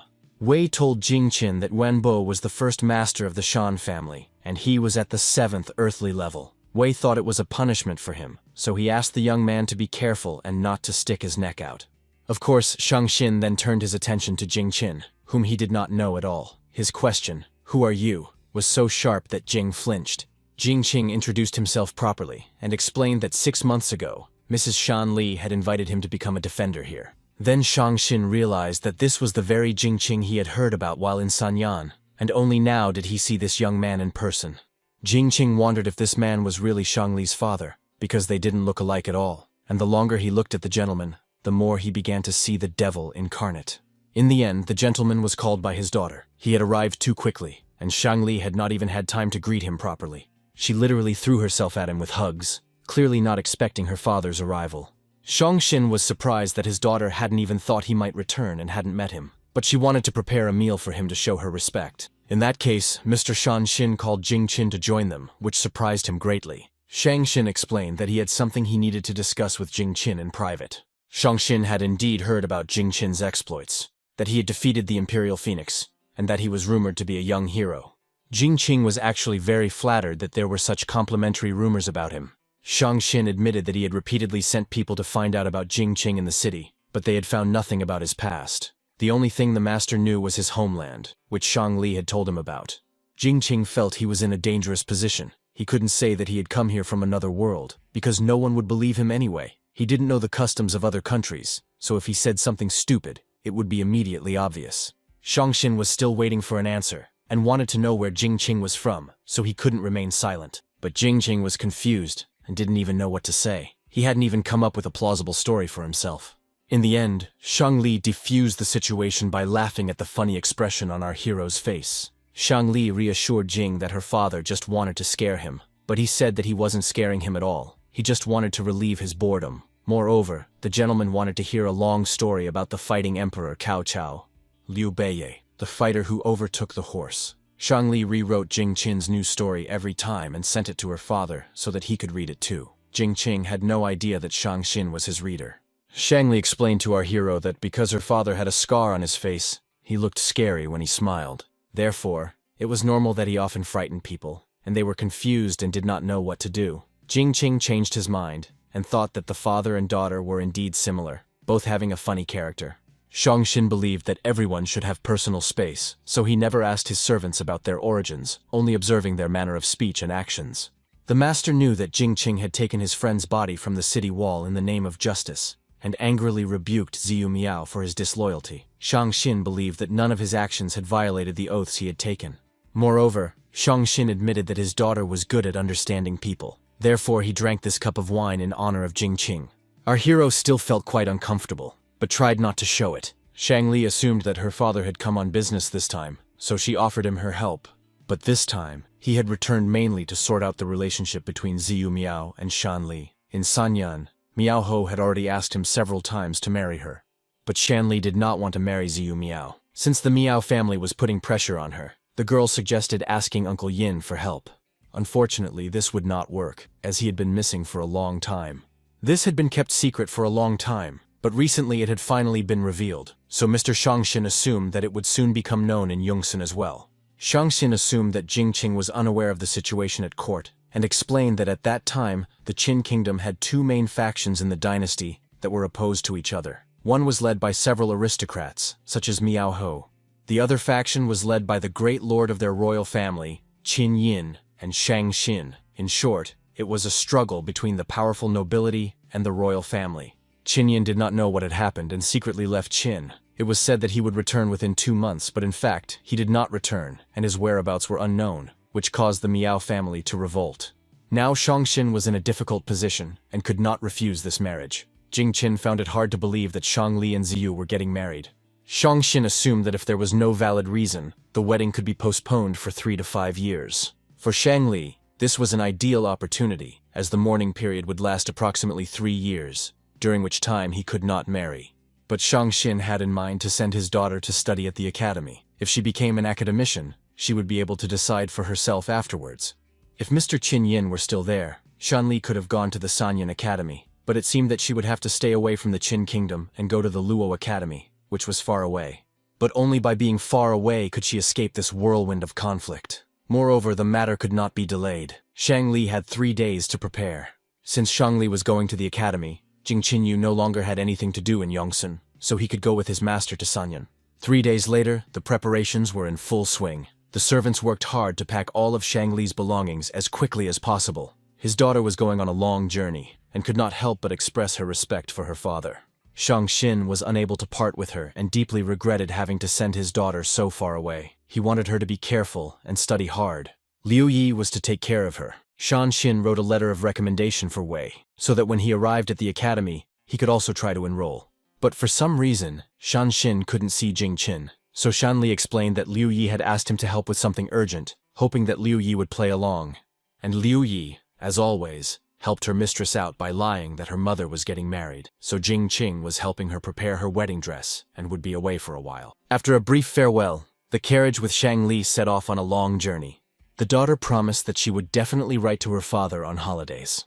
As a father, it was very difficult for Shangshin to part with her, but it was time for the young bird to leave the parental nest. Yuanbo hinted to his master that Shangli and Jingqing had deceived him, which Shangshin was well aware of. For him, it was a minor trick. But Shanshin was not angry at all. He gave his daughter what she wanted. Moreover, it proved Jingqing's unwavering loyalty, and his presence near her would be considered an additional level of protection. Wei did not understand at all why the lady was riding in a commoner's carriage, as she was being shaken about violently. In addition, Wei remembered that Liu Yi's mother had mourned her husband for many years, and now she had finally met a decent man, which he was hearing about for the first time. Liu Yi was stressed because her mistress had forced her to lie again, and when she did so, she felt disgusting. Finally, Jingqing started making noise. They had just left the city and couldn't give themselves away. Wei finally realized what was going on. Jingqing was right there in the box under the lady. Our hero really wanted to go to the academy with the mistress, but he was worried that Mr. Shang Xin would be angry about this deception. But Shangli reassured everyone that he would not be angry at all about this deception. Wei sighed heavily and told the lady that she should send someone to report this to the master.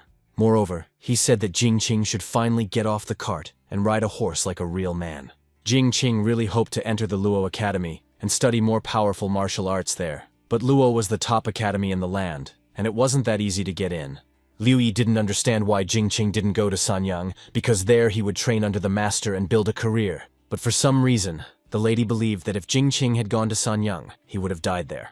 Shangli explained that this was because Jingqing had no respect for the nobility. That was why events such as the corpse at the city gate and the insult to Ziyu Miao had taken place. Sanyang is not Yongsong, and if something happened, Shang Xin would not be able to protect him. Therefore, the lady knew that Jingqing would only live a long and happy life with her. A month later, in Yongsong, at the Li family's house, Xuan Qing was still living in the same place. Moreover, she kept the accounts, and Hao asked her for 100 coins because he wanted to go to the cockfights. The young master had taken 40 gold coins just the day before yesterday, and had already spent them all. But he was very upset when this girl lectured him too. His father was in Sanyang, his older brother Shu had left for the border, and now he had the final say. So he took it upon himself to write out 100 gold coins and hoped that this time he would definitely not lose. Besides, he had just returned with the defender Gao, who wanted to deliver a petition or something like that to Xuan Qing. Finally, before leaving, Hao reminded the girl that it was better for her not to contradict him. Xuan Qing was aware that Gao Dalian had the 4th earthly level. He was considered one of the elders in the Li family, and had authority. Gao had something to say to Xuan Qing. Mr. Hao had entrusted her with the affairs of the residents, pushing them, the elders, aside. But the elder Mr. Shu had entrusted everything to them before his departure, and Xuan Qing could not help the young Mr. Hao in any way, so she had to know her place. Xuan Qing was surprised that only a month had passed since Shu's departure, and Gao was already on edge. Xuan Qing considered herself as pure as a mirror and was not selfish. Moreover, didn't Gao want to hear from her about one important matter? She had recently checked the old accounts and discovered that the family had to buy a lot of supplies from the city's shops every 10 days. Every year, more than 3,000 coins were spent on items that were expensive, but of poor quality. In addition, the owners behind these stores seemed to be distant relatives of Gao. The defender understood what the girl was hinting at and became angry. But she was not surprised that the expenses of martial arts practitioners were often exorbitant, because defender Gao had long been unable to raise his earthly level. Therefore, she logically assumed that a lot of money was spent on medicinal herbs. Xuan Qing understood that this replenished qi and blood and strengthened the body. Gao denied everything. He left the room in anger, threatening to send a letter to Sanyang, and then wanted to see who the master would believe, him or Xuan Qing. Gao insisted that she could stay here for a few more days, like paint and water, but his greed for power did not lead to anything. But these were internal family matters, not power, as she thought. Xuan Qing was outraged that her desire to raise the Li family was seen as a pursuit of profit. One evening, when no one was around, she decided to check something. In this world, some people were naturally noble, rich in clothing and food, and possessed of enormous power. They were the nobility. Some people were born humble, unreliable, and destined for a life of squandering, and these were the peasants. If someone wanted to control their destiny, they could only become a nobleman. Study Taoism at the academy, practice martial arts, earthly levels, break through the sky, and become a scholar. This is the only way for a simple woman to become a noblewoman. There was a strict class distinction at the academy. Regardless of ability, only family background mattered, and only if a student had a recommendation from a nobleman did he have the right to try to enroll. There were 4 classes of qualification in the world: horse, tiger, phoenix, and dragon. Xuan Qing searched all the ancient books in the Li family's house, but could not find what this black carp pattern represented. The only thing in the ancient books was a record that the grandson of King Chu made a wish to the black carp. King Chu was frightened and forced people to bring the baby to him as a sacrifice. Even the prince couldn't help him. Xuan Qing had to be careful not to let others find out about this. Therefore, Xuan Qing planned to go to the academy and she also received a letter of recommendation from the head of the family. Our hero was happy that they had finally arrived in Zhoucheng, the imperial city where the mausoleum of Emperor Zhou was located. And all this was in one city, the Chinese city, the capital of the Chinese people and Emperor Huaxia Luo. Even Wei, who had been to many places, appreciated the majesty of Zhoucheng. It was far more majestic than Yongzheng and even Sanyang. Jingqing did not miss one of the wooden cauldrons and felt a strong urge to touch it. But Wei warned the guy to abandon this idea because later he would have a chance to see it, just like everyone else. For now, they had to leave because the lady needed time to get herself ready. Shangli wanted to increase her bust size as much as possible, and Liu Yi tried to stop her from doing so. Wei could only guess what the girls might be up to, while Jingqing remained silent as a partisan. Shangli, as if from the Qin Empire, wanted to show all her greatness and beauty, because students from all over the world were gathering in Luoyi. Wasn't she a beautiful and high-ranking lady? Wei and Jingqing were extremely surprised by their mistress's new upgrade, but Wei just wanted her to stop causing trouble and go to the academy. Wei and Jingqing were frightened when they heard loud footsteps, and the defender thought that an underground dragon was approaching them. But Shangli remembered that Sanyang had sent a delegation to Luoyi to deliver Dani, so they probably met them on their way back. Jingqing couldn't even imagine what kind of delegation it was, and how many people there were, that the whole earth was shaking from them. The lady led the defenders to hurry there, for they were lucky to have encountered them. Shangli herself was most delighted by this event. The others viewed everything with caution and wariness, as if looking for possible danger. Who said I don't have clothes? I'm wearing this Chinese robe. The sovereign sent his troops into battle, repaired his spear, and killed his enemy. Who said I have no clothes? I wear this cuirass. The sovereign sends his troops into battle, repairs my armor and helmet, and together we kill our enemies. This golden warrior doll, which served as the perfect military weapon, was made by the craftsmen of the Qing dynasty. Since childhood, Wei had heard how powerful the golden warrior was, and now he finally saw it with his own eyes. His eyes held a mixture of admiration, fear, and interest. But Jingqing couldn't understand one thing. Why did the golden warrior of the Qing Empire come to Luoyi? Shangli explained the reason. Every 3 years, the peoples came to Luoyi to pay tribute to the emperor. Even though the Zhou dynasty had weakened, the tribute became an occasion for secret competitions between countries, and the delegates brought their national weapons with them to demonstrate their strength. All countries kept their secrets. The kingdom of Zhao built an iron horse that galloped like the wind, and the kingdom of Wei forged armor that destroyed the city and broke the enemy's formation. And the kingdom of Qi built an airship, and now they can see all of this in Luoyi. Jingqing, living in Yongsan, could not imagine that such advanced mechanical technology existed in this world. But the lady thought that, on the other hand, working in the Golden Warrior was boring. Jingqing and Wei were extremely interested in the lady's conclusions, and began to ask her how she knew about this, or whether she had perhaps been inside the Golden Warrior. Shangli said that when she was a child, Uncle Qin Yin once sat her on his lap and let her control the Golden Warrior herself. But it was hot inside, so she cried until they let her down. The men themselves cried after hearing this story. Jingqing really wanted to try controlling this huge thing, and Wei Yu felt sorry that the lady had missed such an opportunity. Shangli, in turn, did not understand the men's emotions. What was there to feel sorry about? Liu Yi only guessed that men probably liked such large mechanisms. The lady was already ready to leave for the academy, but the men held her back, wanting to look at the Golden Warrior just a little longer. The Luo Academy was founded by Zhou Wenwan, and built on Mount Ike. The first mentor was the mythical Taigong Wang Luyang, but only nobles from different countries were ever recruited to the academy, and the selection process was very strict. Ordinary people not only needed a recommendation from a nobleman, but also had to be knowledgeable about their qualifications and martial arts levels, so it was very difficult to get in, especially for commoners. Over time, the people who studied at the academy founded a town at the foot of the mountain. Shangli had to practice in the school palace to reach the 3rd earthly level. Then she would be awarded the title of scholar, and would be revered in all states, which was like ascending to heaven in one step. This admission was vital for Shangli, so she asked for admission while holding the seal of sacrificial wine. The letter received by the Shang family from Yongsun belonged to the Qin dynasty. Chinese nobles whose genealogy traced back to the Sentan could be enrolled directly. However, the academy is small, and in everyday life there should be no more than one maid. Shangli took the liberty of addressing the gentleman with a request, as the defenders of her home also wanted to enroll in the training program. The lady properly introduced the 2 guards, giving their first and last names. The master understood the origin of the Wei surname, but he also realized that they were only guards, and that he needed to test their abilities. As for Jing, The master assumed that he was from the ruling Da Zhou family. The question arose as to which generation of the ruined royal family he belonged to. Jing did not yet know how to answer. Shangli took the initiative. She said that Jing Qing was from the same lineage as King Zhou Li, which was scattered throughout the kingdom of Qin. Much time had passed, so she could not say that he was from the royal family. The gentleman asked them to forget about the question, as if it were unimportant. Now they had to follow him and take part in the spring trial. Jing Qing did not fully understand why he was linked to King Zhou Li, but the lady knew that Jing Qing would not be recorded as a commoner. As the saying goes, if you want to live, you have to know how to get around, and the lady helped Jing Qing as best she could. The source test was a ceremony to determine the bloodline of the test subject, conducted by a junior servant. A turtle shell was used for the test. But the Luo Academy could divide abilities and qualifications by blood. Here, in one of the 10 cauldrons of the sacred martial arts artifact, was a device that could trace the origin of the examinee.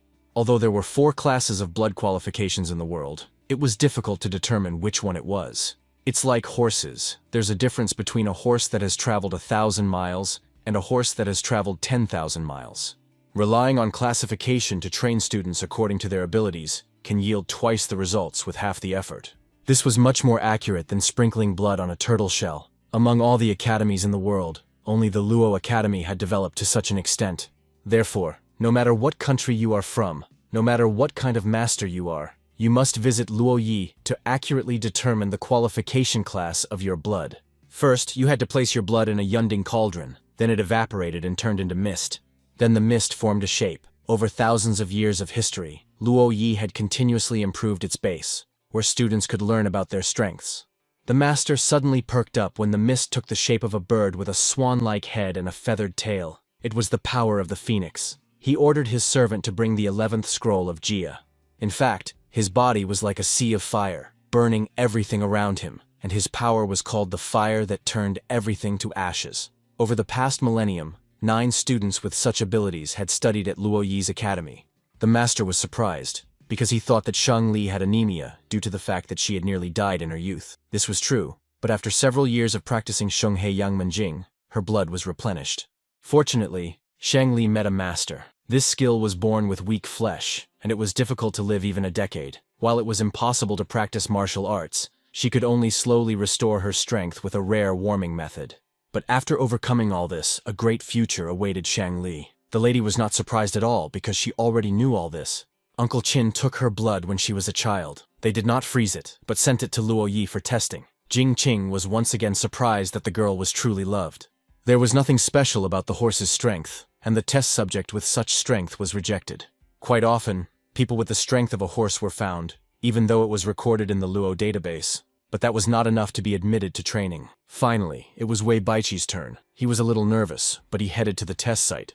He tried not to show his excitement, but his relatives could see that Brother Wei was nervous. For commoners who wanted to enter the academy and had the strength of a tiger, this was not enough. But if his abilities were not like those of the others, the academy would be interested in him and allow him to enter. Shangli was aware that Wei had the strength of a tiger and a leopard, so admission to the academy was not necessary for him. He was already strong enough. Jingxing understood that the selection process was quite strict, and asked the lady if he had a chance to enroll with his Zhu Li ability. Shangli did not know the exact answer, but she assumed that Zhu Li's strength was special, because Luo could not be wrong. At the end of the test, the master joyfully exclaimed that they should bring him the 7th scroll. The mist took the form of a winged white tiger. It was a new manifestation of power. This power in the form of a beast. The mentor at the Luo Academy had only encountered 283 students with similar powers over the past millennium, which he considered a pretty good result. With the power of a tiger, it was possible to reach the 9th earthly level, but it was difficult to advance to the heavenly seal level. However, the wings on the tiger's sides could help it fly. This meant that in the future, they would help Yu advance to the heavenly seal level, something he had never even dreamed of. Everyone was delighted with Wei's results, and he himself was very surprised by his abilities. But now it was our hero's turn. Not to mention Shang Li. In Jingqin's heart, Brother Wei was already a first-class master, and even the Luo Academy had rated him highly. Jingqing would be lying if he said he wasn't worried. He was very intrigued to see if he could pass this test with his Zhu Li power. Our hero had not yet reached the test when someone tactlessly beat him to it. The girl introduced herself as a descendant of Prince Huang Hui of the Korean Empire, and was outraged that he had been rejected in the selection process. Many people knew that Huang Hui had lived more than 500 years ago, and the girl's behavior was so inappropriate that to say she was from the royal family would be simply ridiculous. The gentleman was outraged. This was not the first time this girl had appeared. She had no letter of recommendation and was not an aristocrat. If she had really been talented, the academy would not have refused to enroll her. But she continued to insist that she was of noble blood, even though she had already been tested twice and was still a horse. She was sure that people were jealous of her, that she had the qualifications of 9 heavenly dragons, and that they had definitely lied to her. The master sighed heavily, for he often met people who did not want to believe that they had simple power, who simply had their heads in the clouds, and he felt sorry for them. Finally, it was Jing Qin's turn, and after calming down a little, he cut his finger. In this world of martial arts, strength was everything. What grade would our hero, Zhu Li, receive from the Luo Academy? What form would the fog take? All these questions tormented our hero, and he couldn't wait for the result. In the end, there was so much fog in the room that it seemed excessive. The observers even began to cough from how much the fog spread. They already thought that this was also some kind of power that was not in the database. The vessel of 5 weapons, commanding the elements, eternally unquenchable. The master ordered the 3rd scroll to be brought to him. The master couldn't believe he had seen the power of Zhu Li. He hadn't seen such power in quite a few years. If Luo had appreciated our hero, then Shang Li would too. Looking at the expression on the scientist's face, Wei was more surprised than when he saw the power of the phoenix. The men were happy because they had every chance of being accepted. But whether Jing Qing would be accepted depended on whether he could match Wei. Finally, the master finished the test and approached the golden trio. Meng Shangji, the outstanding daughter of the family, possessed the power of the phoenix. Since she had a fire phoenix, she was enrolled in the academy to obtain a degree in science. Wei Baiqi was the best among them all with the power of a tiger, and the master considered him a talent, so he was enrolled in the academy. But as for Jing Qing, he did not enroll. Everyone was shocked. The master had just admired the power of Zhu Li, so what was the problem now? The master explained that he was surprised only because 500 years ago, Zhu Li's strength had exhausted the wealth of the Zhou royal family and nearly depleted all the resources of the Luo Academy, and now it had reappeared again. Jing Qing didn't even know how to react to this, because everything he knew told him that his power was very difficult to train, so much so that even the best academy in the world would not take him on. Hundreds of years ago, the 8th son of King Zhou Yi, Ji Yuanxuan, also possessed the power of Zhu Li. The king loved his son, and asked the academy to do everything possible to help him improve and break his shackles. For this reason, the royal family and the academy almost depleted all their reserves, and even when he reached the 9th earthly level, he still failed to break through to the heavenly seal level. In addition, this also caused a great controversy due to biased treatment. Since then, new rules have been added to the academy. If Zhu Li's power is encountered again, one condition must be met. Ji Yuanxuan spent a year breaking through to the 2nd earthly level. Jing Qing now had to prove that he was stronger than him, relying entirely on his own strength. Breaking through to the 2nd level would take a year. Only then could they break with tradition and allow Jing Qing to enter. This seemed impossible to the lady in Wei. But the master could do nothing about it, because this was the only way he could prove his strength to Zhu Li, surpassing Ji Yuanxuan. Only the lucky ones had privileges, and our hero had only 1 year for everything. And now Jing Qing had to live alone at the foot of the mountain. His friends did not forget to come out and say goodbye to him, and Shang Li promised that she would wait for him here. Moreover, she said that during this year she would definitely figure out how to get Jing Qing into the academy, not forgetting to show their personal gesture, which only the 2 of them knew. Jing Qing responded by showing his little finger, and promised that he would also try his best throughout the year. And when he reached the 2nd earthly level, he would come to the academy to tell the lady the story, so they made a new promise to each other. When the Luo Academy was built, no one intended to create a city under the mountain, but those who were denied admission, or nobles from all walks of life, who brought too many servants to the academy, all these people remained under the mountain. The academy also sent scholars from the bark to spread the teachings and give lectures in public squares, regardless of the country. Over time, the people who lived there came to be considered external students of the academy, hence the name Scholar Servant. The small town that formed at the foot of the mountain was also called the town of Scholar Servants.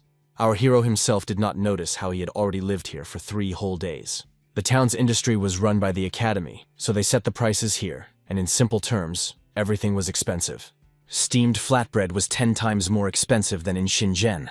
The cost of food and clothing in the city was quite high. Jing Qing thought that 100 gold coins would be enough for him, but in the end, he should have calculated his expenses better.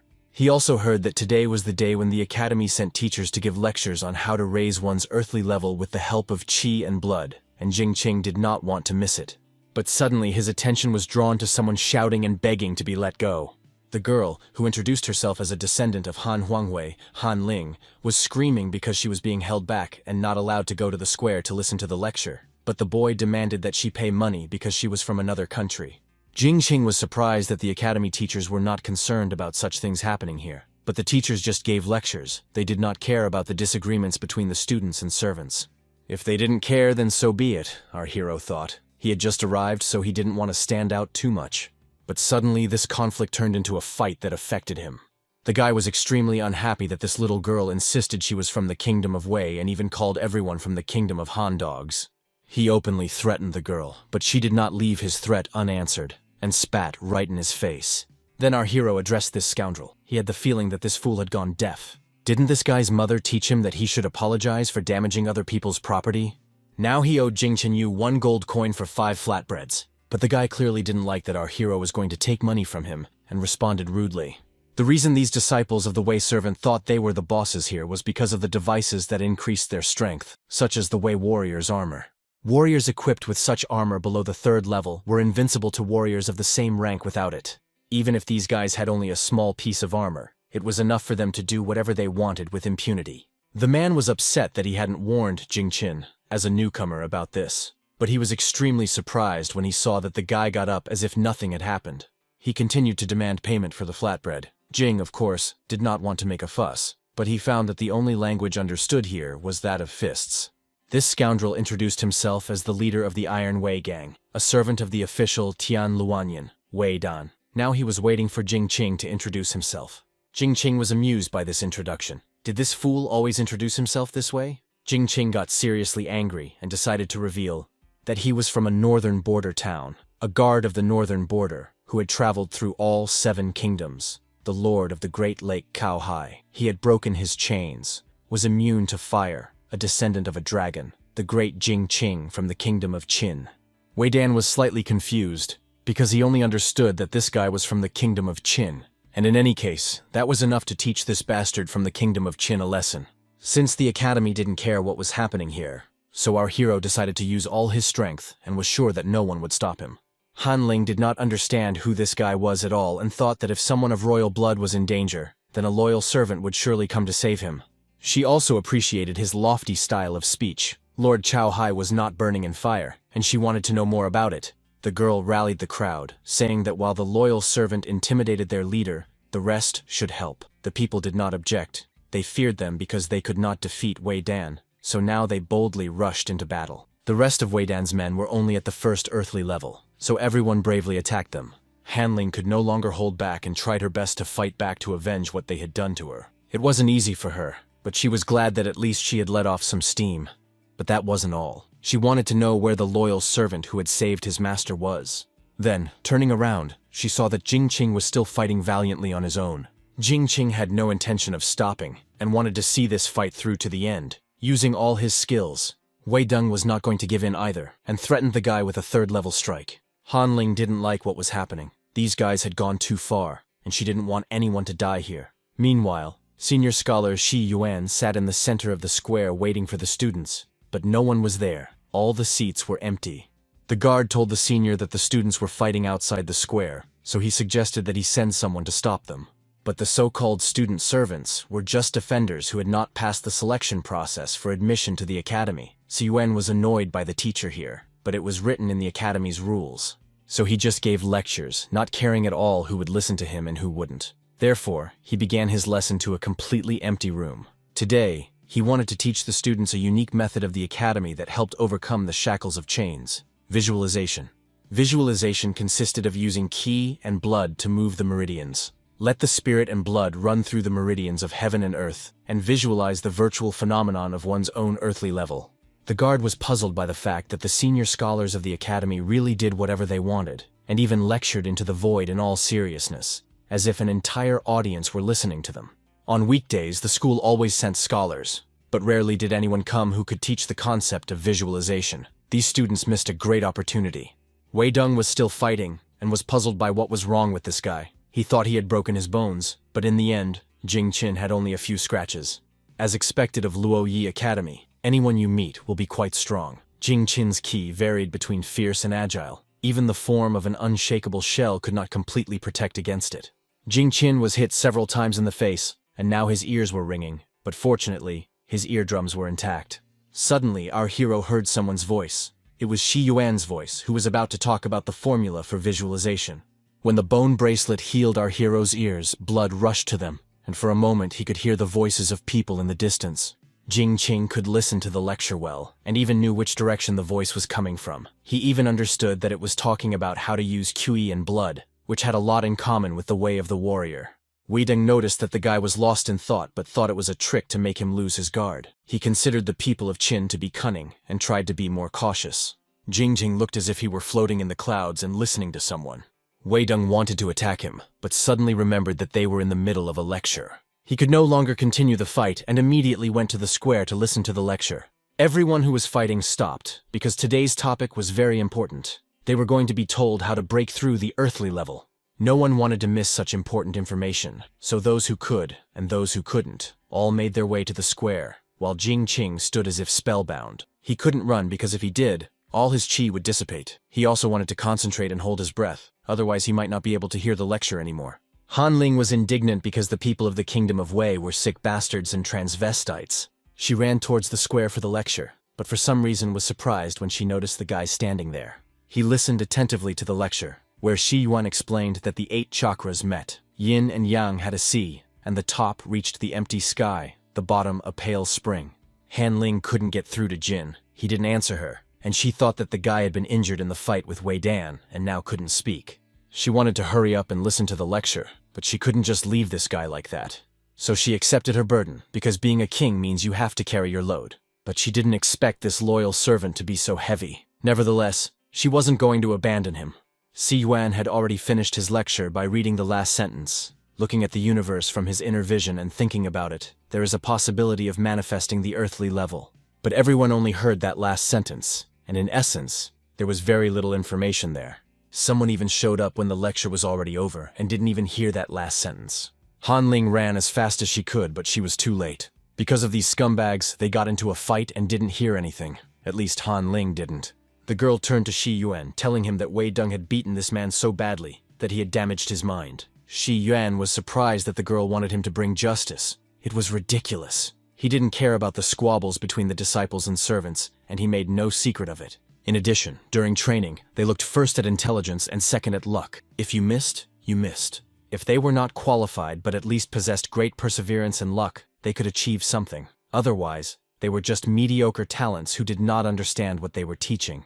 Jing Qin did not fully understand the 8 chakras, yin and yang, and the sea, so he clarified whether this meant visualizing the qi and blood of the body as a whole. Si Wen did not ignore the question and replied that Jing was generally correct. Why not imagine the meridians and blood as a river with countless tributaries? This was enough for our hero to understand the essence of the lecture. The other students and servants who turned to look at him were extremely surprised at how he managed to do something. Shi Wen understood that although the visualization was not too difficult, an ordinary person without half a month of hard work could not master it. The teacher was surprised that the boy really understood it after hearing it only once, and considered it a good result. Jing Qin mastered the earth lock that connected the physical realm. Suddenly our hero became famous throughout the city, and someone even appeared who followed Jing Qin around all day and tried to persuade him to become her servant. Actually, here she is. Her name is Han Ling, and she wanted our hero to become her servant, and did not want to hear his refusals at all. Apparently, she had a lot of free time to follow the guy around. She considered herself a queen, and believed that she should go everywhere with her servant, because it could help them become closer. Jing saw that she dressed like a boy, but after talking to her, he stopped noticing it. Han Ling still trembled with hope that Jing Qin would become her servant, move into her house, and live there, but he flatly refused. Jing Qin also noticed that this girl was unaware that she was a woman. Everything in this city was expensive, and living there was not easy, but the academy had built many facilities here to raise the earth level. There were many puppets here that moved quickly and were weaker than the first earthly level in order to hone their reflexes and explosive power. This was called Yang Road training, and when the time was up, the servant could continue training if he had the strength. However, this time our hero had no strength left and did not want to train anymore. The academy also built mercury baths, Mercury poison penetrated the ki and blood, revealing hidden potential. Our hero had to use his ki to block all his pores, so that the poison would not penetrate his body. Visiting all these buildings could strengthen the body and temper the ki and blood. One visit was comparable to 10 days of intense training. Jingqing had already sat in the mercury for an hour. First, he had to wait for the mercury to melt, and then he could leave. All this was very expensive. If Jingqing had been poor, he would not have been able to afford it. The money he had with him at the beginning was quickly spent. Fortunately, Liu Yi sent him some money, but he needed to find a way to earn money himself. So he decided to make money doing what he was best at. He told stories and taught the other servants. People were amazed by him, because they remembered him as the guy who was praised by the senior scholar from the academy. Wei Deng was angry with himself, because if he had listened to the lecture on visualization back then, he would now be just like Jingqing. Han Ling was extremely dissatisfied because someone was telling this stupid guy something, and he was still interrupting. He paid almost 100 gold coins for this lesson, and thought he could do anything here. Wei Den was quite hot-tempered, but he still paid. Jingqing decided to compromise, and suggested taking a short break so that the guys wouldn't quarrel. During the breaks, our hero told interesting stories, for which everyone loved him so much. So he kept going, telling stories to earn money and practicing martial arts. During this time, a lot happened. For example, Wei Dan and the others finally mastered visualization. Han Ling could make pills, so she had been spending a lot of time on that lately. As for the lady, Shang Li studied harder and harder, but always found time to visit Jing Qin. These lessons exhausted her, but nevertheless, she was happy to spend time with Jing Qin and support him. He, in turn, was surprised that everyone was tired, but still felt it was his duty to cheer him up so that he could achieve his goal. 3 months passed, but during those months, our hero continued to train for 5 hours a day, spending all his savings. The way to break the chain was to endlessly overwork his qi and blood, and then the chain would begin to crack until some of the links disappeared. Except for time spent eating and sleeping, our hero trained constantly. He trained until he reached the 2nd earthly level, but there were still no cracks. Old acquaintances even approached him on the street and asked why there were still no cracks in his chains. Wei Deng never missed an opportunity to boast about his momentary successes, and now he had quite a few cracks in his chain, which he didn't forget to brag about to Jing Qing. He was sure that it would take him about 3 more months to completely destroy it. Wei Dan admitted that he used to wonder why our hero's chain was several times thicker than his, and then he assumed that his strength was so much greater than his. But alas, now Jing Qing, as the guy thought, was on the same level as him. But what would happen in 6 months? Maybe Wei Deng would be on the 3rd or 4th level, and Jing would remain on the 2nd. However, Wei decided that until they fought, they would not know who was stronger. Finally, he promised to stand up for Jing if anything happened. Well, that is, if he was in a good mood, of course. In this way, Wei tried to hurt our hero as much as he could. Jingqing felt that he was being underestimated, and that people could afford to mock him. Of course, this made him angry. But those who were weaker than him were gradually catching up, and some had already overtaken him. No matter how hard our hero tried, he remained stuck in place, as if he had reached a dead end. He began to doubt whether he could really fulfill the Academy's requirements in just 1 year. But suddenly he calmed himself down. He reminded himself that he should just sleep less and train more. He refused to believe that it could take his whole life. Meanwhile, let's see what was happening at the Luo Academy, in the guarded book repository. Ms. Shang came to the book repository every day to look at the ancient scrolls. If the senior scholar Lu found out, he would say that she was not focused enough on her training. But Shan Li was sure that the senior scholar Lu knew her strength, so as long as she handed everything in on time, he wouldn't care what she did the rest of the time. Nevertheless, Liu Yi reminded the lady that she could not come here after lights out. But Shan Li did not want to listen. She had found an interesting scroll. The reason Ji Yuanshuan was able to reach the 9th level was the use of rare herbs and minerals and powerful elixirs that made his blood boil. Then his explosive power became 10 times stronger and struck the chain repeatedly. This was the only way to break Julie's chains and powers. Ordinary methods were simply useless. The only way to break the chain was to be rich enough to afford rare herbs and good elixirs. But even the Zhou family's resources were insufficient, let alone the Shang family. Liu Yi considered herself to be close to the poverty line, and simply did not know how to help Jingqin.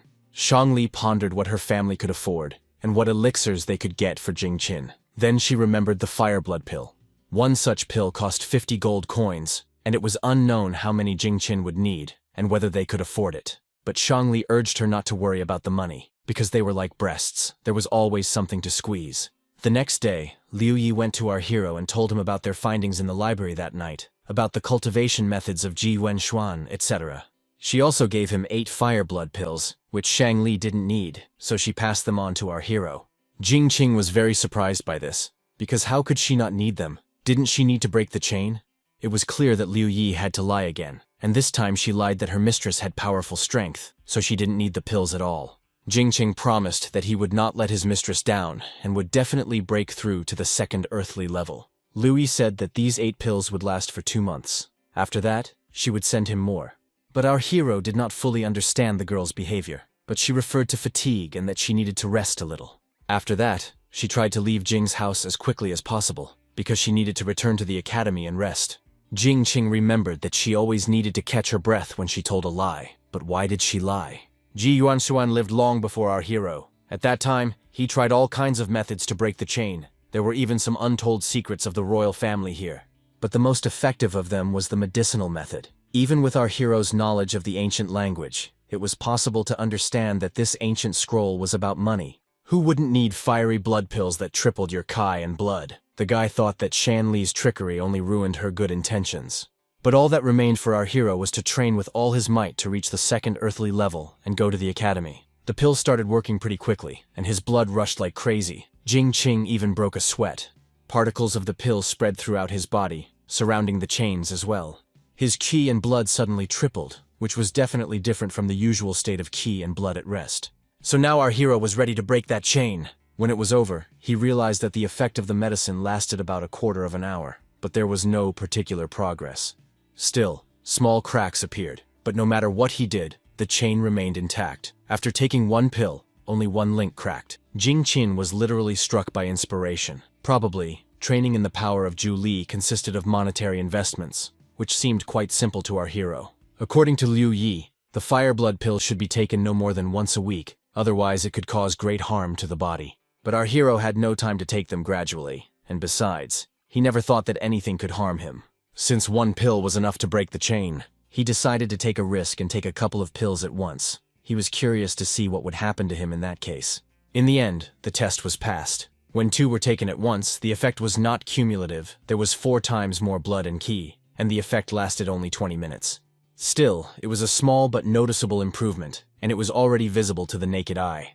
In addition to all this, Jing Qing felt excruciating pain, as if 1,000 blades were flowing through his veins. According to Ji Yuanshuan's records, he took rare herbs and minerals that were no longer available. The Yangming pill could accumulate 10 times the amount of blood in 1 dose. These fiery blood pills were probably simplified versions of the Yangming pill, as Jing Qing surmised. Following this theory, our hero decided not to skimp and take all the remaining pills. He had 5 of them, and hoped that they would all be equal to 1 Yangming pill. Such consumption was more difficult for him. His qi and blood burned 10 times stronger. Almost an hour had passed, and the medicine was still working. His qi and blood burned in his body as if they were going to burn everything. The sensation was comparable to his breath being hotter than fire. And yet our hero was confident that he could not die, and would finally break this cursed chain today. An hour later, an uninvited guest came to him. She called out to our hero, but no one answered, so she entered without permission. She was shocked when she saw her servant in such a state, but he didn't show it, saying that everything was fine and he was just training. This guy almost gave her a heart attack. It was the first time she had seen training that could lead to such a state. Still, even she noticed the progress. The chain had weakened, and cracks were appearing. Jing Qing did not listen to Han Ling, but thought about how Jiyuan Xuanyu was not as badly injured as he was, recovering within 3 days and continuing on. That's why it took a year to reach the second earthly level. Jing thought he was better than Ji Yuan because he had a bone bracelet with which he could train continuously, but he didn't have as many pills. Suddenly, Han Ling sensed that the boy smelled of pills, and she touched his bloody mouth with her finger. Licking her finger, she felt that it was the taste of a fire blood pill. She couldn't believe that her servant was so rich. Jing had guessed earlier, looking at Liu Yi's face, that they were very expensive, and now his guesses were confirmed. An academy student could only get 1 pill every 2 months, and if they were sold, they would cost at least 50 gold coins. Jing Qing only now realized that he had just eaten 400 gold coins at once. He knew it would be expensive, but he didn't expect it to be that expensive. At the same time, the chain had only just begun to break, and he had to get rid of it. According to his calculations, it would cost him about 10,000 gold coins. But then a brilliant idea came to his mind. He stared at Han Ling so intently that she thought he was impressed by her behavior, and wanted to swear his allegiance to her. First addressing her as a sister, he quickly cleared his throat and said, "Brother Han Lin," since she still considered herself a man. He remembered that she could make pills, and of course, she confirmed it. Hao Li was too weak, he had the strength of a horse, but the Li family in Yunsun was considered a prominent family and was allowed to attend school. The academy was small, so they could only take one servant to serve Hao Li. The boy felt that it would not be easy for him here. Xuanqing could not arrive soon, as the women were traveling slowly and would be here in a few days. Gao could not allow the young master to fail to enter the academy. In addition, the academy had a rule that servants had to be of the same sex as their masters in order to prevent students from leading a dissolute lifestyle. Hao was outraged by these rules, and already thought that his father had sent him to this academy as a punishment. The young master was indignant and did not want to take anyone, but Gao insisted that he take someone who would take care of him. Therefore, he suggested that his son, Gaozhong, accompany the young master. He promised to take good care of him. The young gentleman had no objection and agreed. He then ordered Gao to settle in the city and not to be stingy. He also asked that Xuanqing be told that he would come down for her when he was free. Gao was elated with his first victory and considered Xuanqing a fool, because she did not even know the local rules of the academy. The young master's debauchery and Gaozhong's beauty would help Hao forget about Xuanqing in a few days, as Gao had expected, and without the young master's trust, she would not be able to compete with Gao for power. Hao missed him and was very sad here, hoping to come down from the mountain tomorrow, hoping that there would be somewhere to have fun in the city. Suddenly, Gao's so-called son, Gao Zhong, entered the room. She sympathized with the young master. He must have had a difficult journey. Therefore, she now asked permission to serve the young gentleman. Hao was pleasantly surprised that Gao Zhong turned out to be a girl, not a young man. The girl asked the gentleman to call her Zhonger. She also said that her father knew that the gentleman would be lonely at the academy and sent her to serve him. Hao was very pleased because his protector knew his desires perfectly well. They tried to do everything very quietly. Zhonger was worried that they would be discovered, because then not only would the master's reputation be at risk, but also her life. Enough time had passed for Gao Dalian's so-called son to climb into the bed of the young Master Hao, as Xuanqing reflected. The girl guessed that the protector had secretly postponed her trip in order to pull off such a trick. Xuanqing knew perfectly well that Hao Li loved everything new, and if things continued this way, he would quickly fall out of love with her. As she had expected, once Gao gained power, she would be disgraced and expelled. Still, that was better than constantly fighting for the young master's favor. There was no need to rush anymore. The Luo Academy was already close. She needed to secretly find out what kind of power the black carp had. Half a month later, Jingqing spent many days in pills of fiery blood, and finally conducted an analysis of the pill's general pharmacology and main medicinal properties. The medicine, as expected, was called the fire blood pill, which could temporarily stimulate a warrior's qi and blood. It was like a tonic that could warm the flesh when the qi and blood burst, significantly reducing the damage to the meridians. These two medicinal properties did not interfere with each other, but only complemented each other. Their form was stunning, truly the work of a master. Jingqing simply wanted to know if Han Ling could make the same pill, and how much the ingredients would cost. The recipe was from the secret collection of the Luo Academy. Han analyzed only a few of the main ingredients, which were not too expensive, averaging less than 1 gold coin. But the reason the pill was so expensive was because it was effective, and because it required mixing many ingredients. Only in this way could the pill be made powerful enough to raise qi and blood without harming the body. It was difficult for Han to calculate the necessary auxiliary mixtures. Only a master of this craft could do it, and this further increased the price of the pill. Jingqing eagerly awaited some reasonable continuation, and expected Han to give him at least some hope that he could do something similar. But the girl admitted that she did not yet have the skill to create something like that. Jingqing then wondered what would happen if they did not use auxiliary mixtures. Han believed that in that case, everything would be easier, and she would be able to increase the effectiveness of the pill tenfold. But this mixture was very strong and its effect was similar to poison. 1 was okay, but 10 were incompatible with life. Jingqing was excited about this. He really needed such a pill now, and he would hardly have left the girl if he hadn't gotten what he wanted. Han reminded him that it was pure poison, and he only had 1 life. But despite this, the guy kept asking her to make the pill anyway. He really needed it. Han, fully aware of all the risks, nevertheless agreed to help our hero. But first, she wanted to clarify who Jingqing wanted to poison with this poison. The guy patted the girl on the shoulder, trying to relieve her tension and calm her down, saying that he wasn't trying to hurt anyone. Of course, this pill was for him. Would he have asked for it for anyone else but himself? The next day, our hero brought the necessary ingredients. Han Lin estimated that they would be enough to make about 20 pills. You didn't have to be a genius mathematician to understand that these cheap ingredients meant the pills had a very low cost price and were not worth 50 gold pieces each. While they were discussing this, they heard someone shouting, as if someone was rushing someone else. Han Ling noticed that this family had moved in a few days ago, so they were stocking up on everything. But she didn't even know which kingdom these nobles were from. Our hero, however, had already encountered them. Xuan King had a difficult time when she first arrived. She was given a lot of tasks, but she did not complain and patiently did everything. The other maids rejoiced at this, because in the Li household, she had made them work, and now it was their turn to be in charge. Hao became fond of the son of the defender Gao, and began to engage in sodomy, entrusting all power in the house to him. Jing Qing and Han Ling watched this whole conversation in silence. She probably didn't expect to see her old acquaintance here. But she quickly pulled herself together and greeted him silently, showing respect. Han Ling guessed that her companion knew this girl. She seemed very beautiful to her, but she also noticed that she was having a hard time.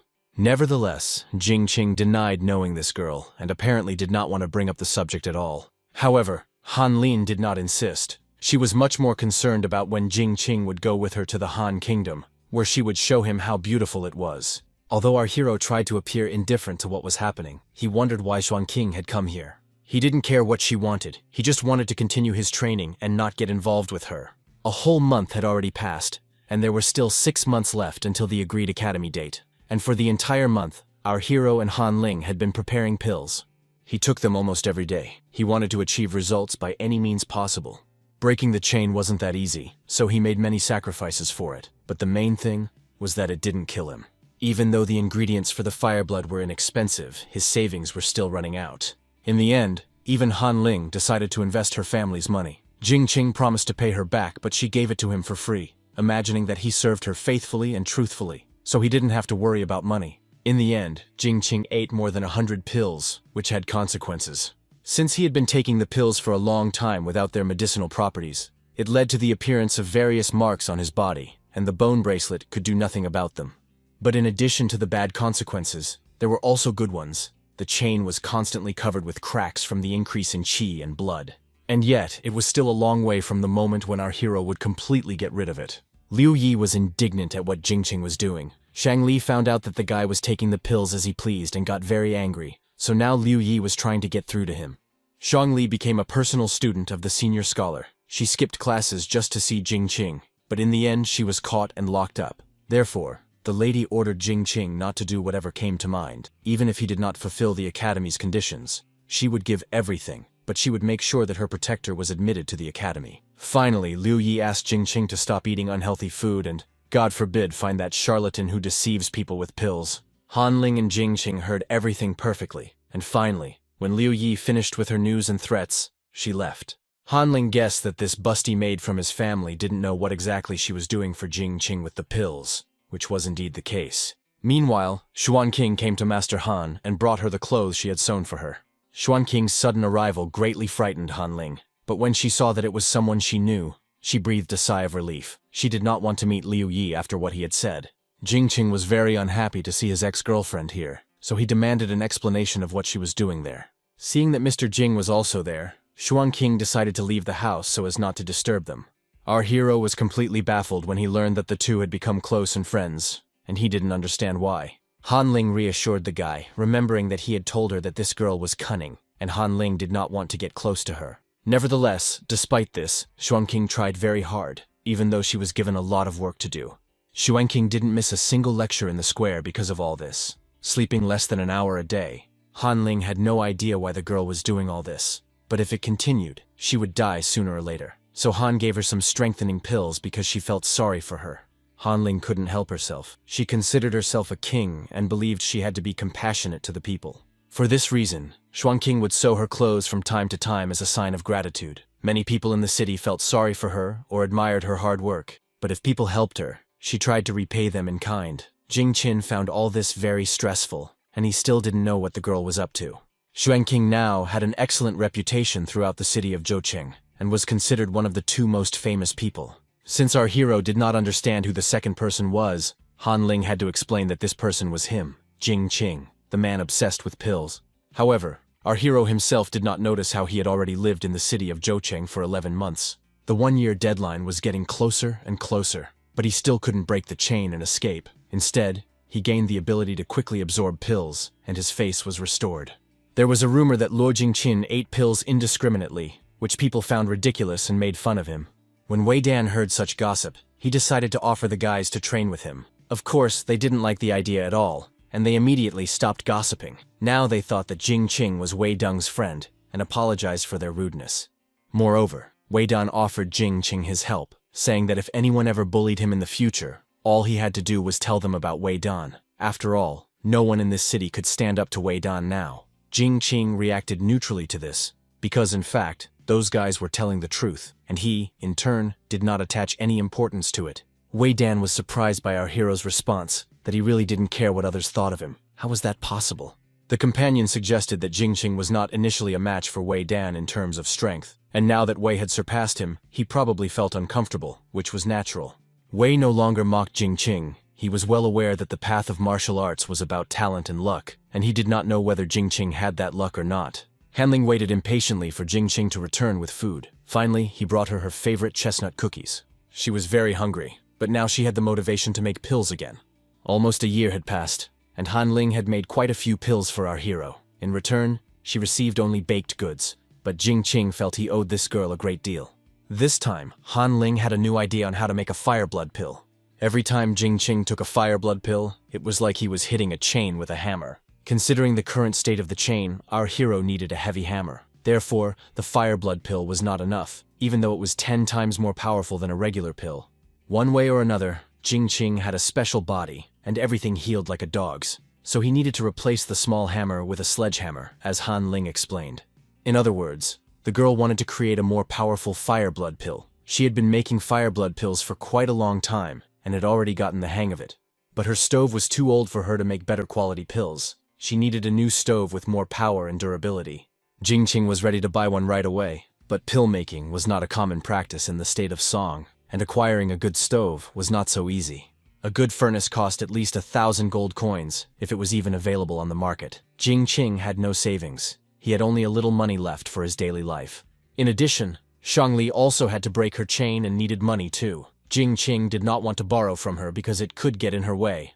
Amidst these thoughts, someone knocked on the door. Xuanqing was standing on the doorstep. She noticed that Han was practicing alchemy and hadn't even gone outside, so she brought her sister something to eat. Han laughed at her sister's address and asked to be called Young Master. Han Ling promised that when she returned to the palace, she would make Xuanqing her favorite concubine, because she was a very caring girl. Xuanqing apologized for her presumption, but asked if Jingqing really didn't have enough money to buy a furnace for making pills.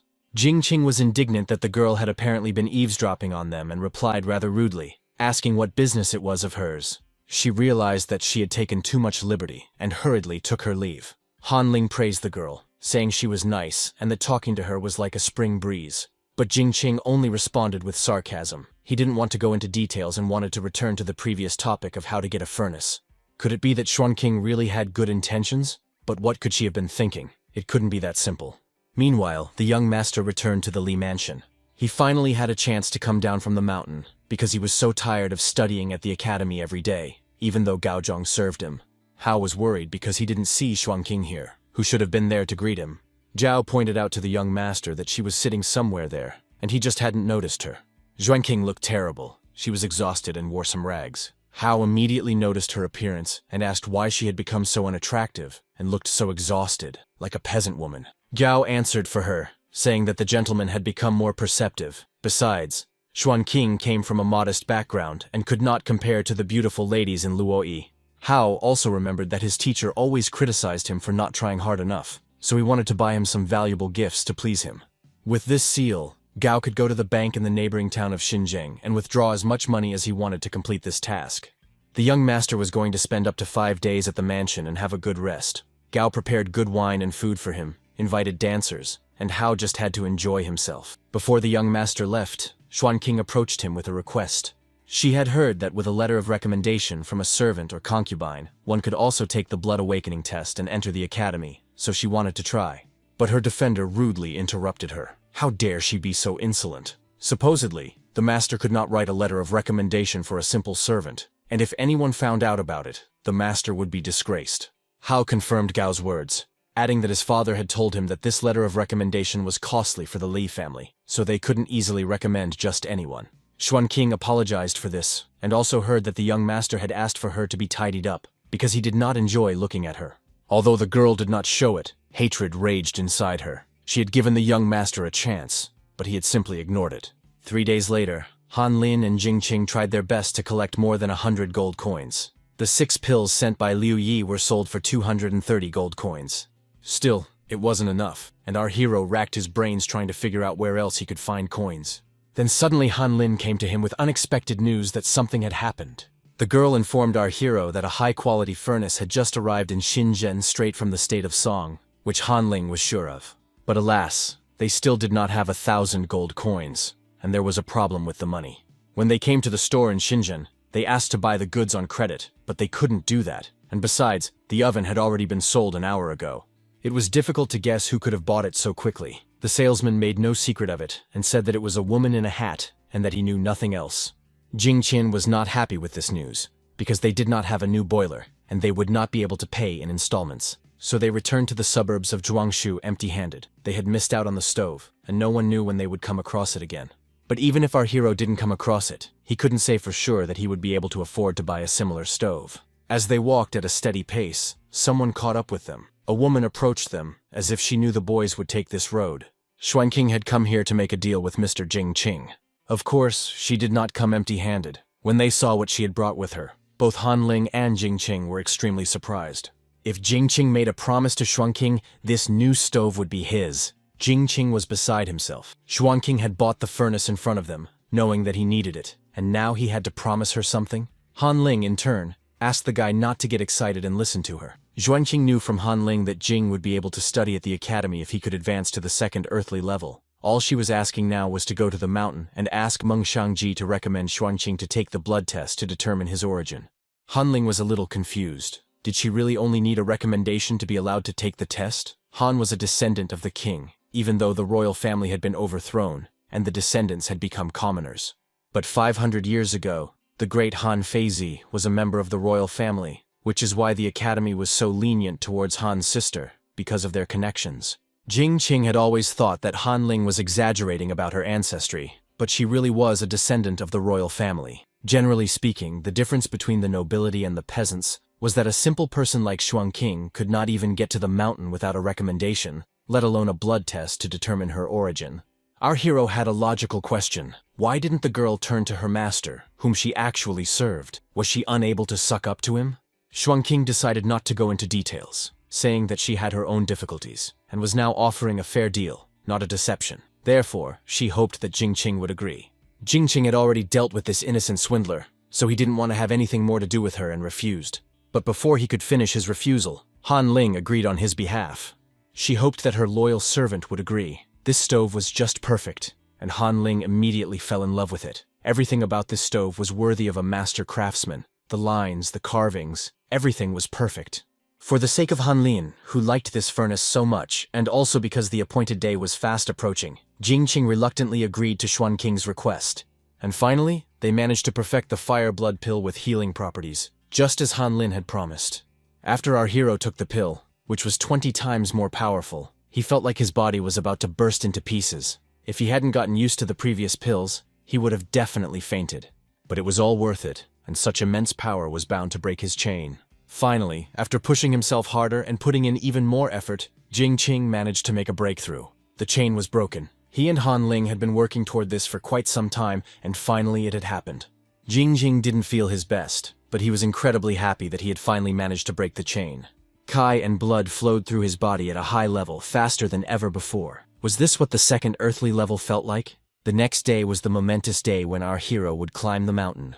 The question arose as to where Xuanqing was, but suddenly Commander Gao's shouts were heard, ordering someone to look for her, and when they found her, not to listen to her and to kill her. Judging by the conversation, Xuanqing took advantage of Gao's drunkenness to steal the seal and withdraw money from her master's account. She had not returned for several days, and Gao thought she had left the country. A reward of hundreds of gold coins was offered to anyone who brought her back. Han Ling thought they could save her since she did all this for the sake of the seal, but Jingqing only agreed with the girl to test her blood to determine the source. Everything else was of no concern to him. Jingqing wanted to hurry so as not to be late for the event. The scholar Zhao gave clear instructions that Jingqing would not be able to climb the mountain until he reached the second earthly level. Hanling accompanied her loyal servant to the steps, and they said goodbye. But just as Jingqing was about to continue climbing, someone stopped him and asked him to wait. Xuanqing was in even worse condition than before. Her clothes were torn to shreds, and she was dirty and bruised. She reminded Jingqing of the promise he had made to her. Hanling suggested that the girl had been hiding outside the city all this time. She warned Xuanqing, because she had heard Gao say that he was looking for her. Jingqing was extremely impressed by the girl. Had she really betrayed her master's family and robbed them just to get a promise from Jingqing? Things between them were already rocky, so it would have been logical for Jingqing to betray her. Xuanqing knew this, but her life depended on it. She bet that Mr. Jing would keep his promise, and that her strength would be enough to study at the academy. Now Xuanqing's life was in Jingqing's hands, and no matter what he decided, she was ready to accept his decision. Jingqing already thought that the girl was trying to make him feel sorry for her. Our hero really wanted to see this girl executed, but despite all this, he told her to follow him. Xuanqing was walking on thin ice, and yet knowing this, she did not stop risking her life. On the way, she wanted to talk to the gentleman, but he said he didn't want to talk to her, and when they reached the mountain, he didn't want to have anything to do with this hypocrite at all. Xuanqing just wanted to say that a bright future awaited her and that if Jingqing was in danger, she would one day repay his kindness with all her heart. Jingqing ordered her to shut up. He didn't want that day to ever come. At the Luo Academy, in the Tripod Hall, Jingqing was finally able to demonstrate his results for the year, which seemed impossible to the master. Jingqing herself realized that it was practically impossible, but everyone could see the result with their own eyes. The manifestation of the third-level Yangling chain proved that our hero truly possessed the second earthly level. Moreover, Jingqing would be able to do without the Academy's resources, and he was even stronger than Ji Wenxuan, as the dean had told him. Was he really that special? Jingqing wondered if he was the only one who could meet the Academy's requirements. Could he now enroll in the Academy? Zhao advised our hero to choose to study pill-making or become an apprentice to a senior scholar at the Academy. Moreover, the dean did not even know who would want to take on Jingqin with his Zhu Li power. When everything was clear with Jingqin, he asked permission to recommend Xuanqing to reveal her nature of power. This was certainly against the rules, but the master decided to make an exception. Moreover, the academy itself would assign a mentor to our hero. Jingqing fulfilled his part of the promise, and now they would go their separate ways. That was enough for the girl, and she thanked Jingqing. The senior scholar of the Tongjin Hall, Shi Yuan, became our hero's mentor. He went through the admission procedure to the academy, and finally saw the Tongjin Hall, where there was not a single student. He politely entered, trying to find out where the senior scholar Shi Yuan was. The man sitting there told him not to look around and waste time, but to come in quickly. Jingqing recognized the man as the same senior scholar who had given a lecture in the square, but now he looked dejected and was completely unlike the person he had seen before. Jing had heard that there was a long list of rituals that had to be followed in order to pay respects, but fortunately, before he came here, Scholar Zhao had instructed him. He began, "I, Jingqing, would like to express my respect to my mentor, according to the rules of etiquette, and bring him an offering." But Shi Yuan interrupted him, saying he didn't need all these rules of etiquette. They were very boring, and Jingqing could just address him as teacher. Shi Yuan had been completely free before, but it seemed that one old woman did not like it. Not only did she force him to give lectures in the city, but now she had assigned him a student. Shi Yuan had no idea how to teach Jingqing with his Zhu Li power, so he decided to give him a little something. It was a senior scholar's certificate, which would allow our hero to enter the library. If Jingqin wanted to learn something, he would have to do it himself. If our hero didn't understand anything, he would have to find the answers himself, and now he had to leave and not bother Shi Yuan. After this meeting, Jingqing realized that his teacher was completely unreliable, and he left him in complete confusion. There were many representatives of different states at the academy, so people from the same country were gathered in a room to maintain contact with their compatriots, and the name corresponded to the country. For example, this is the Qin Pavilion. This is what military chess looked like. Players could develop their logic in the conduct of war tactics and pass the time. Shangli told Jingqin that she would be in the Qin Pavilion and that he should look for them there, but he couldn't find them. Suddenly, someone covered his eyes with small hands. Jingqin felt the chest leaning against him from behind and assumed it was Liu Yi, so he thought that the lady had sent her to meet him. Shangli was surprised that the guy had come to that conclusion. He hadn't seen her for several months and didn't recognize her anymore. Or did he mean that he missed Liu Yi more? In fact, Our hero had completely forgotten that Shangli now wore a bra all the time, and her breasts were indistinguishable. Shangli still tried to understand why Jingqing thought she was Liu Yi, but she was already old enough and shouldn't just hug a man like that, her assistant hinted. However, all this was just idle chatter, and Shangli was very happy when she saw Jingqing. Although our hero took all kinds of pills indiscriminately and lost count, he still kept his promise and enrolled in the academy. For Jing, it was perfectly obvious that he couldn't deceive his mistress and break his promise. A ringing sound echoed throughout the hall. Someone had struck a gong. Jing assumed it was a sign that it was time to go to the dining hall. But let's take a look at the tripod hall, where something no less interesting was happening.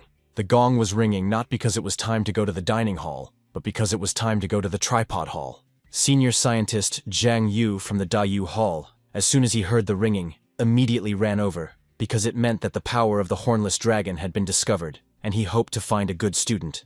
Too much time had passed since the last hornless dragon power had been discovered. Scholar Wu Liang did not understand at all why it was this particular girl. The black carp was one of the most ferocious hornless dragon powers. Therefore, Xuanqing asked to be accepted into the Luo Academy. She hoped that with such power she would be accepted. The power of the black carp could eventually become a black dragon, which was an excellent qualification. But those born with this power had a bad temper, and if they became ministers, they would go against their lord. If they were children, they would go against their parents, and if they were students, they would go against their teacher. Despite all the turmoil in Xuanqing in this city, she did not miss a single lecture by the senior scholar. And finally, in one of the lectures, she learned about rare types of power. Xuanqing learned about the history of the origin of the black carp's power. This black carp power was a special form of hornless dragon power and could eventually become an emerald dragon. But its nature is not kind, going against the Lord and against the Father. Unfortunately, Xuanqing simply had no choice. She could not hope that the academy would appreciate her power. From now on, she would be free from her insignificant position and set out on the path to elevation. Xuanqing knew that only a person's actions determined their true character, not the nature of their power. How could the scholars think that Xuanqing was a rebel just by learning the nature of her power? But the historical records in the books could not lie, and much had been written since then. If the girl said a word, she would have to leave this place.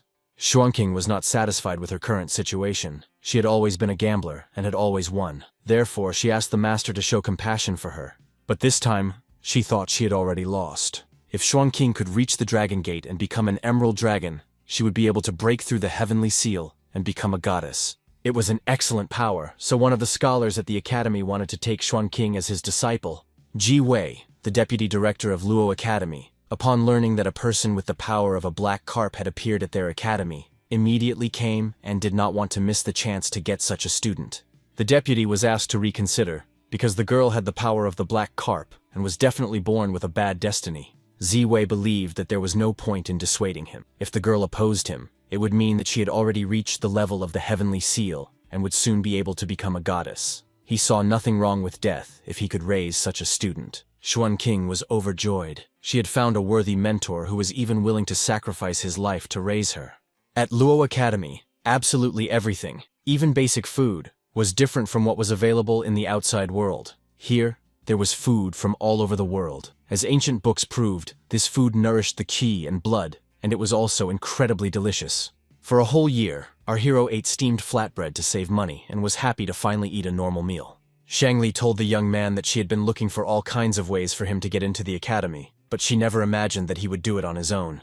Shanli was happy for Jingqin and congratulated him wholeheartedly and gave him some water. But this water had a rather strange taste. It was bitter, and even worse than strong holly leaf tea. One sip was enough to make Jing lose feeling in his tongue. In fact, it was wine made especially for Jingqin, and the lady hoped that the young man would appreciate her efforts. In reality, it was a kind of repayment for the money Shangli had spent on fire pills, but one glass was not enough to appease her anger. So our hero was polite and thought he should drink at least 10 or 100 glasses. After all, one glass was not enough to repay her. After drinking all the wine that had been prepared, Jingqing wondered if he would die after that. The guy sincerely apologized to the lady, and she even felt awkward about it. The lady had a kind heart, so it was just a tonic medicinal wine, but Liu Yi added something to it for flavor. Since our hero arrived later than Shang Li, he now had to call her his senior classmate. When the Luo Academy was first built, the Zhuangshu Mountains looked very different from how they do now. The unsurpassed Grand Master Jiang Ziya used his great power to move mountains and change the course of the river. and then hoped to build the academy. 3 entrances of different levels were built in this academy. The first and second gates were connected by the natural boundaries of the mountain. This area was where ordinary students lived, and only behind the third gate did the academy's classrooms begin. Usually, a master was responsible for each classroom, and academics helped with teaching. In short, one hall was one faculty of the academy. The masters were the heads of the faculties, and the academics were the teachers. Each mentor had their own teaching style. For example, Shang-Li's teacher, Love Ju, adhered to the exercise of thinking and comprehending the unified. Wei's teacher, academician Fan, loved to wander with his students most of all. Then the girl wondered who Jing Qin's teacher was. The boy was confused because he didn't even know how to answer correctly. Shi Yuan seemed quite strange to him, and did he really have a teaching style? This gave Shang-Li food for thought. Apparently she knew something about him. Shi Yuan was the last student of the academy's mentor, and he was quite reserved by nature. He disliked teaching so much that he didn't even want to meet people. The only thing he loved in life was collecting antiques. Shang-Li had already guessed that Shi Yuan's mentor had told him personally to take Jing Qin as his student. Although Shi Yuan was free, he did not have a single student. The lady thought that Shi Yuan treated our hero well, because he had only just arrived, and he had already given him his seal. Usually, only the favorites of the mentors received it. Shang-Li had to suck up to the teachers for a long time and even give the teacher a friendship bra before she finally got that coveted seal. But Jing Qin believed that Master Shi Yuan simply didn't care about him. Nevertheless, the young man wanted to find a way to get closer to him. Shang-Li didn't want to upset her protector, so she offered to show him around the entire academy. First, she showed him the academy's library. It contained many books from all over the world, including a rich collection of ancient books, among which were even notes about the riches of Zhuli. Next, they went to the music hall. The Zhou dynasty ruled the country with the help of music. Here there were zun, sheng, gongs, flutes, bowstrings, qing bells, and other musical instruments from different countries. There was even a pavilion for discussions about Taoism. Academics and even masters debated science, but sitting here and discussing Taoism, they learned the truth.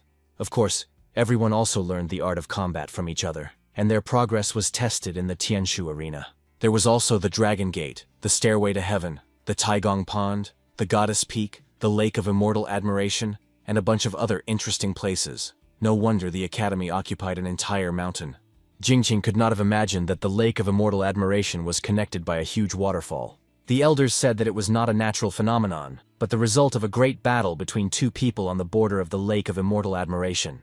According to legend, the 2 were best friends, but no one knew why they had quarreled. During the battle, the mountain rock split, and the dam collapsed. Water from the pond rushed down, creating this nameless waterfall. This happened 20 years ago, but even the elders avoided talking about the reason for the battle. This puzzled Jin, but the thought that people at the academy always demonstratively severed relationships. Unfortunately, this conversation was not destined to continue, as Shang-Li's attention was drawn to Liu Yi. She waved nervously and tried to get her mistress's attention, as if she wanted to warn her about something. Things were bad. Shang-Li immediately realized that her teacher had arrived, so she grabbed Jing Qin, and they ran to hide. Master Liu Ju asked Liu Yi why she hadn't seen Shang-Li. Liu Yi had to lie and say that her mistress was reviewing her lessons, and she was afraid to disturb her, so she went out for a walk herself. Liu Ju acknowledged that the girl had been working very hard lately, so the teacher asked Liu Yi to go with her and tidy up the library. Teacher Shang-Li and Master Jing Qin were enemies. Every time Liu Ju heard something about Shi Yuan, she would start grinding her teeth. Moreover, she simply hated men, and always said that all men were pigs. And when she found out that Shang-Li had given Jing Qin a blood tonic elixir, she flew into a rage. And now our hero had also become Shi Yuan's disciple. Knowing her teacher's temper, Shang-Li was afraid that she would chop Jing Qin to death on the spot. But in reality, the lady was just joking, because a teacher couldn't be that scary. She only said that she would break all 3 of his legs at most, but that had to be a joke, because people only had 2 legs. Her behavior reminded Jing Qin of the behavior of his mentor, Mei Jue. Shang-Li didn't know who the boy was talking about. Thinking it was a new story, she asked him to tell it to her. Since there was nothing else to do, Jing Qin began to tell the story of a girl who called herself Master Mei Jue. She swore to heaven that she would destroy all those who broke their vows of love. It was a very tearful story, in which mentor Mi Jue and Fan Xiaoxiao were a couple in love with an unfortunate fate. Jing told the story so vividly that his mouth went dry, and Shang-Li couldn't hold back her tears. When the guy fell silent, he heard a woman's voice saying that she really liked the mentor Mi Ju. Lu Ju hadn't gone anywhere and had listened for half the day, and now she couldn't wait to find out how it would end. The teacher had forced Lu Yi to remain silent, which was why they had stood there for so long. Lu Ju had already decided to finish the story herself. She was very curious to know the ending. She hoped that Mei Yue had taken out 100 swords and chopped Fan Xiaoxiao to pieces. Jingqing hoped that if he said that in the end they became husband and wife, the teacher wouldn't be angry. Shangli became very excited and began to beg the teacher not to even think about beating Jingqing and not to touch a single one of his legs. Lu Ju said that she was only joking and didn't even think that her student would take it seriously. Could it be that Lu Ju wasn't even angry with her? Lu Ju was completely calm and said that she wasn't angry about such trifles. Jingqing already thought that the lady had just caused a panic, and her teacher turned out to be a very good woman. As soon as he thought about it, he noticed that the stone wall had started to move. Then he saw a palm on the wall, which appeared and caused cracks to appear in the stones. And then the whole wall collapsed like a house of cards. Jingqing felt as if he had passed through the gates of hell. And yet, our hero's legs remained intact, as Lu Ju had promised. And a month later, he continued his studies in the library. The book repository was quite dusty, as few people came here because only academics and their favorite students had access.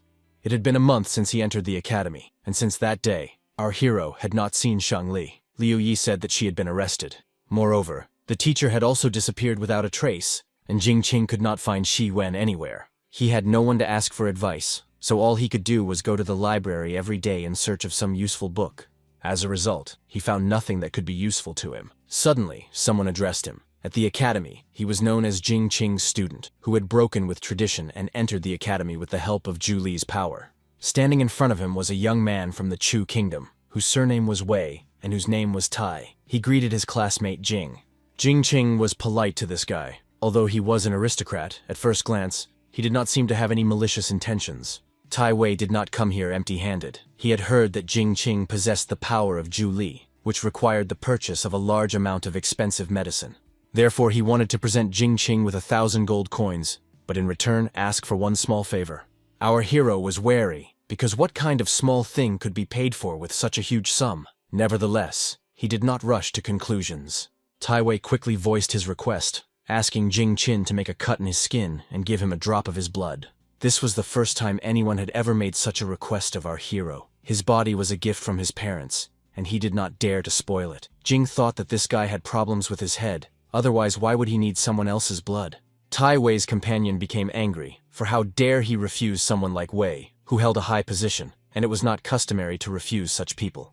Tai Wei, on the other hand, was much more reserved and did not insist on his request, apologizing for the rudeness of his subordinates. Jingqing watched them leave and wondered what had just happened. The leader was so polite, but his companions were like dogs on a chain. They did not insist on their request any further. But the next day, Tai Wei came to Jingqing's room again, and Jingqing refused his request once more. Tai Wei showed up on the third day, offering 2,000 gold pieces, but Jingqing had no intention of giving his blood to anyone for anything. It was starting to annoy him, and he wanted to understand why Tai Wei was pestering him.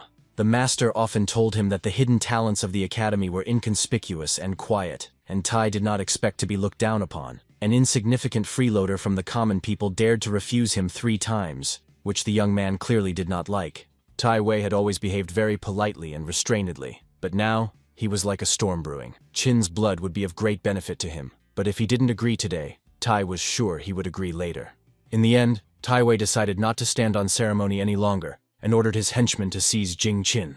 The politeness disappeared instantly, and Jingqing was surprised by such a drastic change. But someone was extremely unhappy that the fight was starting and he hadn't been invited. It was Wei's brother. He had just returned from traveling with his teacher, and wanted to drink wine with Jingqing, but he had no idea that there would be so many uninvited guests here.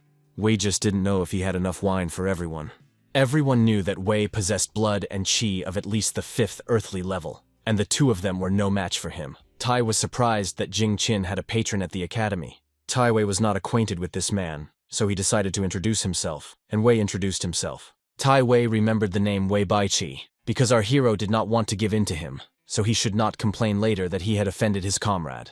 Brother Wei, in turn, was surprised when Jingqing managed to run into them, and judging by the blood and qi, they were all almost at the 3rd earthly level. Still, there were students from all over the country at the academy, and they were all different, so he suggested not thinking about it and having a drink first. At that moment, our hero thought that the matter was settled, and that he would never see that strange student again, but that was not the case. The next day, during an inspection, it was revealed that student Wei Baizi had behaved inappropriately and violated the principles of the 8 decrees for students. Therefore, he was subjected to a second-degree punishment, which was announced by the academy inspector, He Yi. When the punishment was over, he had to work on his mistakes, but if he violated the academy's principles again, he would be expelled. Jing Qing had just left the library when he heard that his friend was being punished. Wei remained steadfast, but it was clear that the lashes were taking their toll on him. But our hero didn't even know why Wei was being punished. Then Tai Wei kindly explained that Wei, who was warlike by nature, with his 5th Earth-level powers and disregarding the laws of the academy, had fought with 2 of Tai Wei's students. After that, a bunch of rumors spread about Wei, saying that he was a commoner and only got here because of a drawing in the form of a beast. They also insisted that when people with the strength of a tiger made a breakthrough in tempering, they became great and experienced warriors. Therefore, they thought that he wanted to make a breakthrough faster and went for it. Jing Qing couldn't help but react to what he saw and wanted to punish this scoundrel. But Wei stopped him, because the inspector was Tai's man, and all he had to do was say something, and he would punish the right person again. Tai Wei was pleased with the results of his efforts, and he had another matter to discuss with Jing Qin. Tai Wei knew that Jing Qin had several friends in Zhuangshu. It wouldn't hurt him to come down from the mountain and see what Tai had done. As long as the terms of the deal hadn't changed, Jing Qinyu should consider Tai Wei's proposal. Meanwhile, in the town of Zhuangshu, there was a huge fire. Wei Ding and Han Ling were slightly injured in the fire. Han Ling was now trying to help the boy, who was in pain. Jing Qing quickly ran to his friends. He couldn't abandon them, because they had been through so much together. Our hero was frightened when he saw what had happened, but the main thing was that his friends were alive. He explained the situation. Someone wanted to buy blood from him, but he didn't sell it because it seemed suspicious to him, and as a result, that damn aristocrat attacked his friends. Jing Qing felt extremely guilty, so he apologized to his friends. Han Ling took it easily and asked the guy not to blame himself, saying that she had helped her servant as she should have. But I don't remember Wei Deng being very friendly with Jing Qing. And yet, when the enemy came to burn down the houses, he rushed to Han Lin's aid. Why did he keep quiet now? But in this situation, one thing was unclear. Why did Tai Wei need our hero's blood?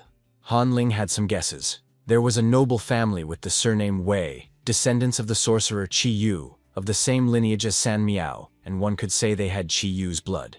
The people of Chu were skilled sorcerers, one might say necromancers. Using the blood with the power of Zhu Li and stimulating the blood of the San Miao people, they could purify their ancient bloodline. They couldn't improve their natural abilities, but they could add special features to them, turning an old nag into a fast horse and growing wings on a tiger. Wei Dan thought this was very cool, and he wanted to learn more about his ancestry, and then, if necessary, borrow some blood from Jin. But that was foolish. Making an incision and obtaining blood would undermine his vitality, damage his natural abilities, and make it even more difficult to reach the earthly level. If that was the case, then Wei Dan didn't want to put Jing Qing at such risk, because it was already difficult for him to reach the earthly level, and if he ruined his pulsation, then he probably wouldn't go beyond the second level. Jing Qing thanked the girl for telling him the truth, which he didn't like, but which was so necessary. His thanks sounded strange to Han Ling, but Wei Dan confidently said that he had helped Jing Qing, so he should thank him and not offend him. Finally, our hero asked Han Ling and Wei Deng to give him some time and he would explain everything to them. On behalf of Master Gigi, our hero was asked to go to the Immaculate Hall. Gigi was Tai Wei's teacher. Apparently, our hero had offended the junior and gotten on the senior's bad side. He already anticipated that nothing good would come of this meeting. In the Immaculate Hall, besides the teacher himself, there was, of course, Tai Wei, who sat as if nothing had happened. Gigi was surprised that Jing Qing did not even bow to him when he entered and did not observe etiquette. Jing explained that he was a student of Master Shi Yuan, who had never taught him lessons in politeness. Gigi noted that Shi Yuan and Jing Qing had very similar temperaments. But in any case, the teacher called our hero today to restore justice. His student politely asked to borrow some blood, so why did Jing Qing refuse him? Jing Qing became even more indignant. Wei had treated his friends from the city under the mountain inhumanely. How could this be called politeness and sincerity? But wasn't it because of Jing Qing? Thought the teacher. If he had agreed to give blood right away, this would not have happened. Suddenly, the teacher remembered that Jing Qing was a servant of the Shang family. Although Meng Shangzi followed her teacher in everything, Lu Ju was addicted to immortality pills, and sometimes she could turn a blind eye to her students. Tai Wei decided not to hide anything, and confessed that Master Gigi was not only his teacher, but also his uncle from the Zhou family. At the academy, masters with the surname Ji were stronger than masters with other surnames from birth. Apparently, our hero already understood what was going on. The mentor and his students wanted to take his blood together. As soon as Jingqin was surrounded on all sides, he immediately began to defend himself and was not going to show weakness. Taiwei was outraged by the young man's behavior, that he resisted him and did not give him blood. But according to Master Gigi, if he beat these two, wouldn't it be their fault? Maybe they should have hidden better so they wouldn't get beaten up? Jingqing knew the rules of the academy well. If there was a problem, it could be solved in the Tianshu arena. There, it would be clear who was right and who was wrong. If those two scoundrels wanted Jingqing's blood so badly, they should have fought him first. The next day, as agreed, Jingqing and Taiwei met in the Tianshu arena, where a large crowd had gathered. This time, Zhao presided over the proceedings in the arena. Both sides had already taken an oath. It was confirmed that the oath was fair and impartial. Jingqing's side bet was the blood of Zhu. Taiwei's side bet 2,500 gold coins, as well as the Chu ruler's collection of jewels. The spectators did not even understand what Zhu's blood was, but since it was equated with such treasures of the Chu family and 2,500 gold pieces, it was probably something extremely valuable. The fight was about to begin. If both sides agreed, it would start, but Jingqing interrupted Zhao. He wanted to raise the stakes. If Jingqing won the battle, Taiwei would have to admit his mistake and apologize to Wei Baiqi, Han Lin, and Wei Dan. Taiwei agreed without hesitation, but also raised his stakes. If he won, Jingqing would have to give him not a drop of blood, but a whole bowl. The spectators anticipated an incredible spectacle. It was difficult for them to predict the outcome of the battle, even though Taiwei was about to reach the 4th level, while Jingqin was at the 2nd level. However, it should not be forgotten that Jing possessed the power of Zhu, which gave him a significant advantage. When the bets were discussed and agreed upon, the fight began. Everyone was curious to see how this battle would end. From the very first seconds, both sides began to use the power of the axe, and here our hero experienced some difficulties. Or rather, he did not expect such power from Taiwei. The path of the warrior who studied Jing and the 10 military treatises that Taiwei studied had a common origin. Although the book, The Way of War, was written by the great master Qin Yin, this military science was only for the practice of officials. The 10 military treatises were used by outstanding princes and dukes. Even if Taiwei was unable to fully comprehend the 10 military treatises, the 2nd rank against the 3rd determined the outcome of the battle. Taiwei recognized that Jingqin's forces, Zhu and blood, far surpassed his own, but he must have known that with each level, the power of blood was gradually reborn.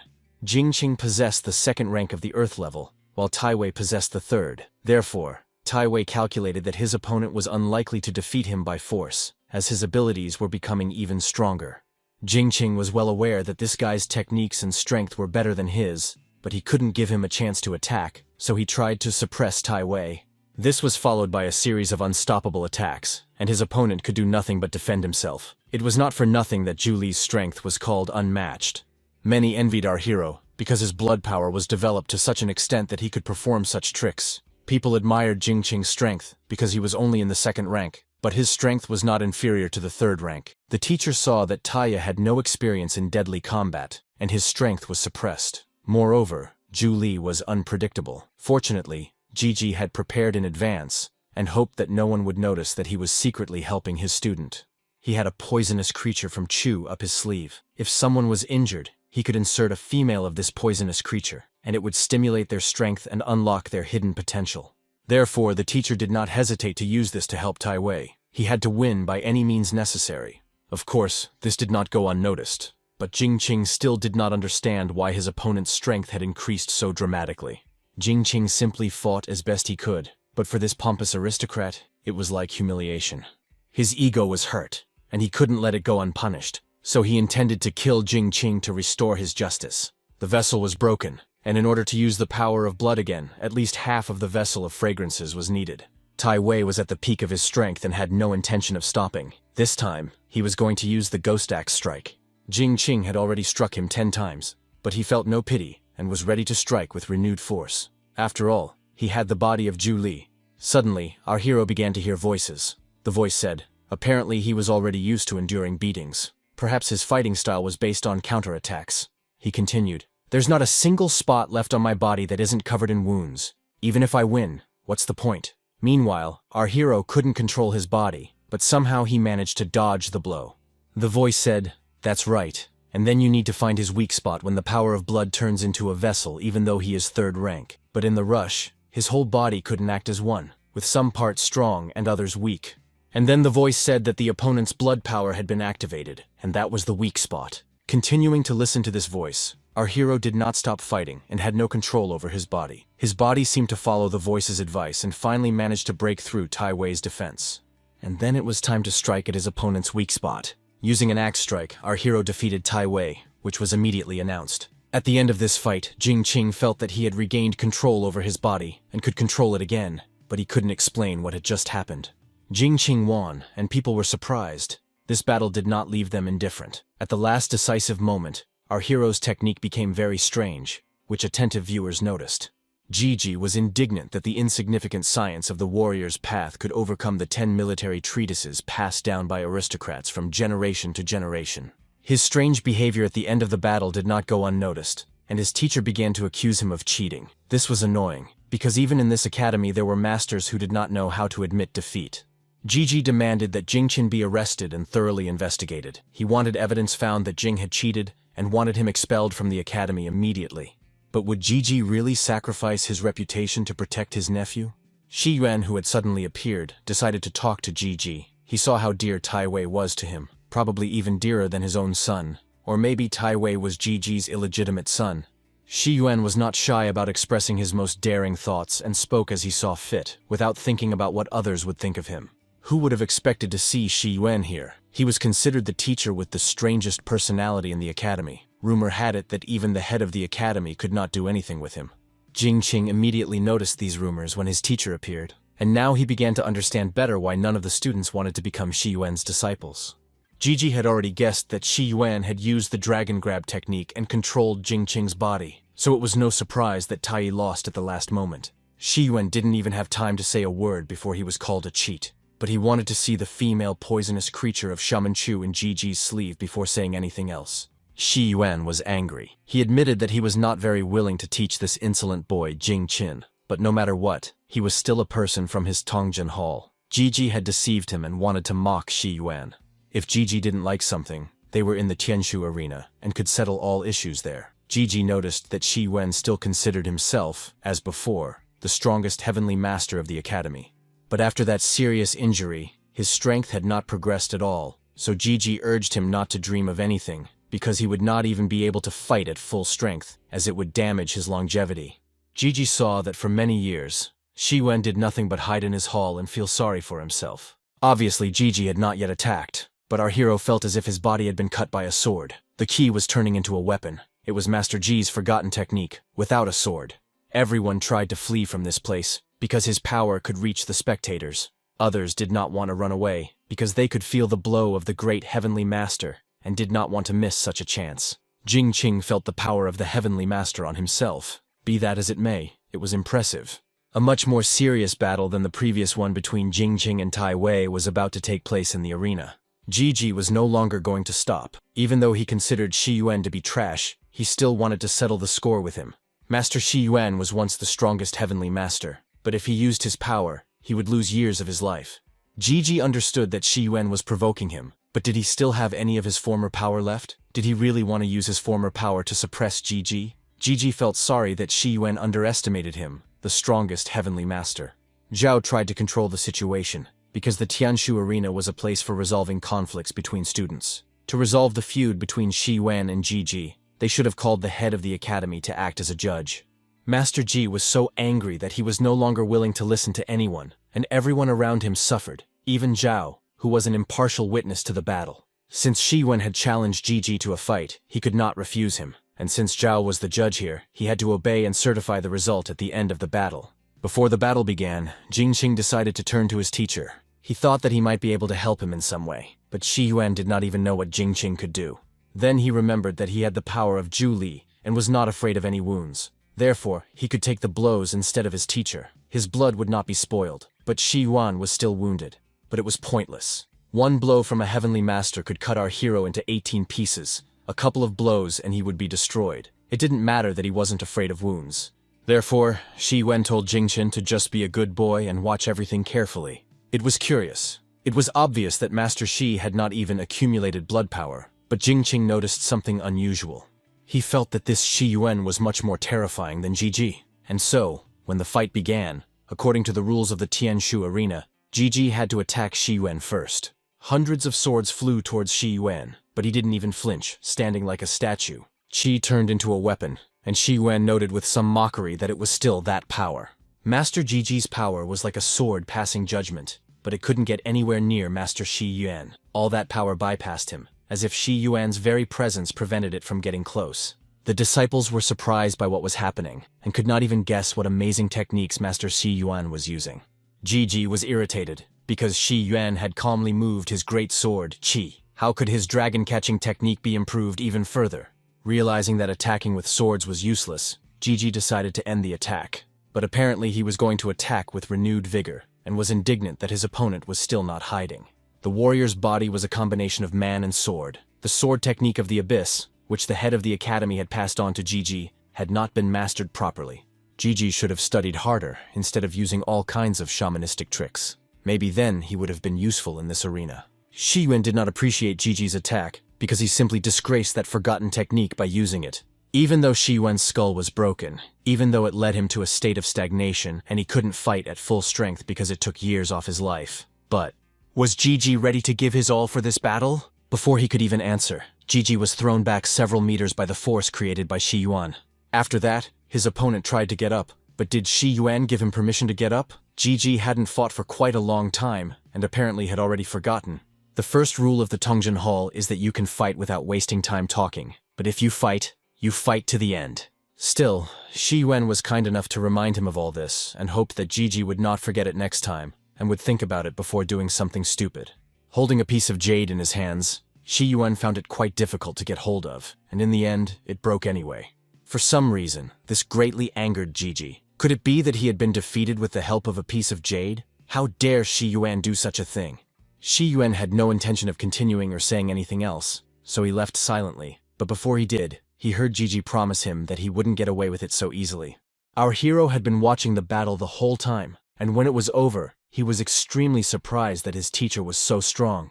After all this, his bone bracelet suddenly responded. According to tradition, when people were buried in the past, a piece of jade was inserted into the anus. Could it be that the bone bracelet wanted to absorb this butt plug? Meanwhile, in the Immaculate Hall, the promised gifts were already being prepared in case Tai Wei lost. Tai was angry that his uncle really wanted him to admit his guilt to those insignificant people, and Gigi understood this perfectly well. But one should not forget that being a person of noble birth, one can also lose and die, but Gigi could never tolerate defeat. If a noble man lost a dispute, then no matter what, he had to be repaid tenfold, or even 100-fold. Therefore, following his uncle's instructions, Tai Wei kept his promise and sent Chu's collection as payment. Of course, the charges against Wei Baiqi were dropped, and Wei Deng and Han Ling received apologies from Tai Wei. When they finally received their apology, Tai Wei prepared to leave, as he still had a long day ahead of him.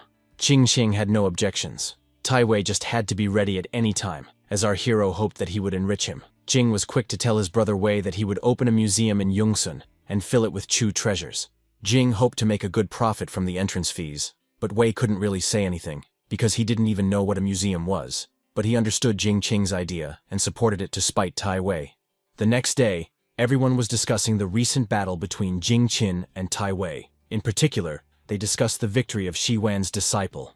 But the most interesting thing for many was that Shi Yuan and Gigi then fought each other. It was a rare sight to see two great heavenly masters fighting. They believed that their lives had not been lived in vain. Xuanqing was satisfied with the current situation at the academy. She noted to herself that wherever Jingqing appeared, he was always the center of attention. But suddenly the girl was surprised by unexpected visits from Mr. Hao's mistress. However, the girl decided to ignore her former colleague because they had nothing to talk about. Later, Hao himself found out about this. Gao Zhong allegedly came to visit Xuanqing, but she ignored him. Hao was generous, and if Xuanqing had asked for his forgiveness, he would have forgiven her. But he couldn't believe that she didn't appreciate it. Gao Zhong tried to calm the master, saying that Xuanqing was ashamed and did not dare to look Mr. Hao in the eye. Well, if she was ashamed, then Hao believed that she would remain a slave to the Li family forever. Still, it was already late, so Gao Zhong offered to serve the master and calm him down. Zhong Er was more sensible than that bitch Xuanqing, in Hao's opinion. Meanwhile, our hero decided to visit the Tongjin Hall where his master was. He wanted to give Shi Yuan some of the gifts that Tai Wei had given him, because they took up a lot of space, and he didn't understand them. But Shi Yuan decided to reject all these courtesies, as it seemed to him that Jingqing simply wanted to appease him. Shi Yuan always accepted any gift, and he could accept this one if he wanted to. But that did not mean that because of these gifts, he would start paying special attention to Jingqing. He could not earn his favor that way. It must be admitted that Shi Yuan was still stubborn, and probably, if he had not been the strongest heavenly master, he would have been killed long ago for his character. Meanwhile, our hero inquired about the jade that Shi Yuan possessed. After all, he was curious about where this jade came from. Thinking that Jingqing was interested in collecting antiques, the teacher began to tell him about it. In fact, it was just a small trinket that had just been extracted from an ancient tomb. Shi Yuan took it from the Daoju Palace. Without asking any questions, he gave this piece of jade to his student and asked him to repair it for him. If Jingqing had any questions, he would have to ask someone else. After his evening visit to his teacher, Jingqing couldn't sleep and spent part of the night outside examining the jade. This jade was quite good, but it could not compare to the jade wall, not only in quantity but also in the quality of its aura. The jade wall was like an exquisite dish prepared by a chef, while this jade could be considered a snack bun. Brother Wei once told him that the original source of jade in Yongzheng was the wall in the royal family's tomb. During the Yin dynasty, it was used to record the life history of the tomb's owner. Like this jade, it was all burial equipment. Apparently, the bone bracelet was indeed associated with the dead. Jing only had a hunch that ancient tombs accumulated qi energy, which could be absorbed by the jade used to bury the bones in the bracelet. Jingqing cultivated pills to affect the earthlock, and this depletion of the bone bracelet could only increase. He wanted to figure it out, so the next day, he went to Taoju's house. The jade was immediately recognized as the one Shi Yuan had recently purchased. They were surprised that it had broken so quickly, but the housekeeper kindly offered to wait for Jingqing until the jade was repaired. There were many incredible things inside the house. Rumor had it that this house specialized in antiques and was well known throughout the world. Hanling had never been invited to Taoju's house before, and she didn't even expect to be able to come in with Jingqing and look around. Many people would like to buy this tripod. It had a fragmentary inscription on it, a prayer for rain in the mulberry forest. It was a rare and precious item, but it was unlikely that the Taoju family would sell it. As it turned out, this was not only a place to sell antiques, but also a place for like-minded connoisseurs to socialize. Hanling knew very little about alchemy, but she knew nothing about antiquities. She was curious to know what knowledge Jingqing possessed, but he was already somewhere else and did not listen to the girl, no matter how she tried to attract his attention. As soon as he entered the hall, he smelled food. It turned out that the bone bracelet reacted not only to jade, but to all kinds of antiquities. There were quite a few ancient and unusual items in the hall, and they all attracted the attention of the bone bracelet. Our hero suddenly compared himself to a rat, because he was indeed behaving as if a rat had finally found its way into a bowl of rice. Then he felt disgusted by this comparison. Being close to these things was simply unbearable for him, his appetite increasing with every passing second. The salesperson, assuming that Jingqing was visiting Taoju's house for the first time, explained that there were rules in this house that prohibited touching the exhibits. It wasn't that they were rough, but most of the antiques on display in the house were taken from the tombs of Yinshang. They were very old and easily damaged. If Jingqing really liked something, he could play with it, but only after paying for it. To touch something, you had to pay money. For example, this bronze incense burner was part of the royal burial inventory during the time of Wu Ding of the Yinshang dynasty, and was on sale for only 5,000 gold coins. Hanling whispered to our hero that they couldn't afford it. Jingqing valued this item as 2.5 drops of his blood. By all accounts, the bone bracelet was interested in all the funeral items, but it was too expensive. Jingqing understood that he would not find anything here that was cheap and gave a lot of energy. But on the other hand, he didn't have to buy anything. He just needed to find reasons that would give him enough time to touch it and absorb its aura or kai energy. Therefore, Jingqing asked what to do if the customer did not trust the master's eye and wanted to check the authenticity of the product personally. Jingqing pretended that he was skilled enough to determine the authenticity of burial artifacts. So naturally, he trusted only his own eye. With a few touches of his dragon hunting expert's hand, he could tell the truth and determine its real value. It was an absurd request, but Jingqing knew for sure that if the bone bracelet reacted, then it was definitely a real thing that had been taken from a tomb.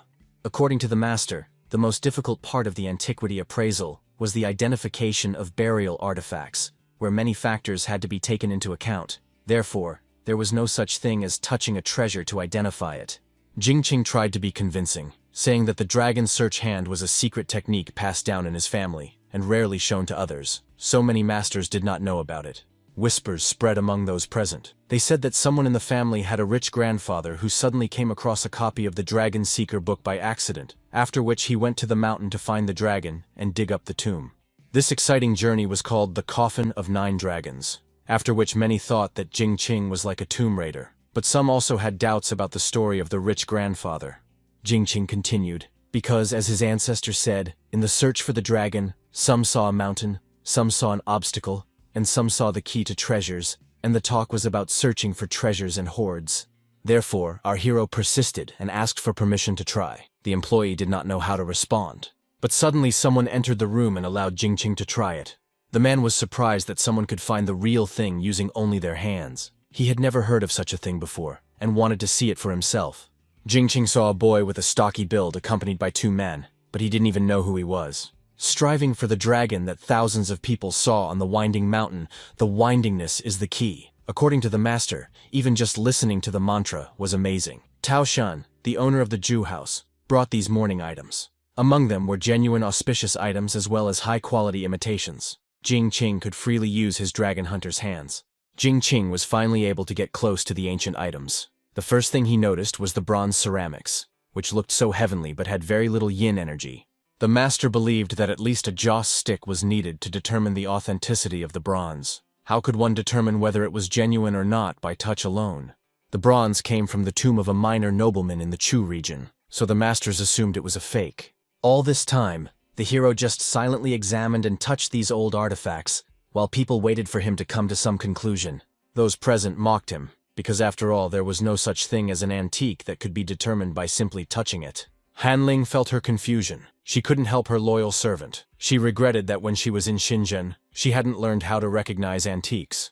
The prince considered Jing Qin to be abnormal. Tao continued to observe. Jing avoided all memorial objects and only stopped for a long time in front of real burial crystals. He didn't say a word, but his expression showed that his heart was in the right place. Jing Qing smiled very easily when he saw a valuable burial object.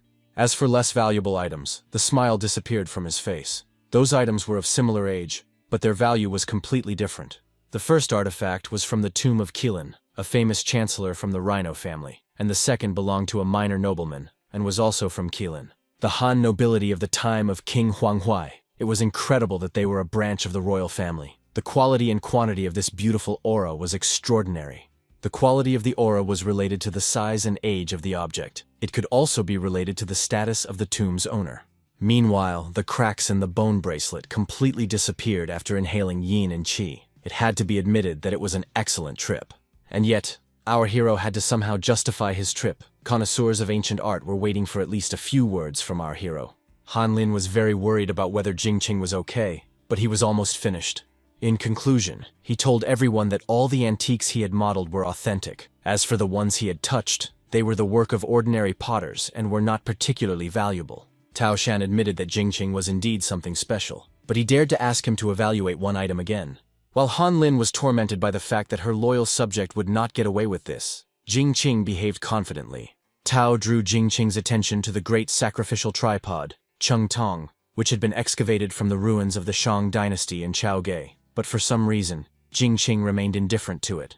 Jing Qing was almost certain that this item had not been excavated from a tomb. This shocked many people. Jing Qing did not even touch the tripod, and people thought he was wrong in his conclusions. After all, this tripod had been in the museum for a long time, and no one had ever seen it as a fake. As it turned out, the original tripod had been destroyed, and Tao Shan had asked a craftsman to reproduce it here. The reason he placed it in the museum was that he wanted to see if anyone would notice that it was a fake, and Tao did not expect to meet Jing Qing.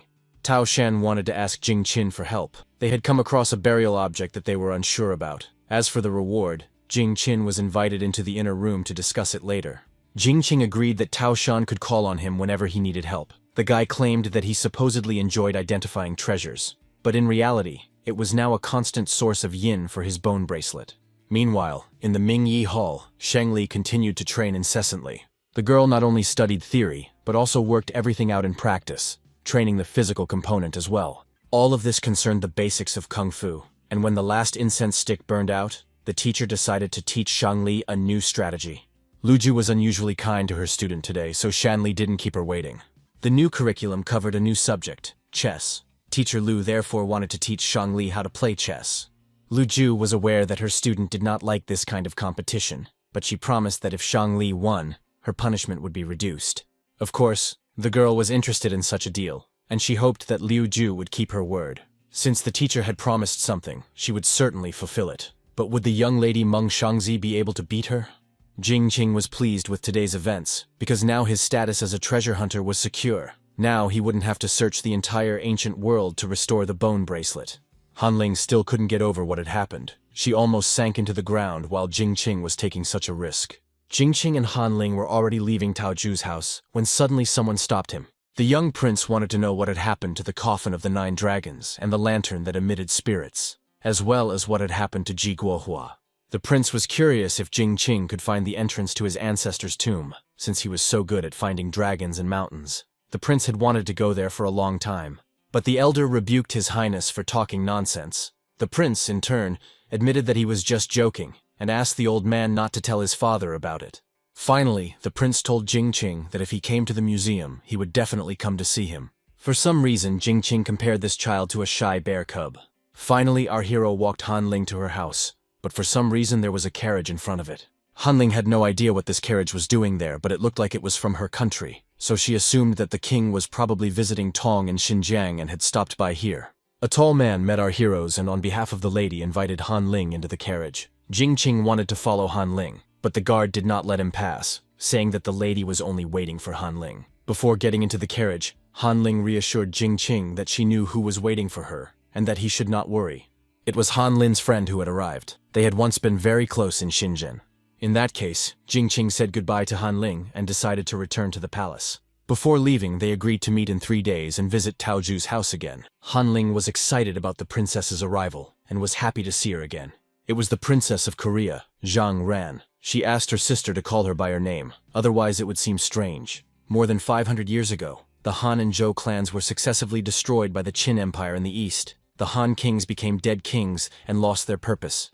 But one day, an assassination attempt was made on the king of Thailand. The nobles rebelled against the king. Former King Hanan also took advantage of the situation to reorganize his army. But during the restoration process, Hanan was killed by a stray bullet, and military power passed to General Jiang Wei, who eventually became a member of the Jin royal family. The Han clan was demoted to the level of minor nobility. 50 years earlier, all the Han nobles had been reduced to the lowest rank, but they still enjoyed great respect among the nobility due to their former royal status. So they were able to befriend influential people despite being commoners. At present, most of the Han clan members remained in Xinjiang and enjoyed themselves. And here, Han Ling simply seemed like an anomaly among his relatives. Jiang Ran was visiting her friends in Luoyang and remembered that Han's sister was in Zhuangshu, so she decided to visit her. She was relieved to see that Han Ling was healthier than ever. But on the way, the princess overheard a conversation between Han's sister and a gentleman surnamed Ji. Assuming that he was a member of the royal family, Zhang Ran was mistaken. Han Ling told her that the loyal servant was a nobleman just like her.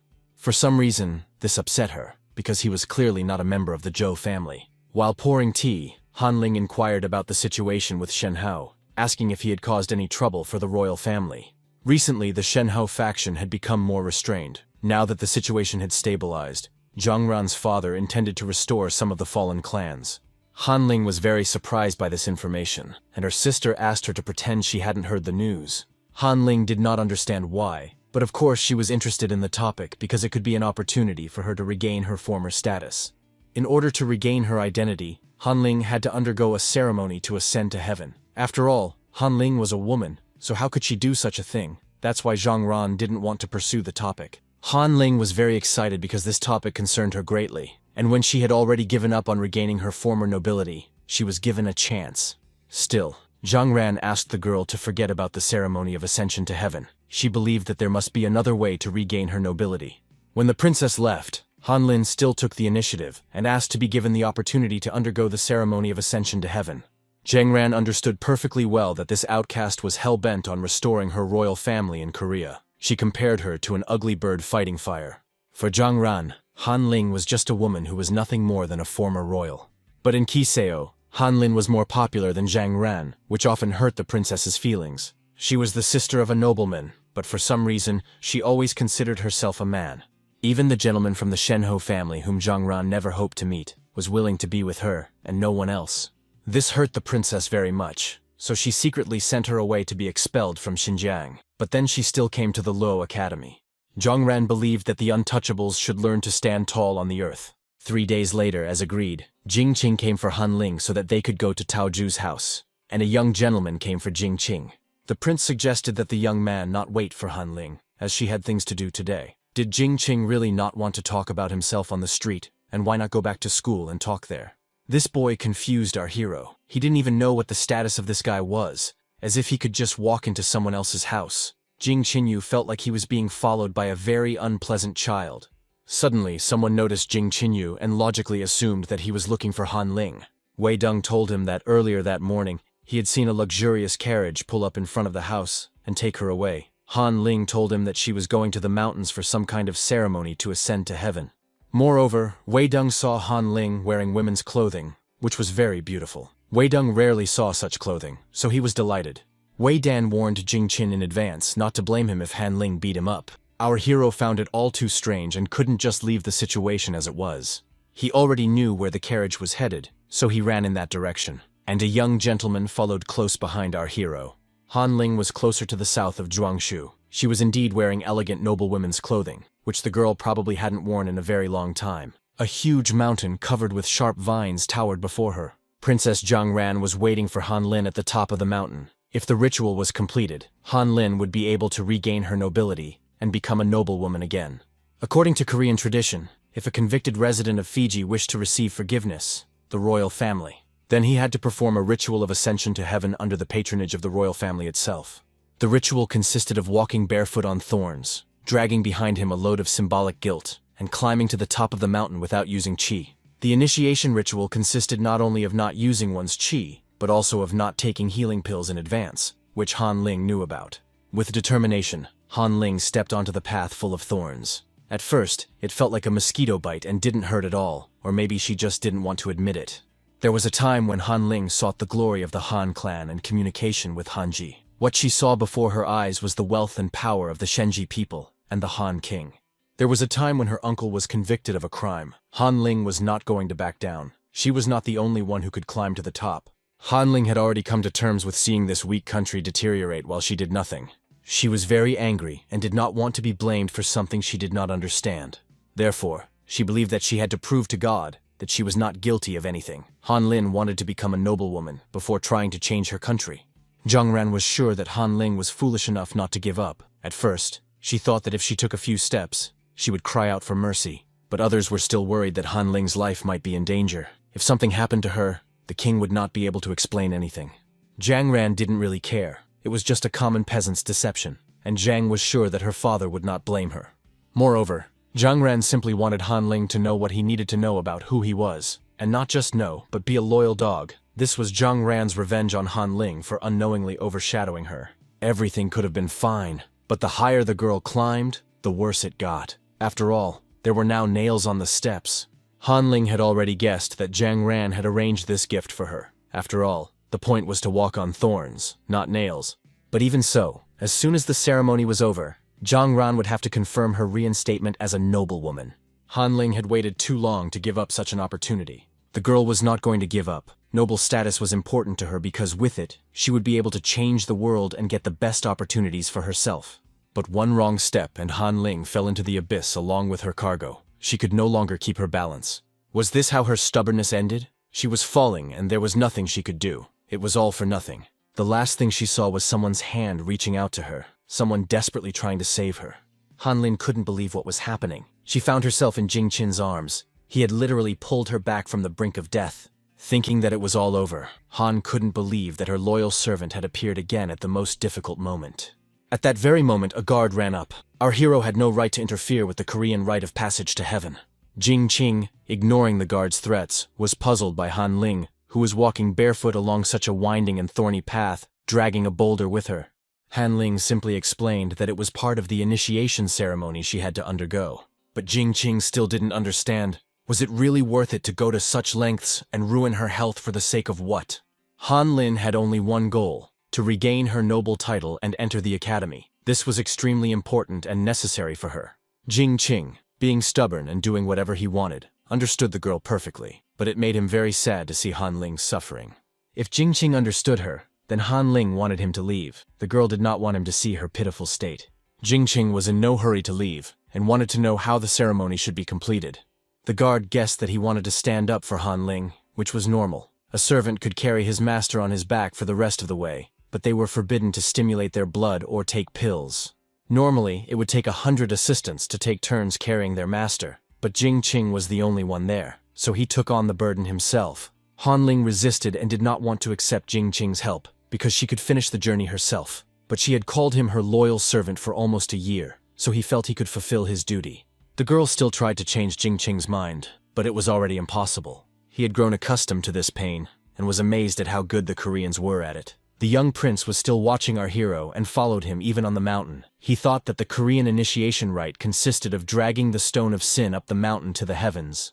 But it seemed to him that even if there were thorns along the way, there shouldn't be that many. And the mentor wanted to leave, because these were internal affairs of Korea, and they should not interfere. Han Ling did not stop trying to dissuade the young man from this endeavor. After all, she felt some guilt towards him for taking all the pain instead of her. But Jingqing kept insisting that they were just minor wounds, and that Han Ling should take care of her clothes and not ruin such an outfit. Jingqing then warned that the road would become narrower, and that Han Ling should hold on to him more tightly. Our hero suddenly felt weak in his legs and fell straight to his knees, but he still held Han Ling tightly.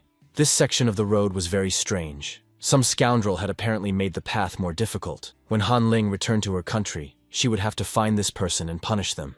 Despite all these difficulties, Jingqing had no intention of giving up what he had started, even though Han Ling repeatedly tried to dissuade him.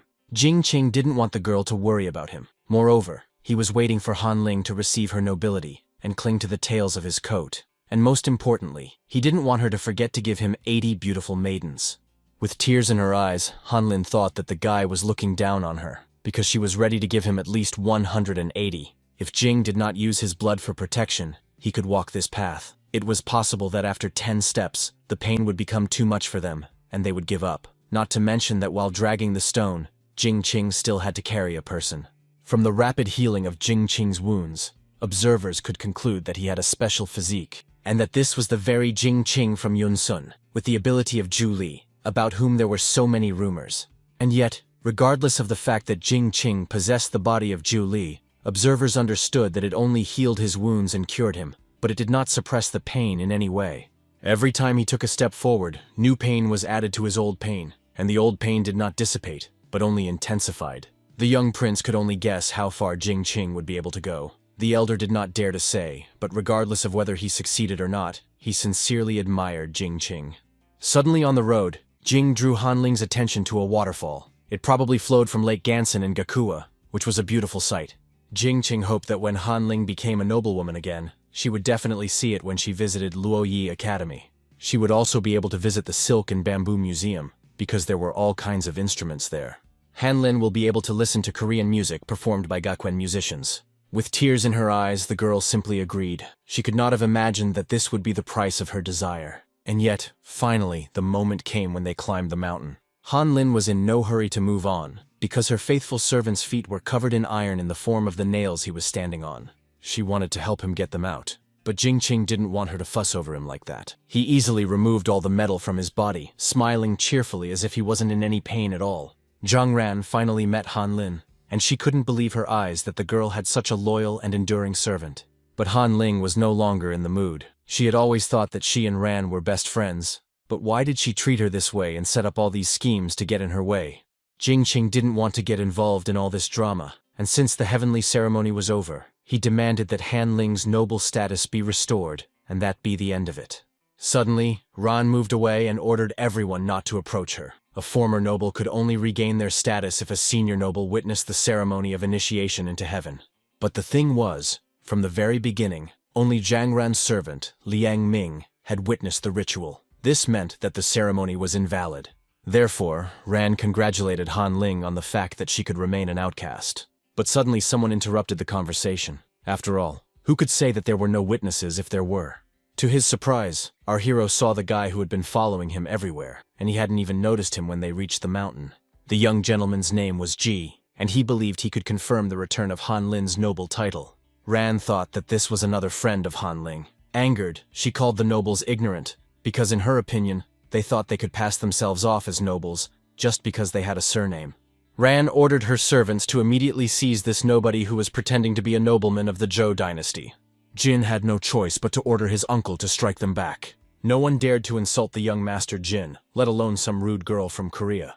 The power of the young master's mentor was so great that it could be compared to the power that Jing Qing saw in his teacher, Shi Yuan. The guard finally warned his princess that this man was a master of the heavenly seal. Finally, it dawned on her that if a man named Jing was a follower with the power of the heavenly seal, then obviously this young man was a member of the Zhou family. Jing told his uncle to just fight, not turn into a dragon and scare people. Anyway, Jing decided to take care of these shrimp himself.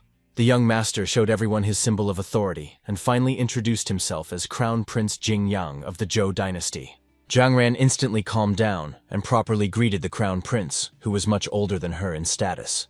How surprised our hero was to find out that this child was a prince of the great Zhou dynasty. Of course, if Prince Jing Yang decided to witness the ceremony of Han Ling's ascension to heaven, then this ceremony was considered valid. Moreover, Zhang Ran had no choice but to write a letter to her country to inform them that Han Ling had completed the ceremony and restored her noble status. Turning to Jing Yang and then to Your Highness, Jing Qing thanked him for everything. The Crown Prince told Jing Qing that there was no need for thanks. In fact, from a kinship perspective, Jing Qing could be his cousin. Now our hero and Han Lin could finally relax and stop training. Han Lin promised to come every day and take care of her loyal servant. She didn't have any homework anyway, so she decided to come every day and look after Jing Qing. Jing Qing, in turn, thought that when the girl recovered, she would be able to join the academy, and there he would show her off. Han Ling was happier than ever, because her admission to the academy was just around the corner. In addition, Jing wanted to introduce her to Shang Li, Wei's brother, and Liu Yi, his sister, who were all very nice people. Jing Qing seemed very kind to Han Ling, and she suddenly confessed that she would not be able to give him the promised 180 beauties, at least not until he became king. Jing Qing was just joking and didn't expect the girl to take it seriously. Nevertheless, she believed that the king's word was law, and if he didn't give her the beauties, he would compensate her in another way. Half a month later, Korea finally confirmed Han Ling's noble status. Now that she was a noblewoman, she could enter the academy. Han Ling was ready to jump for joy, but she tried to contain her emotions. Zhao assigned her to the Tangjin Hall. Si Yuan, of course, was not very happy that he had been forced to take on a new student again, and he ate his grass straw sadly. Han Ling did not hesitate to say that she was skilled in alchemy, and promised that with her, this hall would be the most powerful in the academy and would shine brighter. Si Yuan was, of course, annoyed. He had only just gotten used to one student after a year, and now there was another newcomer. The teacher could say nothing but, "Hello, newcomer." Si Wen immediately warned his new student that he no longer had any extra tokens to go to the special library, so she would have to share one token with her classmate, and in time, the teacher would get a new one. The teacher said that her classmate's name was Jing Qing, and that he was now in the book storage room, and that they also had to get rid of the stupid boy there who looked the most ignorant, but there were no other people there. Well, Han Ling certainly did not expect to find herself in the same room with her loyal subject. Something important was happening in the palace today, so none of the students were allowed to enter the library. Han Ling was allowed in for 1 hour, but she wouldn't be able to read anything there. Han Ling was delighted because now she was part of the legendary library. Even if she read here all day and night, it would be impossible to read all the books here. The girl even hoped to read the Taigong Danpu, which was not even available in print. Someone nearby said that the original text of Taigong Danpu was in the Wangji section on the first tier of the bookshelf. However, this place had been empty for a long time, and it was unknown which student had taken the books and not returned them. The young man, whom Shi Yuan probably mentioned, kindly helped Han Ling find the book she wanted. This guy was somewhat reminiscent of a bookworm. The level of the students at the academy seemed incredible to Han Ling. The student was so young, but he seemed to be even more capable than the former teacher who had taught Han Ling alchemy in his time. Han Ling thanked her older brother for his help, although for some reason he thought that in such situations, one should say, "Please." In any case, he could not stay any longer and asked the girl not to tell anyone that he had been there, or that she had seen him at all. The teacher said that today was an important event, and no student in the hall should be absent, so everyone was looking for their older brother, who for some reason was hiding in the book storage room. Fu Shai was the older brother and representative of the hall, and he was obliged to attend such an important event. But this guy didn't want to go anywhere, and they were late. Han Ling quickly guessed that Fu Shi was from the Hall of the Incomprehensible. She had heard that the person in charge of the Hall of the Incomprehensible was very strict, but Fu Shi seemed quite gentle to her. Suddenly, someone met an old acquaintance and was delighted by the pleasant coincidence of seeing her here. Han Ling was here to find Jing Qin on Si Yuan's orders. She also shared the news that she was also a student of the Tongjin Hall. Hanling was very happy. She did not expect the academy to be so large, and she was particularly impressed by the library. Now she was waiting for Jingqing to show her the places he had mentioned earlier. The young man, in turn, was glad that he was able to help her. Jingqing was particularly frightened when he saw the teacher gathered at the parade. At that moment, he thought that Shi Wen was going to come down from the mountain and lecture the servants. But he told them to follow him to the Phoenix Perch Terrace. Take care of your appearance and don't cause him any trouble. Pay attention to your appearance. The phrase coming from the mouth of teacher Shi Yuan seemed completely out of place to Jingqing. Behind 3 mountain gates, in the central area surrounded by the Academy Hall, was the Phoenix Perch platform, where sacrifices to the heavens and martial arts demonstrations were held. Every year, the Academy held competitions between different halls to test the progress of the students. But at that time, there were no students yet. The young man tried to calm his teacher down, telling him he shouldn't get angry over such a trifle. They also noticed that Wu Liang and the students from the Hall of the Incomprehensible were there. They were only students from one hall who arrived a quarter of an hour earlier than the appointed time, but at least they were not late. Zhang Yu was still strict with himself and others. He really disliked it when anyone was late and showed his dissatisfaction with it in every way possible. Before going out onto his terrace, Wu Liang gave instructions to his students. After all, their hall had never been in an unfavorable position, and now he was counting on his students to win this time as well. Fuxia was still busy with some urgent matters, but he tried to pretend he was listening. His younger brothers already felt like everything was lost. But what the teacher said was not only for the eldest Fuxi, but for everyone else as well. Although the teachers always had kind and gentle faces, they never showed mercy when it came to punishment. Therefore, the students promised to do everything possible to win. Teacher. Hibushin arrived with the students from the Shaihe Hall. Teacher Gaobo and the students from Mandian attended the event. And finally, Teacher Shiwan and the students from the Tongjin Hall visited the event. Hanling never thought they would be so lucky and still make it to the imperial exam on time. Jingqing, on the other hand, didn't even understand what was so special about this exam. In fact, the imperial exam was not just a martial arts competition or a verbal debate. Students were selected from each building, who then competed with each other by completing tasks organized by the academy. This increased the prestige and cohesion of the academy. Initially, the competitions included rituals, music, calligraphy, chariot driving, archery, and mathematics. This reminded Jin of the 6 arts of Confucianism of the Zhou dynasty. Confucianism arose from the study of rituals and music established by Zhou Gong. Over time, the list of competition subjects also increased or decreased. As far as we know, the current project includes horse riding, strategy games, and martial arts competitions.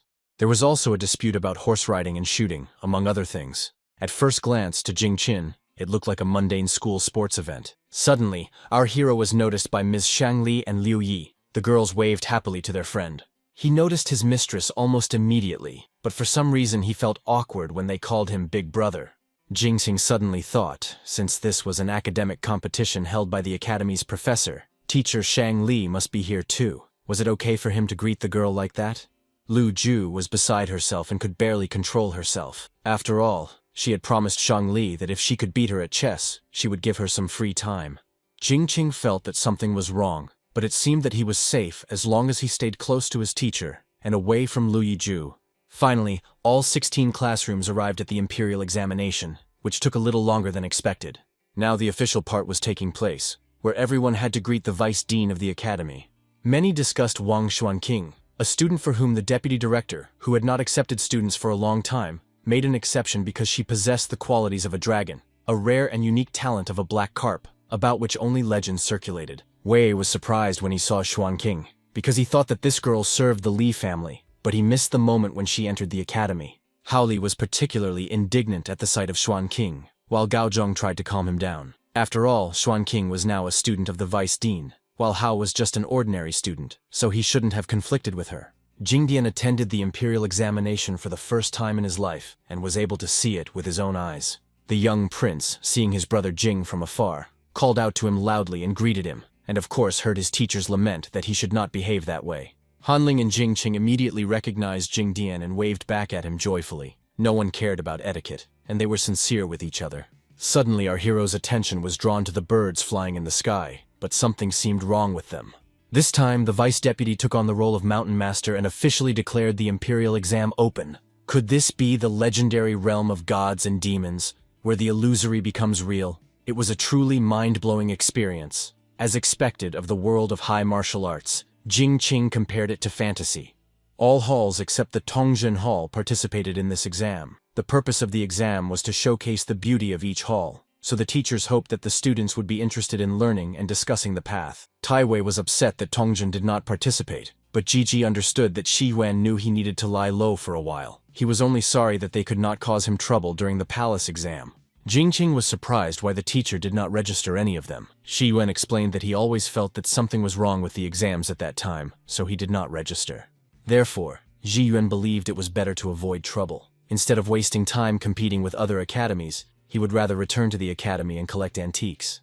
The first competition began with the art of horse riding, and now the competitors were to be called. Jay read the name Rako from his piece of paper in the hall, the return of the great aristocrat. His classmates supported Rako as best they could, so that he would gather his strength and win this place for them. They promised him 100 gold coins as a debt of gratitude. This motivated the guy even more, and he took the guys at their word. In the Hall of Supreme Harmony, the teacher motivated his student, who was about to compete against Rako. The boy seemed completely unperturbed, and promised his teacher that he would be a little more serious than usual. But this answer did not satisfy the teacher, who expected them to do everything possible to win. Tianming left the terrace of his hall without losing his confidence. On the contrary, he was in a great mood and was probably even confident of his victory. Raccoon was not as relaxed as his opponent. On the contrary, he seemed more composed and serious. Both sides had to be ready at the command of the host, Zhao. Jingqing noted to himself that the mechanisms here were simply incredible, and even in the modern world, he had never seen anything like them. A special area with obstacles and weapons had been prepared for the horse riding test. The competition began. Rako mounted a black horse, grabbed his weapon, and prepared to strike his opponent for the first time.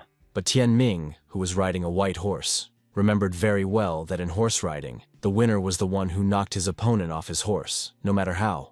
Jingqing wondered if horse riding was a mandatory part of the test, and whether he should have undergone special training. For some reason, the spectators believed that Rako would most likely win, because in their opinion, Tianming had a strange riding technique. Tianming skillfully controlled his horse and tried to climb on it to do something. Rako had no idea what Tianming was trying to achieve, but in any case, he was going to fight him and put an end to it. Tianming was well aware that he could not compete with Rako in the art of horse riding. Rako was incredibly skilled in this, and everyone knew it. In fact, this is why Tianming resolutely abandoned his pursuit of perfect harmony between man and horse, and focused on attacking his opponents on horseback. As long as it didn't break the rules, everything was fine. Tianming knew that Rako was constantly losing at gambling, but he continued to play relentlessly, attracting more than 50 people, from mountain gate guards to academy scholars. His debt amounted to 13,500 gold coins. It didn't matter where Tianming got this information. The people in his hall were only willing to forgive him 100 coins, but if Rako lost, Tianming would be able to give him a whole 1,000 gold coins. It was not difficult for Rako to throw Tianming off his horse, so his classmates had no idea what he was doing. Tianming's teacher was furious because he saw what his student was doing and played the same game again. He had taught him so many skills, and this idiot had forgotten everything, but his classmates found it strange that the teacher didn't use such tricks. Si Wen admitted that Tianming was quite clever. He knew that Rako was a gambler and owed a lot of money. He offered him 1,000 gold coins to convince him to admit defeat, and thus avoid a brutal battle. Jing Qinyu should have learned from others and stopped thinking about battles.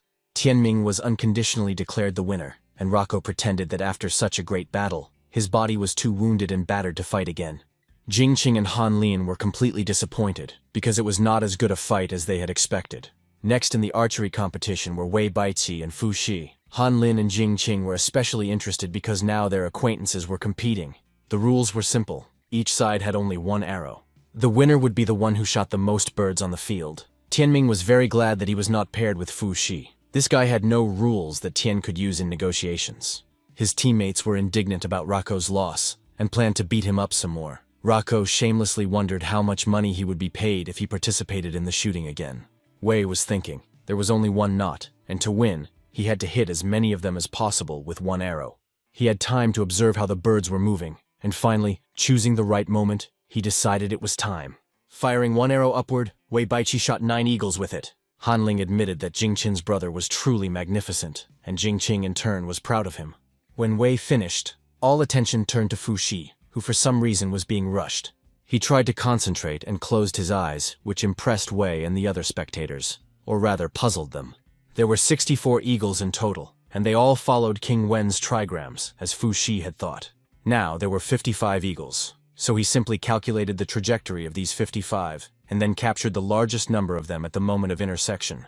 Water and sky needed the top 6, 9. The top 6 elements of the Chinese character, denoting the loss of mountains and rivers, were not used, fire and wind were not used, and the horizontal could be the result.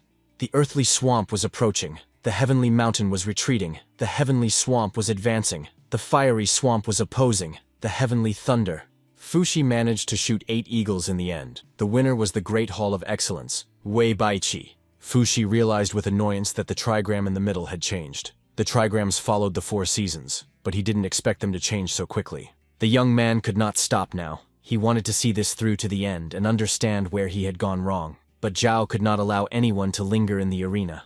Fu Shi demanded that no one interfere with him, even though the teacher said that the path of martial arts is endless, just as the path of numerology is also endless. Both paths lead to endless searching, but he would rather devote himself to the path of numerology. As could be seen at the academy, among the academy's students, teacher Wu Liang from the Wan Hall was the most skilled teacher, judging by the abilities of his students. After each competition, the vice deputy explained to the young prince about each hall and how the lessons were conducted in general, and who each teacher was. But now it was time for the next exam. It consisted of a strategy game. Fu Shi was punished for his loss, and of course he was disappointed in his mistake. He miscalculated his numerology. The spectators were delighted that the time had finally come for the strategic battle. Many had trained for a long time just for this moment, to compete. But Zhao was surprised that Wang Xuanqing and Meng Shangji were entering the next test. Only now did the young lady understand why her teacher had persuaded her to learn to play chess. Before going out, Shangli wanted to understand how seriously she should take this task. Lu Ju, in turn, understood the hint and promised that if Shangli won, she would grant her any request. But in reality, Shangli was just joking around. Even if Lu Ju didn't say anything to her, she would still do everything possible for her hall. Many were surprised that Wang Xuanqing was chosen for this test. Han Ling knew that only nobles had access to such games. But for Jing Qin it was surprising, because Xuanqing couldn't be so limited that she didn't even play chess. Some of the students were dissatisfied. Even if Xuanqing was a black carp, she was just a servant and did not have access to chess. And even if she had learned to play chess at school, she could still be considered inexperienced in such matters. But the vice principal apparently knew something, or at least wanted to test his students' abilities, and possibly reveal that very dragon power. But for Xuanqing, everything was already clear. She could not lose this game under any circumstances. Shangli never imagined that she would meet Xuanqing in this way. Xuanqing, in turn, asked her older sister Shangli for guidance. Hao was still beside himself when he saw that a bitch like Xuanqing dared to represent the academy. Han Ling, in turn, was curious to see which of the two would win this battle. Without a doubt, Jingqing was sure that Shangli would win. She simply couldn't lose. The warring states had been at war for thousands of years, and it was difficult to find any pattern in the changes in the military situation.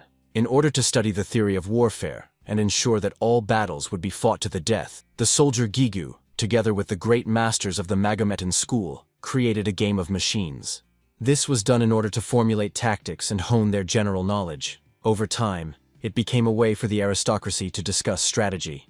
This time, the method of shaking the book was used to determine the content of the battle. It was the Battle of Chang'an. Xuanqing in black represented the Chu army, and Shangli in red represented the Qin army. Jingqing was completely delighted that they had invented a chess game in which the pieces moved on their own. According to the Spring and Autumn Annals, in ancient times, when the state of Pu was in turmoil, Gong and Zichong'er fled to Chu. He promised that if the two countries went to war in the future, they would retreat to a distance of 3 houses from each other. At the end of the battle between Chu and Jingchong'er, he kept his promise to yield first and then win. Xuanqing, in turn, asked Shangli for permission to make the first move, as her younger sister. Shangli had no objection, but before they started the game, she wanted to say something. The lady ordered the pieces on the board to move back 3 moves. By doing so, she freed up more territory. Everyone was outraged by Shangli's actions because that was not how Love Ju had taught her to play. For some, it was even perceived as her refusal to play chess. Han Ling, knowing the history of this battle, did not fully understand what she was doing and why she was giving up her territory. Jingqing suggested that she considered herself Chong'er and was following his example of retreat. Xuanqing involuntarily reminded the lady that they were just playing chess, and she did not need to follow the example of Duke Chong'er Jing. But Duke Jing kept his word and fulfilled his promise. That was what made the king so majestic. The only way to become invincible is to practice the way of kings. Xuanqing thanked Shangli for his kind offer. It was known that in the past, the army had been so aggressive that it had suffered defeat, but Xuanqing did not want to make the same mistake. The terrain was in Shangli's hands, so she had no intention of moving. It was well known in military affairs that there was always a shortage of siege masters. Senior Shanli's skills were indeed far superior to Xuanqing's. If Xuanqing had not conceded those 3 steps, she would probably have already lost. For Shangli, it was not a matter of faith, but she believed that this order should be observed in all 9 provinces of the world. Senior Shangli truly lived up to her noble origins. Aristocrats always looked at things from the perspective of those in power, looking down on others, which led to mistakes, but not Shangli. But Xuanqing did not really believe in these vague and ephemeral things. In this chess game, Jin's decision to retreat 3 steps could be considered evidence of loyalty and righteousness. But when he summoned the feudal lords to form an alliance and proclaimed himself leader, where did he place the Zhou dynasty? Where were his loyalty and righteousness? Who in this world could determine loyalty and righteousness? Xuanqing never knew. What was this insignificant servant saying? Hao was puzzled. Therefore, Xuanqing could only trust herself. Through perseverance and hard work, they created their own future with their own hands, and, risking their lives, fought against fate, ultimately achieving everything. Madame Shangli had to admit that the younger Wang Shunqing was indeed skilled in sophistry. Faith was defined as the foundation, and righteousness as its flesh and blood. Only then could one establish oneself in the world, practice benevolent rule, and enter an era of peace. People must be honest and decent, instead of looking for excuses and whitewashing their actions. Han Ling and Jingqing did not understand what was going on. Everyone thought they would be playing chess, but for some reason, they were chatting casually. Shi Wen explained that the way to wage war is to be above everyone else and attack from below. They weren't fighting in chess, but explaining their own path. Was this really Dao Shangli? She suddenly seemed a little strange to Jingqing. She was completely unlike the cheerful girl with flat breasts. But even though she looked a little unfamiliar, she seemed incredibly beautiful to him. It seemed like a draw. However, there were only winners and losers in the arena, so they had to continue their exam. But it was already late, and the chess game would be long. Therefore, they could discuss something else and choose any topic. Xuanqing decided to take the initiative and asked the lady for permission to choose the topic. Shangli was ready to hear what topic Xuanqing had chosen. Xuanqing decided to ask a simple question. Was the horse alive or dead? Xuanqing in turn bet that the horse was alive. The others did not understand the point of the question, because it was obvious that the horse was alive. So why ask such a thing? Han Ling suspected that Xuanqing had chosen such a simple topic specifically in order to lose. Jingqing did not respond to the girl, and Han Ling was still naive and did not understand Wang Xuanqing's sinister intentions. At first glance, Wang Xuanqing intended to give Shangli complete control over the choice. If Shangli killed the horse, she could secure victory, but she clearly did not want to do so, even though her mentor demanded that Shangli kill the horse. Xuanqing had thought everything through, but Shangli wondered if the horse was guilty of anything that warranted killing it. Xuanqing cut her off sharply, saying that the horse was not guilty of anything. Since it was innocent, killing the horse for the sake of victory was something Shangli despised. She had no choice but to admit defeat.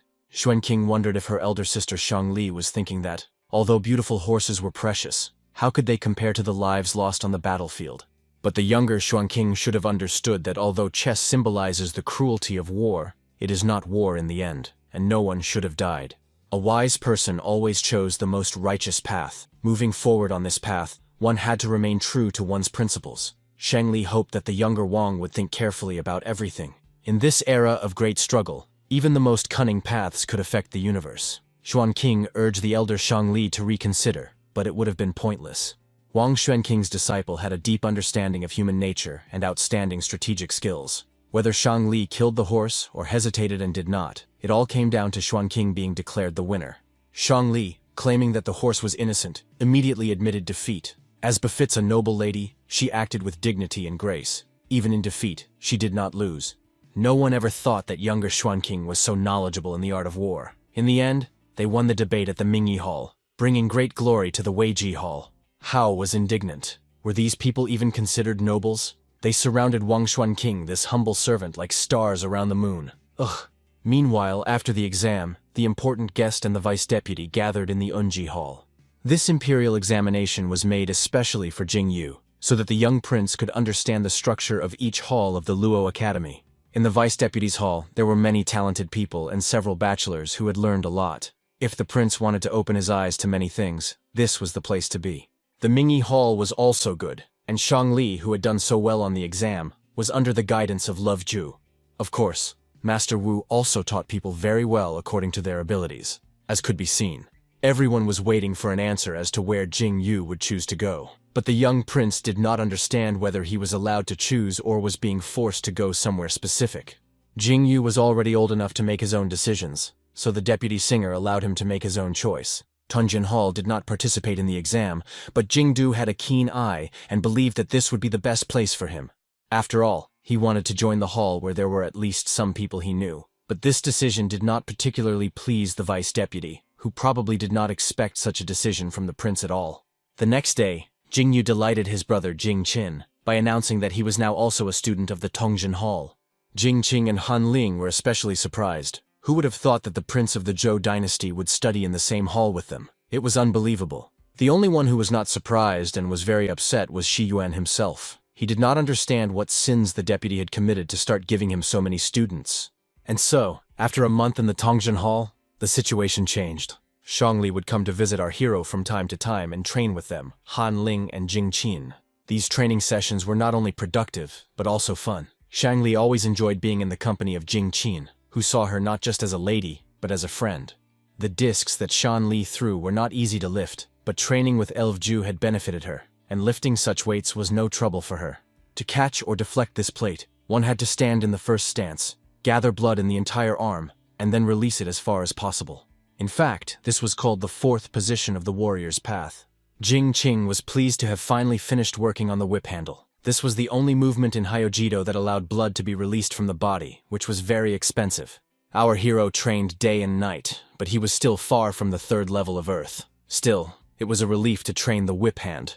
Hanling noticed that she was the most tired when Jing Qing was training. In addition, she suggested that the lady practice kung fu and come here to play with them sometime. Lu Ju taught Shang Li that training should be done gradually and without impatience. Every time they broke through to a new level, they needed to rest and relax a little. Just the other day, Shang Li had reached the fourth earthly level, so it was the perfect time for her to play. They would have continued their conversation, but suddenly they heard shouting in the hall. Someone was accusing Shi Yuan of becoming a teacher for no reason. It was a male voice, and he couldn't imagine which of the teachers at the academy was as lazy as Shi Yuan. The prince had been under Shi Yuan's guidance for a whole month, but his martial arts skills hadn't improved one bit. Uncle Jing Yu insisted that Shi Yuan ask himself the same question. Was it possible that he had been too busy having fun to train hard during this period? Nevertheless, Master Shi Yuan stuck to his guns despite his uncle's reproaches. After all, at this age, Jing Yu was already as strong as a tiger. But the old man kept reminding him that he was not just an ordinary person, but the crown prince of the Great Zhou, and at his age, he was only at the second earthly level. So how could he compete with princes from other countries who had the right to be dragons? His uncle insisted that His Highness ask the Vice-Chancellor to send him to study in another hall, as it would be better for everyone. But Jing Yu was totally against it. In fact, he believed that his uncle should not be responsible for his affairs. He couldn't stand these arguments and ran away. After all, he really wanted to stay in Shi Yuan's hall and didn't want to argue with anyone anymore. His uncle wanted to appeal to the prince again, but Shi Yuan insisted that he stop pursuing him, as this would only upset the boy even more.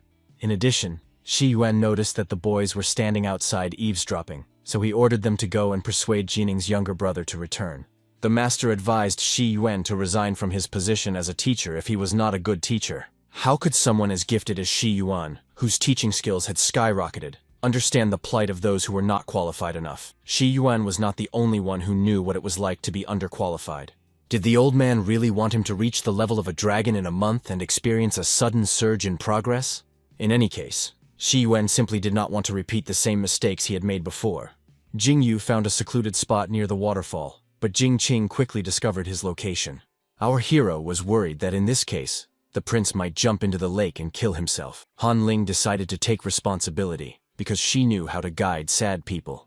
As soon as she approached Jing Yu, the girl began to explain that, like the prince, she did not have sufficient qualifications to move on to the next level. But even in this case, as long as he looked at the bright side of life, there was always a reason to be happy. Jing Yu did not understand the meaning of her words at all, in the sense that Sister Han was a horse, and he was a tiger according to the classification.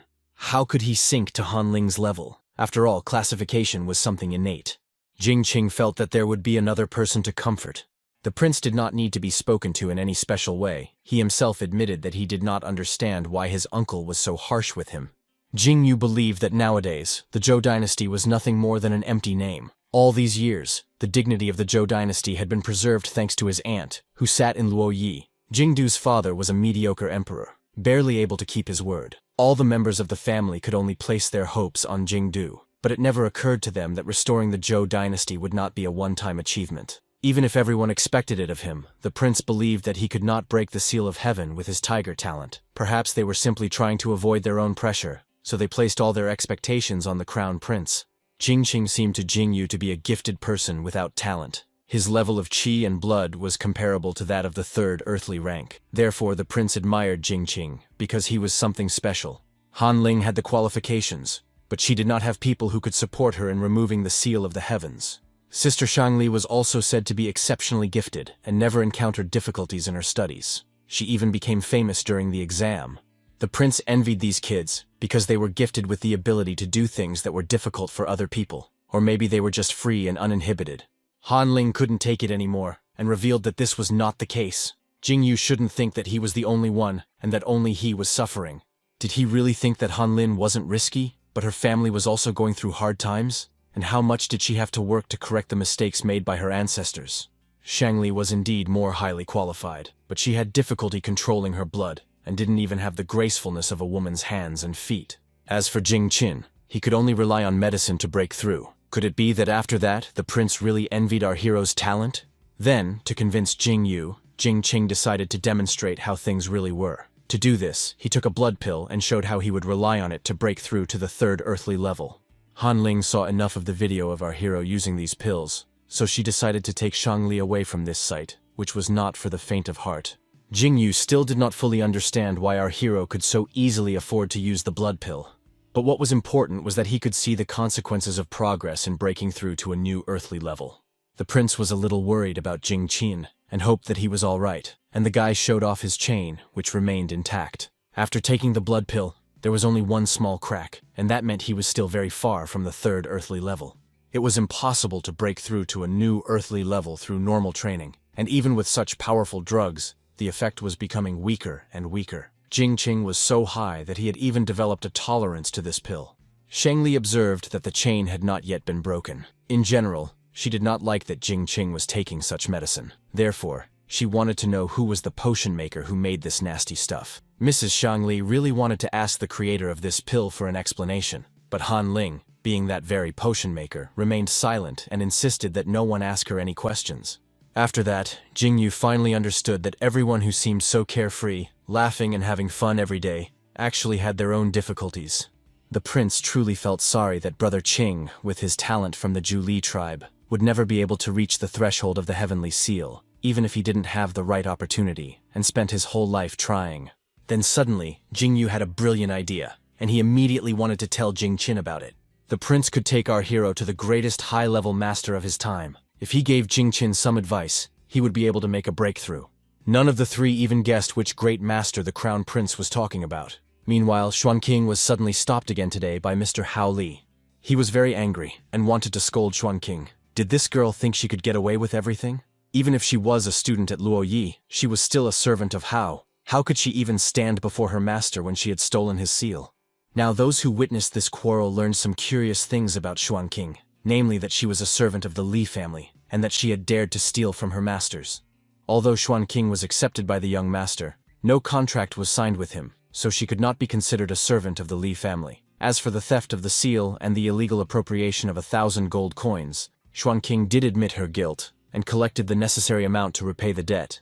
In fact, the young master Hao did not need this money at all. He just wanted to approach Xuanqing every time to yell at her and remind her of who she was, so that the whole academy would know about it. Hao took particular pleasure in telling everyone that Xuanqing was nothing more than a dog belonging to the Li family. In the vice dean's office, Xuanqing had already greeted her teacher. Xuanqing had been trying out for the academy for some time, and of course the teacher wanted to know what level of cultivation she had already reached. The girl told her teacher that 10 days ago, the Earth-level chain had broken, and now she had managed to reach the first level of Earth. As far as Xuan King had heard from other teachers, people with the ability of a black carp usually broke through the chains without any problems, but for some reason, she had encountered obstacles along the way. Nevertheless, the teacher was more interested in something else. He realized that Li Hao often bullied Xuan King using his name at home, so why didn't Xuan King defend herself and put up with such treatment? Xuan King said that she only wanted to cultivate peacefully at the academy, and did not want to cause any problems for herself or others. The vice dean did not look surprised, but he smiled at the girl's thoughts. Of course, for an academy student, this was the right path. But did his student know what a dragon was? A dragon could fight in the wild, hide in the depths, roam the mountains, and soar in the heavens. It swims with the wind and breaks through the clouds, feeling freedom and lightness. And the black carp that transforms into a mystical dragon is especially rebellious in nature. Xuan King tensed after these words. Was her teacher hinting at something? Xuan King was someone who constantly endured silence. The teacher believed that such strength was worthy of respect, but right now, her restraint was what was preventing her from advancing and becoming a dragon. If her mind was blocked by restraint, then the black carp would remain a black carp, unable to escape the dragon gate. If the girl could not transform, then this talent was no greater than that of a tiger or a leopard, and it was hardly worthy of the vice deputy's attention. Xuan King then asked her teacher how she could tame her thoughts. It all depended on the girl, on what demons dwelled inside her heart. One thought and she could become a mystical dragon. Another thought and she would fall into bondage. The vice deputy was not going to help Xuan King with this. She had to do it herself. Since the teacher was tired, Xuan King had to leave him. Long ago, the supreme heavenly master Taigong Wang moved mountains and divided the boundless Zhuan mountain range into two parts. One part became a 1,000-year-old mountain, where the Luo Yi Academy was founded in the center, to strengthen peace. The other two sections were divided into the city of Zhuangshu and the Luo Academy. The Zhou family built the famous Luo Academy on this mountain. On the way, the young prince Jingyang revealed that his aunt was the great princess of the Zhou dynasty, who had become a recluse. She also worked and lived in the city of Hakong. In fact, Jing Qin was taken there to meet her. Our hero knew very little about the rulers of this world, but he had heard about the head of the mountain. This aunt of the current crown prince of Zhou was second in power among the gods and demons. She was the greatest master in the world. Instead of training, after removing the seal of the earth, you must separate your soul from your body and enter the world of the dead, where you receive the power of gods and demons, and then return to your world. Having mastered part of the powers of gods and demons, the seal of the earth and sky will become stronger. Those who were able to strengthen the body of a demon became demons themselves and were called masters. Masters of this level became heavenly beings, and their kai and blood transformed into virtual, which was equivalent to the leaders of the university. If the demonic body turned into a real one, it was possible to use the seals of the earth and sky and be considered a master of the divine demonic level. At that time, the royal families surpassed other peoples, each of them having a great master who ruled their destinies. Now there were no supreme rulers in the world. A member of the Zhou dynasty was the first to leave the post of supreme ruler. With her feminine body and strength, she was to be reckoned with, and now our hero was about to meet her. Upon arriving at his aunt's house, the nephew introduced Jing Qin, whom he had always told Aunt Dong about. He often mentioned that our hero was a good storyteller. Jing Qing seemed not to understand Jing Dian's words, as he was captivated by the figure behind the curtain, for it was the most powerful figure in the world, and now he had the honor of standing next to her and breathing the same air. Without judgment, Dong mentioned that her nephew always came to her only to ask her for something. When Jing heard her voice, she seemed quite young to him, even though she was already a quarter of a century old. Master Dawn turned to our hero, assuming that Jing Qing was from the royal family, and our hero confirmed everything. Dawn knew perfectly well that their lineage had been interrupted, but they could still be considered distant relatives, which she did not deny. Jing Qing did not see her gaze, but somehow felt it. Only this curtain frightened him. He felt her examining his entire body from top to bottom. Dawn commented that even at the second earthly level, Jing Qing's blood and qi were boiling and circulating strongly. It really reminded her of Shi Yuan Xuan. Dawn immediately guessed that Jing Qing had used a lot of pills to break through the earthly level, and that was very wrong. Jing Qing suddenly felt his blood begin to circulate uncontrollably. Then Master Dong told him not to panic. Jing Qing had consumed too many pills, and because of this, the power inside him could not be absorbed. If this continued, it would destroy his body over time, as Dong explained. Since Master Dong considered our hero to be her distant relative and Shi Wen's disciple, she decided to help him. Suddenly, our hero felt the chain around his leg simply break into pieces. Jing Qing felt very heavy, because his blood was literally burning and he felt like he was about to burn up. Managing to control her feelings and restrain her body, Aunt Dawn finally said that his earthly chain had been broken. It was incredible to see that the chains had finally been broken, but now an even stronger triple chain had appeared, signaling a new level. Jingdong knew he could help Jingqin and asked his aunt to lend a hand. After all, she was so strong that she could break chains with a single wave of her hand. But Dong said she didn't do anything special because the drugs in Jingqin's blood left burns and gradually destroyed the seal of the earth. Jingqin was just lucky to get a second chance to break the chains. Jingqin sincerely thanked Master Dawn, because with her help, he was able to heal his blood. Finally, the Mountain Master said that she could not help with the development of Jingqin's talent, because only he himself could develop it. Moreover, if they could find a copy of the 9 Dawns of Zhu, then they would be able to break through the seal of the heavens. None of those present had ever heard of such a book. The books of Fuyi, Shenong and Huangdi were called the 3 Graves. The books of Xiaohao, Yexian, Gaoxian, Tangyao, and Yu Shun were called the 5 Canons, and these canons were the source of ancient martial arts. But the 3 Graves had long been lost, and only a fragment remained of the 5 Canons.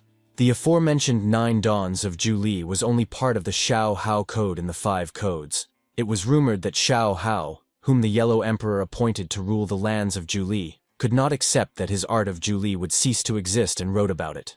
Jingqin spent a lot of time in the library, and thanks to the help of Ji Yang and Han Ling, the books containing information about the 5 canons were found. Of course, it was also very difficult for them, including Shan Li, because the teacher could punish them. Very little was written about the 5 canons in books. If all the books were taken together, they barely covered the chronology. First of all, the royal family of Yinshang kept a complete collection of the 5 classics. However, after the Battle of Moye Dingxin, he realized that he was no longer king, and ordered all royal texts on martial arts to be burned. After the restoration of the Zhou dynasty, only a few fragments survived to the present day, and when the emperor divided the world, he handed over the remains of the 5 canons to the rulers of each country as national treasures.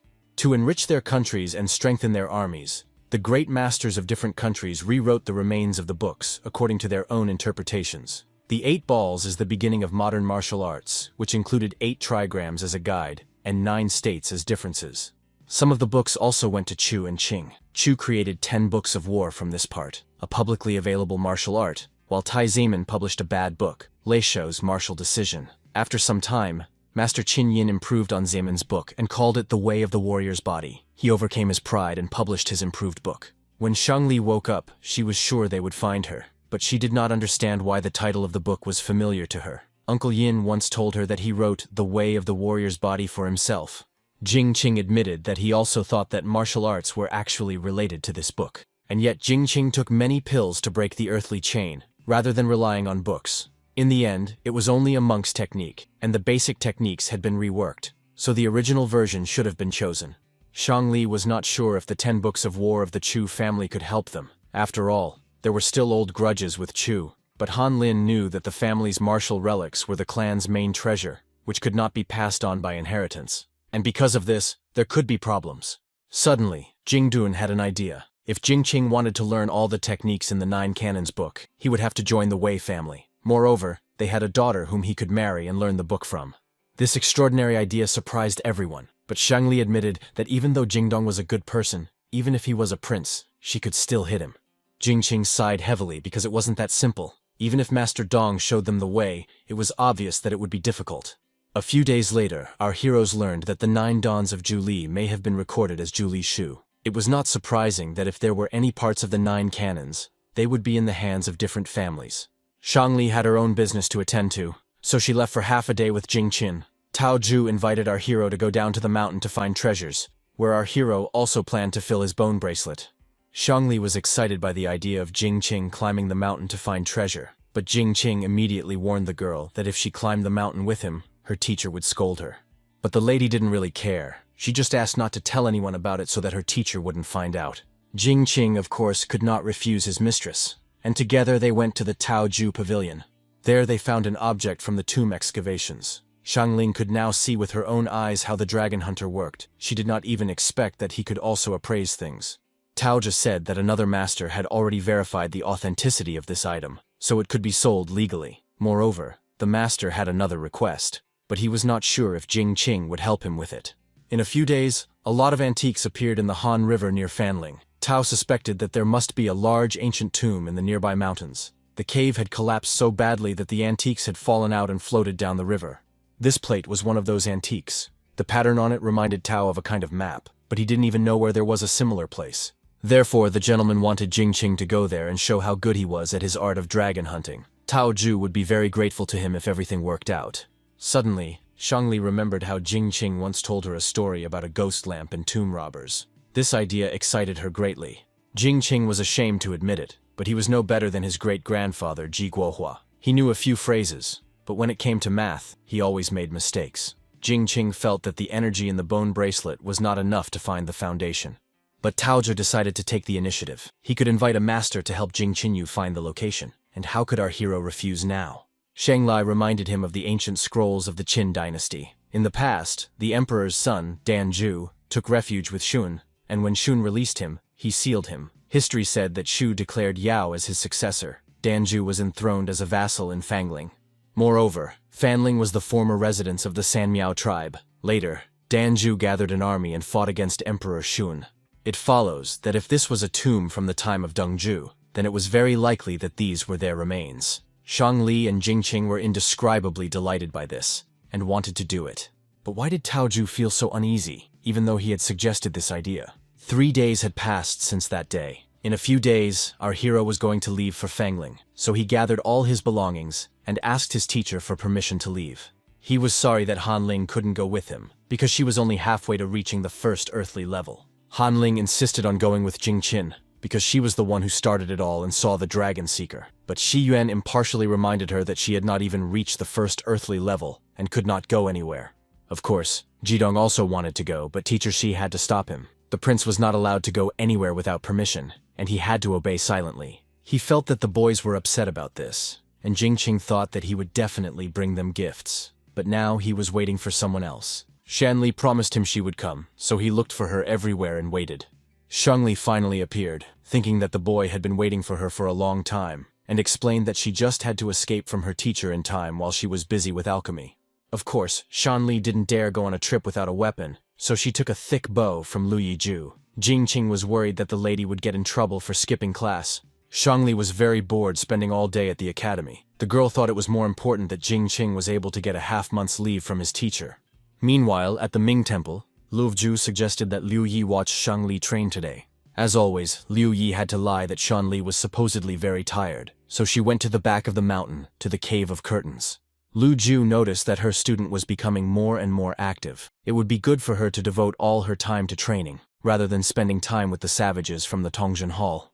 Lu Ju planned to teach Shangli to shoot golden crows with a bow. But forgetting about this, the teacher turned her attention to Liu Yi, who was shaking after her lie, while Lu Ju insisted that she had heart problems. Meanwhile, our hero and Shangli had already boarded Tao's boat and set sail down the Great River. They planned to leave Luo and pass through Han. The territory of Chu opened up before them. Although our hero said he was going to look for the tomb, he knew he would not find it. However, noticing that Shangli's life was too boring, he took her with him so that she could relax and recharge her batteries. Jingqing was sure that when he returned, Master Lu Ju would definitely break his leg. Nevertheless, as long as this trip made Shangli smile, Jingqing had no regrets. It was worth it. Besides, Jingqing wasn't expecting anything else. Who would have thought that the master of arithmetic invited by Tao Zhu was a second-level scholar in the Luo Hall, Fu Shi? Fu Shi turned out to be a complete eccentric to our hero, who couldn't even take care of himself, and on top of that, he constantly clung to Shan Li. He had been reading all evening yesterday and seemed to have missed dinner, so now he was very hungry, and Shang Li did not refuse him and promised to help him with food.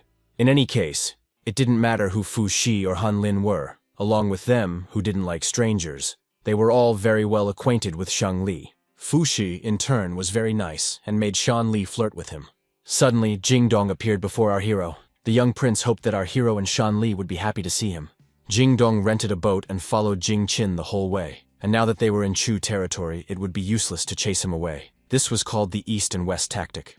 Jingqing was already looking forward to his return to the academy. After all, when he returned, the old men would beat him to death. Meanwhile, at the academy, the prince's master was asking about Jingdong and Shi Yuan. He had only been away from the city for 10 days, and now they were telling him that the prince had run away. Shi Yuan knew that it would be difficult with all his students. Finally, our heroes arrived at Fanling, located on the banks of the Han River. This place is known for its mountains, forests, and settlements with a large, tall mausoleum resembling a house. Taoju was right to be willing to pay millions for someone to explore this area. The young crown prince was recognized everywhere. People were concerned about him and warned that the mountain roads were too rough and convoys could not pass, so they were ready to provide him with support here. They had no choice but to walk up the mountain. Jingqing understood from the outset that it was hard work and not as easy as it seemed to others. Fu Shi continued to stare at the characters in his repertoire, while Sister Shangli tried to remind him that when people climb a mountain, they should watch their step. And so the moment came when Jingqing, the dragon hunter, set off into the mountains in search of tombs. Jingqing had been looking in one direction for half a day, searching for a tomb with tangled mountains, which was actually a barrier. Jingdong wanted to know what Jingqing's mnemonic meant, but he couldn't tell him everything, and simply assured them that he would definitely find the tomb. On the southwestern side, there was a large lake, and the scenery was so beautiful that our hero had to come here. As they say, live on the sea and on land. Jingqing tried to hunt in the mountains and rivers wherever he could to get food. The rabbit that Jingqing caught looked very appetizing, so Fu Shi suggested cooking it with wine. Shangli understood that one rabbit would not be enough for everyone, so she decided to catch another one. After all, she had brought her bow with her for a reason. She decided to hunt pheasants. But alas, the pheasants were too nimble and flew away as soon as they saw the arrow approaching. Shangli almost killed a panda with her arrow. But this did not bother Shanli in the least. She was curious to know what the bamboo eater tasted like. At that time, pandas were not so valuable, but Jingqin still felt sorry for them, so he asked the lady not to kill the national treasure. When evening came, everyone gathered around the campfire and listened to Jingqin's fascinating stories. Our hero's stories left no one indifferent. He told them with such expression that it was impossible to stop listening, and the stories themselves were very interesting. But if the guys wanted to know what would happen next, they first needed to rest and eat. And even if they applauded him, he still wouldn't continue until everyone had eaten. To his surprise, Jingdong admitted that he hadn't applauded at all. Moreover, Shangli did not do anything either. It turned out that it was Fu Shi who was applauding. He thought that at the end of the story, it was customary to thank the storyteller with applause. Or perhaps it wasn't. Jingqing and Jingdong found Fu Shi's reaction amusing, but the boy calmly explained to her that this was not the case. When they all got closer, it turned out that Fu Shi was not so cold to people. He just expressed himself awkwardly. Shangli noticed that Fu Shi loved different stories very much and promised that when she returned, she would give him a book about the Battle of the Three Kingdoms. Meanwhile, at Luoyi Academy, Xuanqing requested an audience with Hao Li. Noticing that the stinky Hao Li was not there, the girl looked around. Judging by the fact that nothing had been touched here for a long time, it meant that no one had been here for a long time, which seemed strange to Xuanqing. At the same time, Gao Zhong told everyone that she had confirmed that Jingdong had left the academy under protection. Those present sought to kill Jingdong, and often made plans to do so. Cao Chung happily told her master that everything was going according to plan. Meanwhile, Jingqing spent several days in the mountains, the only place where he could rest. The mountainous area was the poorest region, but for a cultivator, it was no different from a normal trip to the mountains. And after some time, they finally found the destination they had been walking towards for so long. Jingqing was sure that they were in the very center of the map. One glance in that direction was enough to confirm our hero's thoughts. From this place, you could see mountains and forests that looked like trigrams. The place matched the pattern on the artifact exactly. Fuji suddenly had an idea. He wanted to check something for errors. Shangli had some knowledge of mathematics, so she decided to help Fu Shi with the calculations. Jingyu and Jingqing had absolutely no idea what Fu Shi and Shangli were calculating, so our hero suggested that the prince simply admire them. In the end, Fu Shi confirmed that if his math was correct, the entrance to the tomb had been calculated. And it was there, where Fu Shi's finger pointed. Everyone was delighted with the news and was ready to find out what was in the tomb and begin their dragon quest. Not far away, work was being carried out, and someone else was also planning to reach the tomb. The young master's escort warned that there was only one master among them who had reached the 5th earthly level. If there were any traps in the tomb, no one would be able to protect him, so he suggested sending a letter to the clan asking them to send more masters.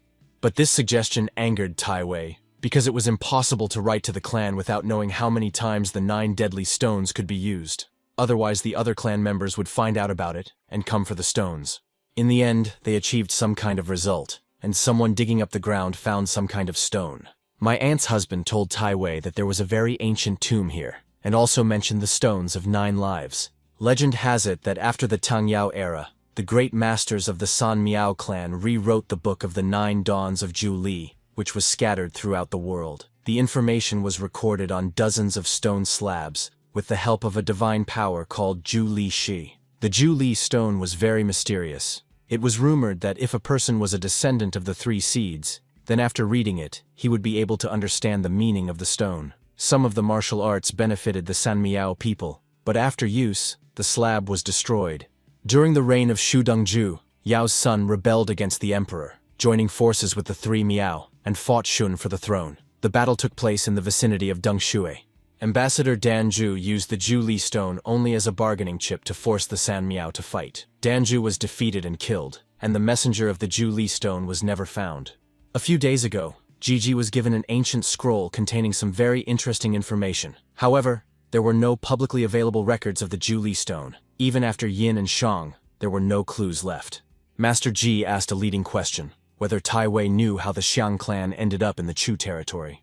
More than 500 years ago, the king of Chu had visions around Fanling on the Han River. The king of Chu ordered the ancestors of Xiang to come up with a way to suppress the strange energy. Later, the ancestor of the sun received instructions from a high-ranking official to build a tomb for things filled with the aura of war, which solved the problem.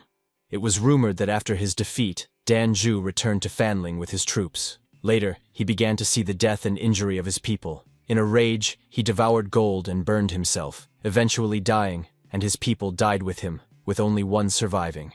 Tai Wei thought that Xingsong had built the tomb to prevent the death of the Miao clan, and perhaps the Ju Li stone had been buried in the tomb as an object of the patriarch. If Uncle Ji was right, then Tai Wei believed that the stone was already his. Finally, the young master was informed that there was an entrance to the tomb at the foot of the mountain, and the path had already been cleared.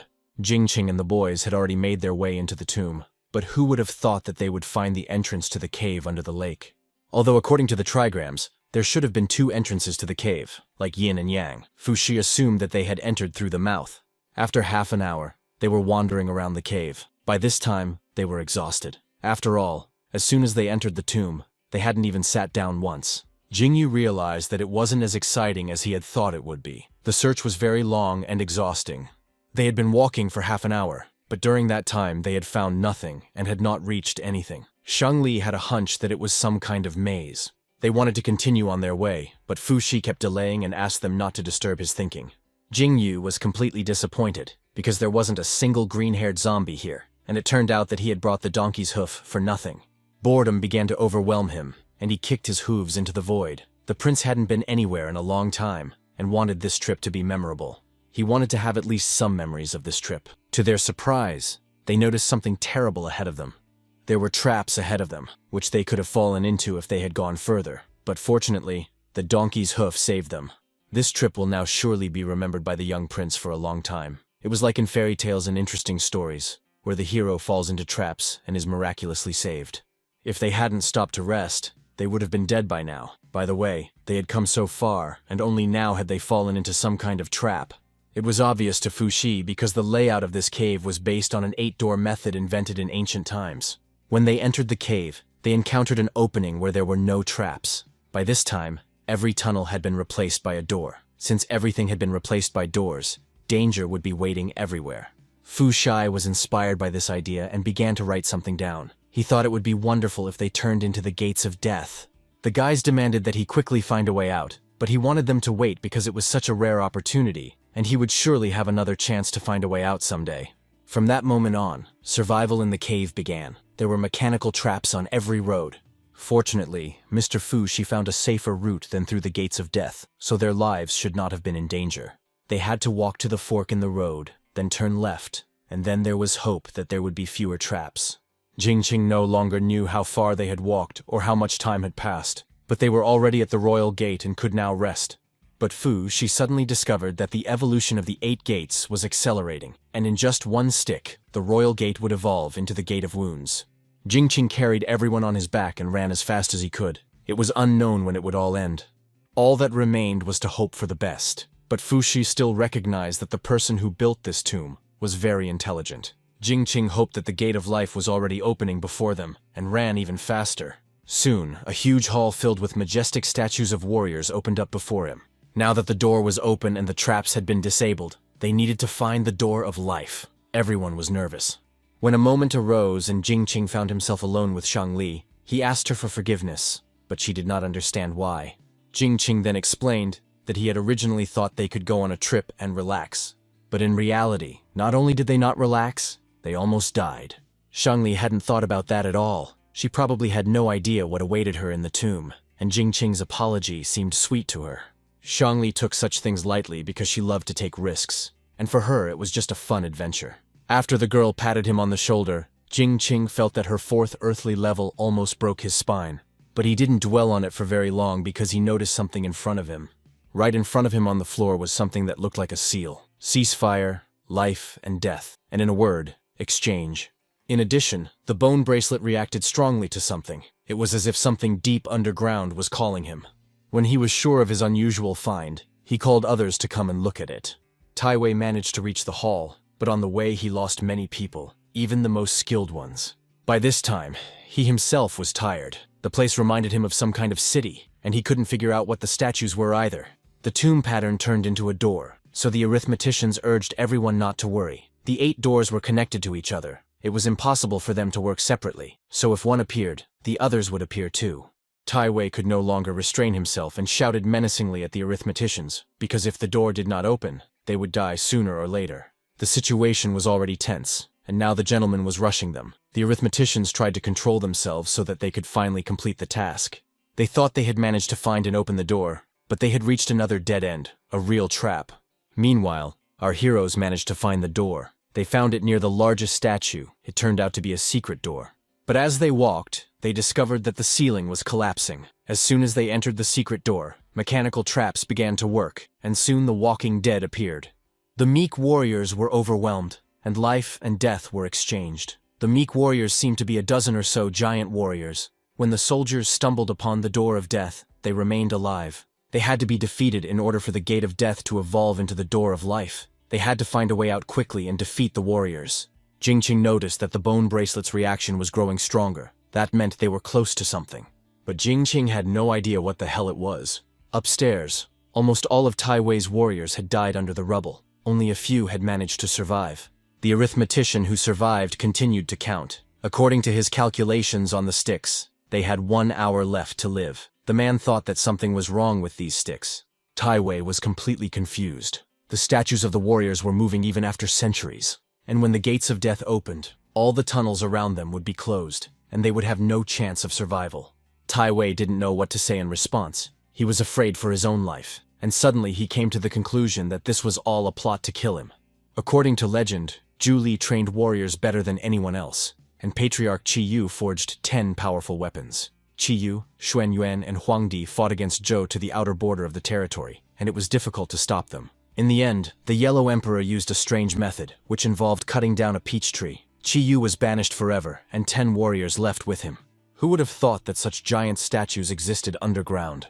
But this statue was so disfigured that it was barely recognizable, starting with the ancient Battle of Zhou, in which the ancestors of San Miao participated, and ending with San Miao helping Deng Zhu overthrow Emperor Shun.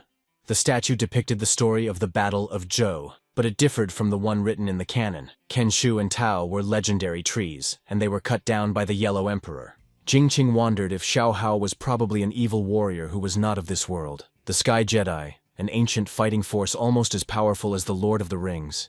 Jingdong was still excited that he hadn't seen a single dead body in all this time and thought he should look for them. As soon as he thought about it, by some incredible miracle, he stumbled upon the skeleton of what was once a human being. This frightened him so much that he stumbled and fell several times as he ran away. Wanting to see the corpse, he was somehow frightened when he finally saw it. There were speculations that this skeleton was the body of Patriarch San Hmong, who was buried here, as written on the statue. But the question still arose as to why it was sitting here and not lying in a coffin. Dressed in clothes, buried in the middle of a field, unsealed and not planted, the ancient customs were very mediocre. Jingqing, in turn, noted that the bone bracelet's reaction to this corpse was very violent. It probably wanted to absorb the stone in the corpse's palm. This frightened our hero. He thought he would have to gnaw on human bone. Unexpectedly for everyone, he began to bow before the skeleton and ask for forgiveness. Such behavior surprised his friends, but they remained silent. Did the real page meet the stone of the 9 dawns of Zhu Li? Perhaps our hero's efforts would finally pay off. When he lifted the stone from the skeleton's hands, the aura of the bone bracelet became even stronger. The energy emanating from the stone was not like simple yin. After Jin took the stone, the skeleton crumbled into tiny particles. Our hero could not have imagined that he would find himself in this space once again. On that day, at the Jade Wall, everything was just beginning. Everything was exactly the same as the first time. All he had to do was absorb the spirit in the stone of Ju Li.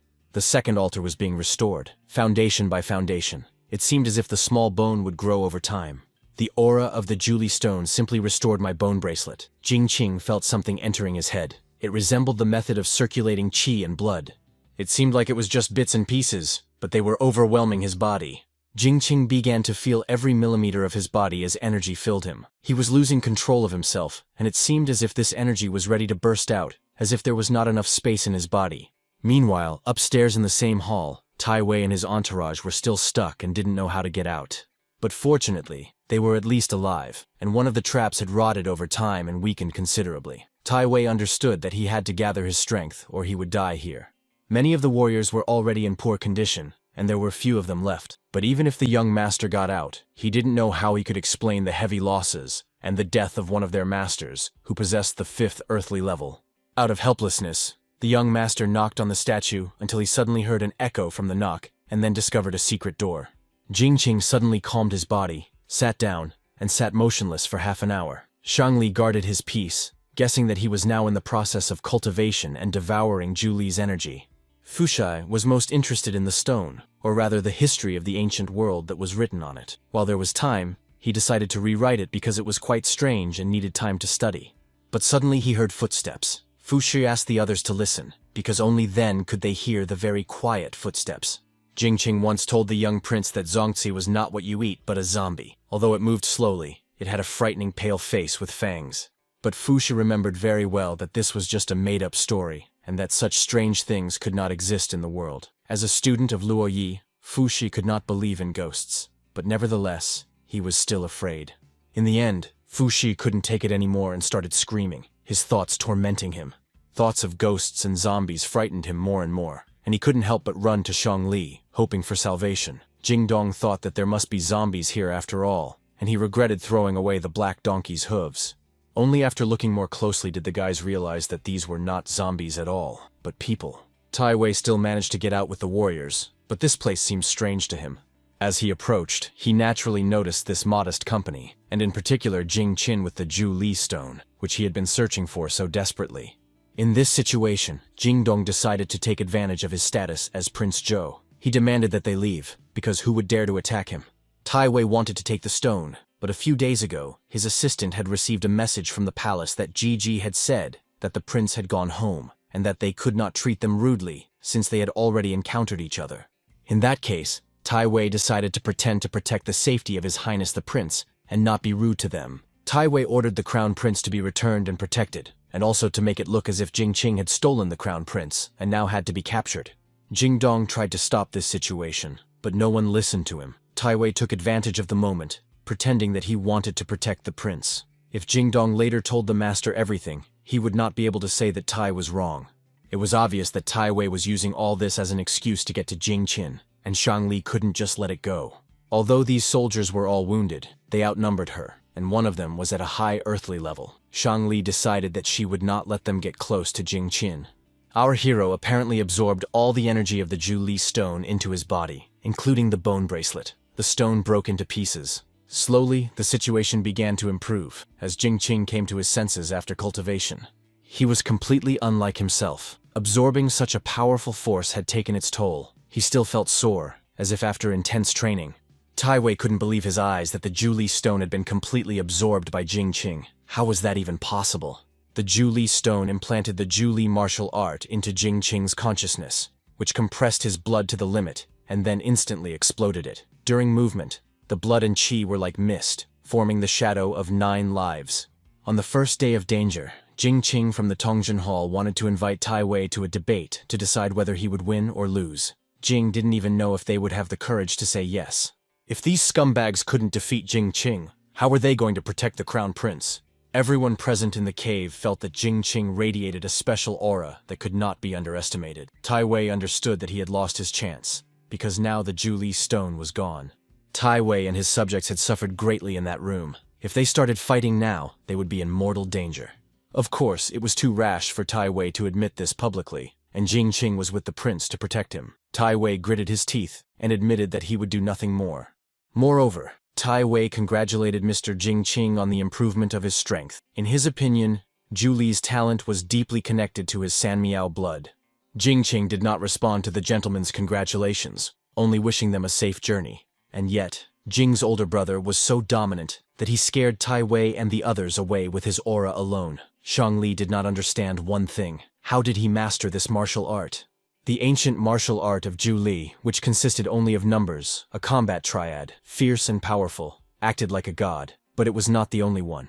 This powerful stone of 9 dawns is capable of exploding blood in a short period of time when its energy is consumed. One strike is the same as 10 or 100. But were all the martial arts of the 9 dawns really that cool? No wonder the stone was lost so long ago, since all its owners are already dead. Fushi seemed to be floating in his own space, reacting rather slowly to everything that was happening, and only now did he conclude that they were not zombies after all.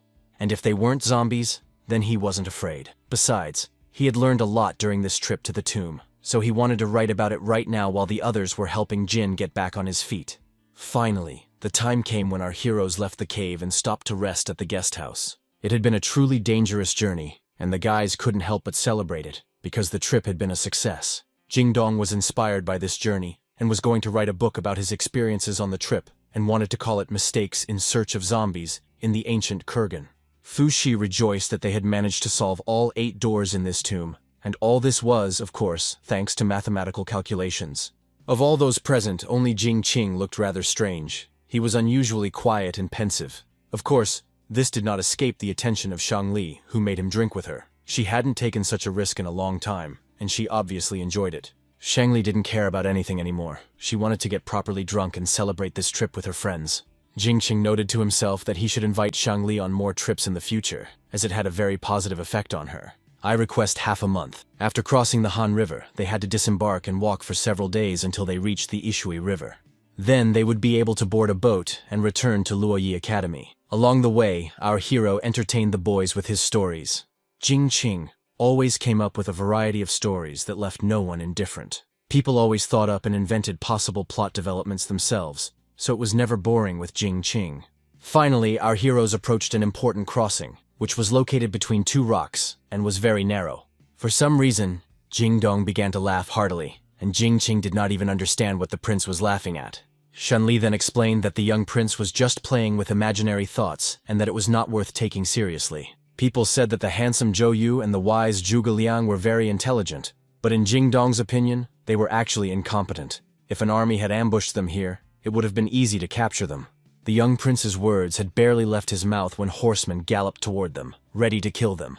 None of the heroes even had time to realize what was happening. The road was empty, and no one understood where they had come from, or why they had appeared so suddenly. In any case, Jing Qing realized that they were in danger, especially the young prince. He caught the arrow in midair, but noticed that it was very powerful, so he also injured his hand while catching it. Shangli immediately realized that something was wrong, because these horsemen were using Tai Qin Mo Yuan's armor-piercing arrows. It was decided right then and there to change direction and head straight for the mountain pass. Shangli stood at the back of the cart and began shooting her bow. They planned to catch all of these horsemen in the mountain pass. Jing Qin's plan was extremely simple. While these horsemen were chasing them, the cart was to drive away, and he would delay the enemies. The enemies understood perfectly well that their target was heading for the canyon, and thought that this would play into their hands. At the head were Gao and his daughter Zhong, who thought that if they didn't gather people, it would take a long time to find them. They had to ambush them in the ravine and block their path. The Li family had endured humiliation and uncertainty for so long, just for today. Gao decided that they would kill them today. Jing Qing had no idea where these kidnappers on horseback had come from, but it was clear that they would not last long. When the boys left the canyon, they would quickly be caught up with. Now Shangli had to take control of the carriage, and he would cover the rear. Jing Dong and Fushi had no military experience, and there was nothing to do but entrust the main task to the lady. There was no time to delay. Their lives were at stake. Someone had to take control of the carriage. Jing Qing understood perfectly well that if they did nothing, the killers would continue to pursue them. Shangli did as our hero asked and mounted the horse. She admitted that the boy was right. It was indeed the only way to save everyone. But she wasn't going to leave Jing alone. For some reason, Shang Li remembered her exam, where Shuangqing had suggested that she kill the horse in order to win. Was Jing Qing now the horse that had to die to save the others? Shan Li would not betray herself and would remain true to her choice until the end. These moments were already becoming classic for our hero. He was up against a whole horde of warriors. This scum believed he could kill anyone who stood in their way and was going to pass judgment on Jing Qing. But our hero did it before the enemy even had time to breathe. After all, no one has ever managed to escape our hero's axe, let alone some insignificant horseman. Meanwhile, Shang Li managed to cross the gorge, and near the river, she began to slow down. Stopping completely, she ordered Prince Jingdun to take her place and take control of the carriage from that moment on. Jingdun looked confused because he did not know how to drive a carriage and had never done so before. He found himself in a situation where no one cared anymore, and now the prince had to learn on the fly. If this young man had known that this would happen someday, he would have definitely learned, but now there was simply no way out. At Shang Li's command, the horses rushed forward without delay. After Fu Shi and Jingdong crossed the river, Shan Li was going to destroy the wooden bridge so that their pursuers could not catch up with them. Fu Shi was worried about the lady, because how could she stay here? But Shang Li considered it her duty. With a single swing of her weapon, she completely destroyed the bridge, cutting off any thoughts of retreat. She did not want to give up her horse, and if she wanted to win, she had to defend her horse to the end. At the same time, Tai Wei's escorts were already packing their things. The young master's thoughts were in turmoil. Tai Wei thought that Jing Qing was acting as if she were opposing the Chu clan. At least, that's how it seemed to him. Tai was going to discuss this with his master. But bad news had already reached him, and the warriors were beginning to panic. A scout had just reported that Jing Qing and his group had been attacked by a band of horseback robbers 20 miles away. Jing Qing was alone and was holding off a huge group of robbers. Tai Wei was furious. He didn't understand what a group of bandits was doing there in the first place, and decided that they should help them. One of the soldiers did not understand why they should help them at all. Wouldn't it be easier to ignore the situation and teach Jing Qing a lesson that way? This suggestion simply infuriated Tai Wei, because it was complete nonsense. After all, Jing Qin was still the crown prince. The crown prince of Zhou was suddenly in danger on Chu territory. Was someone trying to frame the great Chu? Tai Wei sensed a conspiracy and did not want the clan to get involved. As expected of the heir to the Chu clan, at the decisive moment, he put all his grievances behind him and put his family first. Worthy. The stranger who had suddenly appeared continued to speak. He considered Tai Wei's mind to be rather narrow, but quite malleable to development. The stranger could float calmly in the sky, and no one even guessed who he was behind his black clothes. But in any case, it meant that this man was at least a master of the heavenly seal. Tai Wei saw no choice but to treat the stranger with respect. Tai briefly explained the situation, because if something happened to the prince and it became known, the whole world would be in trouble. The stranger said that the prince would be fine and that Tai Wei should not worry about it. Chu and the heir, among others, were forced to bow their heads to the stranger. In any case, they had no choice. With a single movement of his hand, Tai Wei and his Chu warriors were dead. Tai Wei remembered the last moment of his life. Someone from Gao's soldiers managed to break through after all. The road was narrow, and they tried to walk one by one, but it was not long, and they hoped to get there quickly. Despite everything that was happening, Jing Qing tried to hold his ground. Li's warriors tried to stick together to destroy all their enemies at once. But destroying Jing Qing was not so easy, because they were far from his level. Our hero had a very difficult time at that moment, as he had to fight and maintain a defense that the enemy had already broken through. At that moment, Jing Qing remembered the words of his teacher, Shi Yuan. If you haven't been hurt, then you haven't fought. And how right he was. Jing Qing had no intention of running away. He held on until the very end, holding back the enemies as best he could. He cast aside all pity and chose to be ruthless in order to protect himself and his loved ones. Jing Qing, from the Xiao family, had not been Gao's equal in the past, but now he was at the third level of the earth, strong and cunning. 9 dawns. Zhu Li was something else entirely. His skills were top-notch. Gao and his daughter understood perfectly well that they had encountered a worthy opponent, and that they had to use all their strength to defeat him. Jing Qing felt that they were shooting at him even more, and he had to make a decision quickly, or else he would be dead. So he decided to get out of there as quickly as possible. The spiritual energy of the bone bracelet, used to heal wounds, could not be wasted. As he ran away, a wounded warrior clung to him, asking to be killed, as all these guys were already dead. Jing Qing felt like he was trapped, and indeed he was. He had to think critically. One wrong decision, and it would be the end of his life. The arrows kept flying, raining down on our hero like rain from the sky. There was nothing he could do but defend himself. Some warriors had already managed to break through again. They hadn't lost hope that they could still catch up with Jing Dun and achieve their goal. By doing so, they wanted to restore the kingdom. They ran into the gorge hoping that their arrows had already destroyed Jing Qin, but after what they saw, they couldn't believe their eyes. Before them stood Jing Qin, still alive but gasping for breath in pain and pulling arrows out of his body. Jing Qin had been shot from all sides, so it was no surprise that his body was covered in holes, now bleeding profusely. He was in great pain, but he did not show it. Even now, pulling an arrow out of his body, should he have eaten a piece of his own flesh? Should he have cried out about his father and mother, about how their blood should not have been wasted, and then eaten his own flesh? The enemies trembled with fear, because before them was a guy who should have already died, easily pulling arrows out of his body and even joking. Was he immortal? The warriors suddenly realized that they would all die at his hands. Was it worth continuing to fight? One of the warriors supported this idea, because there was no shame in fearing death. And yet, immortality did not exist as they thought, so they gathered their strength and attacked Jing Qin. During this battle, our hero realized that these people were not ordinary bandits. They did not care whether they lived or died, they were not afraid, and they all wanted to kill him, whereas an ordinary bandit would have fled at the first sign of danger. In the end, these warriors outnumbered him. Jing Qin could not withstand them, and they pushed him out of the canyon, where he was safest. Now the warriors were going to surround him. Jing Qin lost his reliable shelter in the form of the canyon, and now they were going to surround him.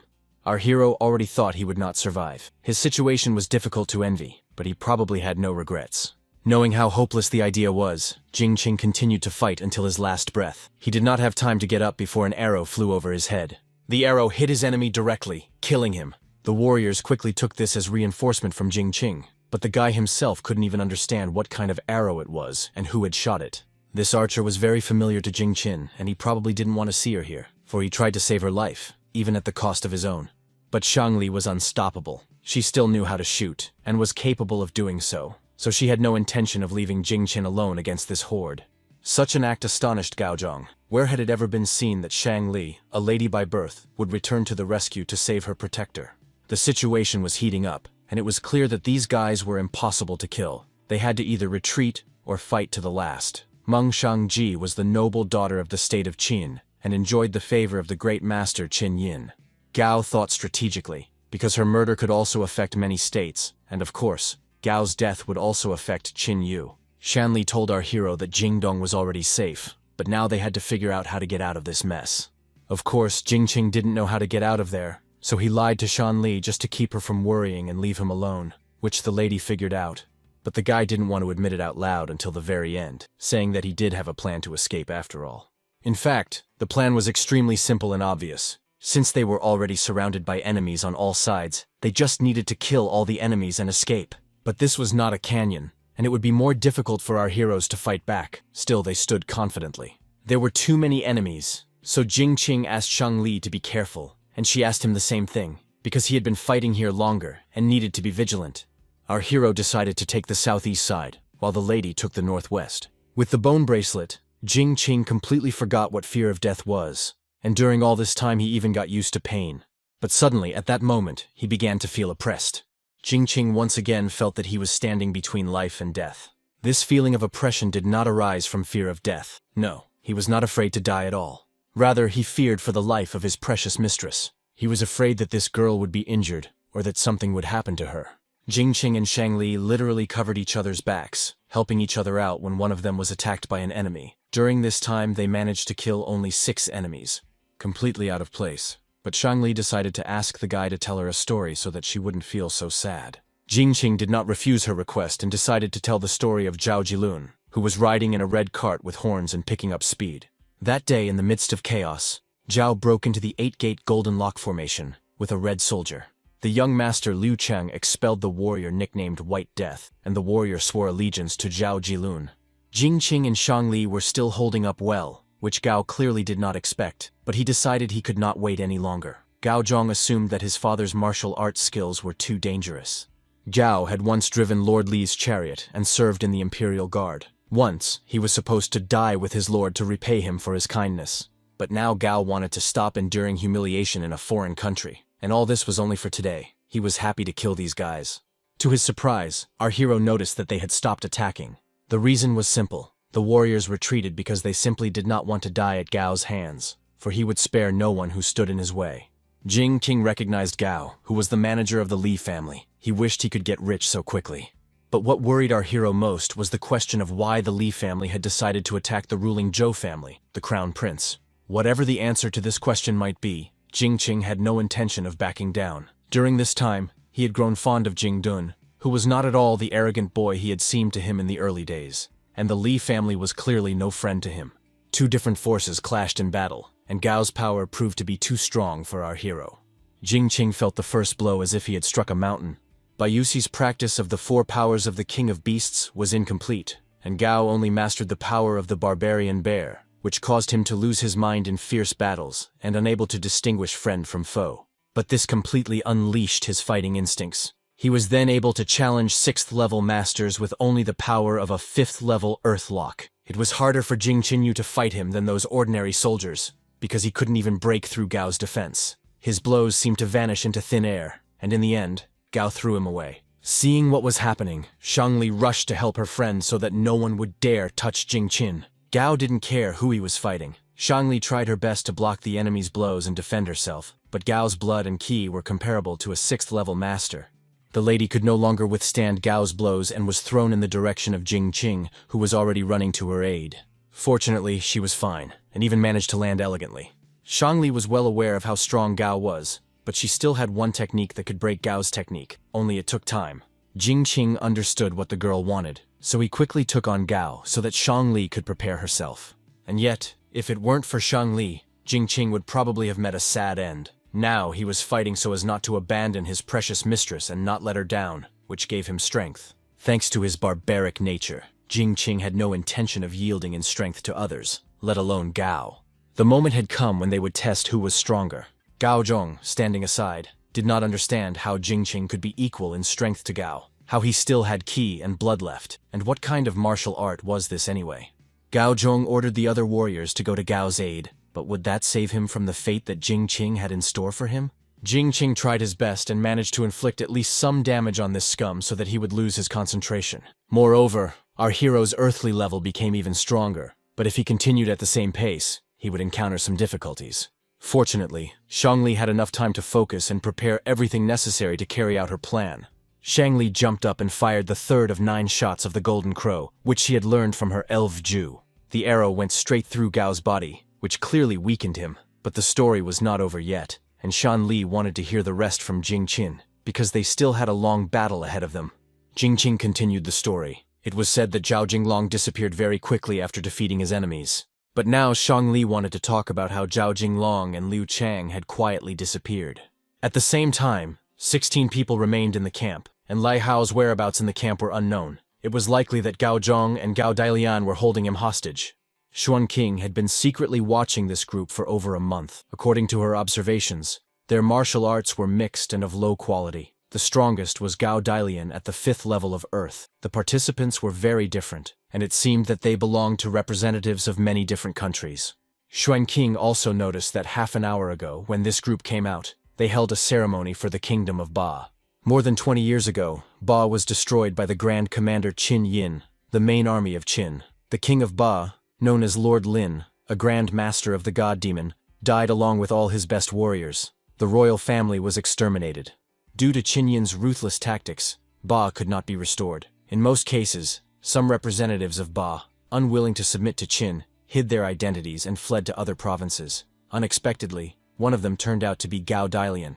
Now they had gathered together and kidnapped Ling Hao. Xuan Qing suspected that someone who was trying to cause a big stir must have been behind this. Such a grand conspiracy was beyond what Xuan Qing could interfere with, but she couldn't think about it any further. Xuan Qing just wanted to help her former master and free Hao Li. It was already evening, and a very young boy was walking with a bucket of water to his temporary residence, wondering why Gao Dailian hadn't let him go with him to help there. But suddenly he heard someone's footsteps, and his reflexes kicked in. He dropped the bucket and grabbed his sword. Not far from him, he found a girl who was gathering firewood, and had accidentally injured herself, and now she was begging not to be killed. The guy realized that he had nothing to fear anymore, but he was still excited and thought about how he could help the girl. Assuming that she lived in a village under the mountain, he began to learn more about her. No one in the camp expected the young man to go for water, but in the end, he brought the girl back. The young man felt responsible for her, because it was supposedly because of him that she broke her leg, and if she were to be released at night, it would end badly for her. The men welcomed her warmly, telling her that they were not bad people, and not some kind of caravan in the middle of the desert. Xuanqing decided not to hide her surname, and also said that she lived in a village at the foot of the mountain. The young man's grandfather did not mind the girl staying for the night. The young man confirmed what he had said earlier, that they were not bad guys, and that grandfather Xiang just looked angry. But the young man suddenly saw something behind the girl and could not do anything. Grandfather Xiang decided to bring his sword to the stranger's throat. When she felt it, she jumped back in fear and screamed. The young man who had brought Xuanqing here stood up for his new acquaintance, trying to understand what his grandfather was doing. Grandfather had no bad intentions. He just wanted to see if she was an ordinary girl, or if she was actually trained in martial arts. After this little experiment, Grandfather Xiang ordered the girl to be locked up, despite his grandson's protests. Xuanqing continued to play the role of a carefree girl so that no one would suspect her. The young man began to feel even more guilty, because he had told this stranger that they were good people, so why did they now want to lock her up and why couldn't he help her? Grandfather Xiang once told his grandson that the Ba people were ruthless, only to their enemies. Had Li Jun not taught him not to indiscriminately kill innocent people? As an old servant, Grandfather should have asked if, upon encountering strangers, someone did not kill them immediately but brought them back to camp, did he know what consequences such careless actions would have? The Ba people sought to restore their country, and according to the family line, only this young man remained a young master because he was an illegitimate child. For the first time, the young master became interested in women, and indeed, he had already reached the age to get to know them. As soon as Gao returned victorious, they would make Xuanqing a concubine who would fulfill his desires. After all, the grandfather saw that this young man had already reached the first earthly level, and had great prospects. Xuanqing correctly noted that this young man was arrogant, for which he could have been put in prison, but on the contrary, he was respected. Apparently, he was a royal descendant of the Ba family. Initially, she wanted to kidnap this boy and exchange him for Hao, but he turned out to be too naive, allowing a stranger to come to the camp. Xuanqing did not expect that there was still someone with the fourth earthly level in the camp. Therefore, she tried to avoid clashes and find Hao, and then escape with him under the cover of night. During this time, she managed to gather her strength and come up with a plan. Freeing herself from the weak rope, she tried to bypass the guards and remain inconspicuous. When Xuanqing was studying at the academy, her teacher only taught her the techniques of hiding her body and remaining silent, and she did not expect that it would one day come in handy. Was it really a coincidence? However, Xuanqing was too suspicious of everything, so she decided not to think about it too much. While she was hiding behind the tents, she suddenly spotted her benefactor. Gongzi already knew that the girl had gone somewhere, and was now searching for her everywhere in confusion. Xuanqing had no choice but to reveal herself and, of course, play the role of a pitiful girl, so that someone would take pity on her and not kill her. When Gongzi approached the tent and saw that the rope that tied Xuanqing had been broken and she was gone, he became very agitated. Xuanqing asked the boy for help, but if the guard found them, Gongzi would not be able to protect her because Grandfather Xiang would not agree. There were many things that Gongzi could not clearly explain, but in any case, he could not allow Xuanqing to part with her family just because of his selfish desires. In that case, Gongzi suggested that Xuanqing run away with him. There was a trail in the southwest that was rarely guarded, and he could take her there, and she could climb down the mountain. Gongzi promised that if he had the opportunity, he would definitely come to Xuanqing's village. He asked the girl to remember his surname, which was Lin. Xuanqing played along with the guy as best she could. They still hadn't found Li Hao, so she didn't dare attack the young man. Finally, the girl saw the gentleman who was indeed being held like a prisoner. Apparently, they really hated him. Gongzi asked Xuanqing not to be nervous or afraid. He couldn't explain what was happening, but he assured the girl that he was a good person. Pretending to believe him, Xuanqing waited for the moment when she could kill the young man and save Hao. They were both on the first level of the earth, and while she had no opportunity to do anything, the girl waited. By this time, Hao had already woken up and boldly addressed Xuanqing by name. The young master looked confused. He didn't understand what Xuanqing was doing here and whether she knew this group of people. Of course, he asked her for help. Only now did Gongzi realize that the girl was here solely to save Hao Li. He began to draw his sword to defend himself. But before he could do so, Xuanqing cut him down without hesitation. Her face didn't even flinch, let alone her soul, if she had one at all. With a stony face, she admitted that she had lied to the boy. At the cost of a young life, Xuanqing achieved her goal and freed Hao Li, just as she wanted. The young gentleman was glad that he had finally escaped. That bitch Gao Zhong dared to treat him so despicably. Upon his return, he wanted to tell his father everything and punish the traitors. Moreover, he finally realized that Xuanqing was the only one he could trust, and who was truly kind to him. Hao wanted Xuanqing to become his lawful wife. Xuanqing suddenly asked Hao to stop, which surprised him. They had to go. Hao was worried that their enemies would find out that they had escaped and set out in pursuit, but Xuanqing was adamant. The girl explained to the master that she had risked her life to save Hao not for wealth or fame, and not to repay him for his past kindness. The reason was much deeper. Xuanqing wanted to fight Hao Li in order to break her earthly chains and transform into a dragon. Xuanqing had never seen her mother. Her father told her that she was an orphan, and that he had picked her up from the homeless. But after her mother gave birth to her, she died. Her father was from Yongsong, and although he had lost a leg, he was an excellent parent and had saved up some money so that his daughter could study. She was born in an ordinary house and was not a noblewoman, but she was not a slave either. At one point when she froze, she had an idea of what she wanted. When everyone was kneeling because they respected the Lord, Xuanqing did not want to do so. Her father asked her to kneel before the great lord of the Qin kingdom, but she stood straight. Was it the power of her lineage, or the rules of this world? Noble people always soared in the sky, while the humble dragged themselves through the mud.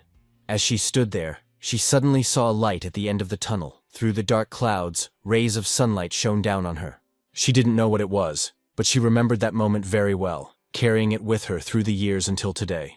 Xuanqing just wanted to reach those rays, and then she knew she would definitely fly. Xuanqing kept asking herself this question, and for a long time she couldn't answer it, hoping that Hao would give her the answer. In this world, were the noble always noble and always above others?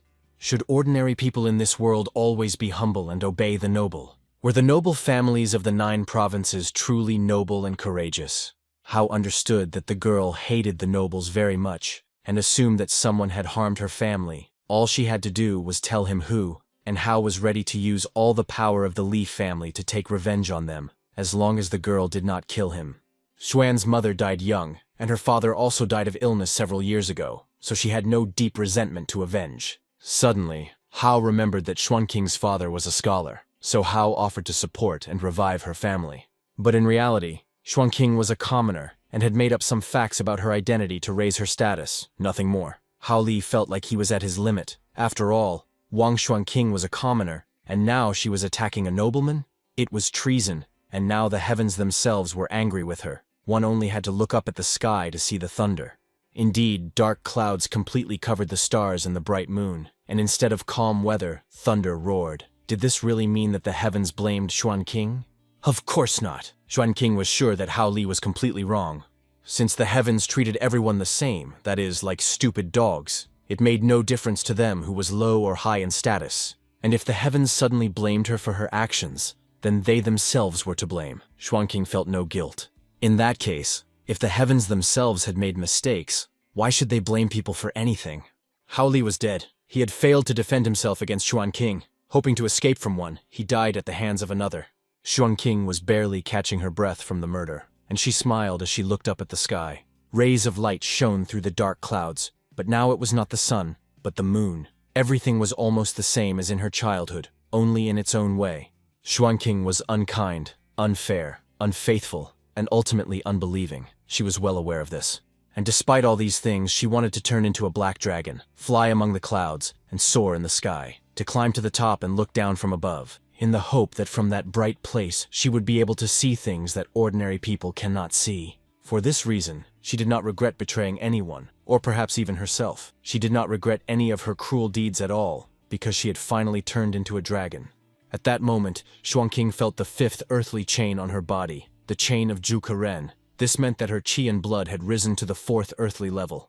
Xuanqing felt neither resentment nor affection toward Hao Li. In fact, she didn't even care about the insults and abuse directed at her. But since he was Xuanqing's master, it hurt her heart deeply. Why should she listen to and obey him? She did not want to be anyone's servant.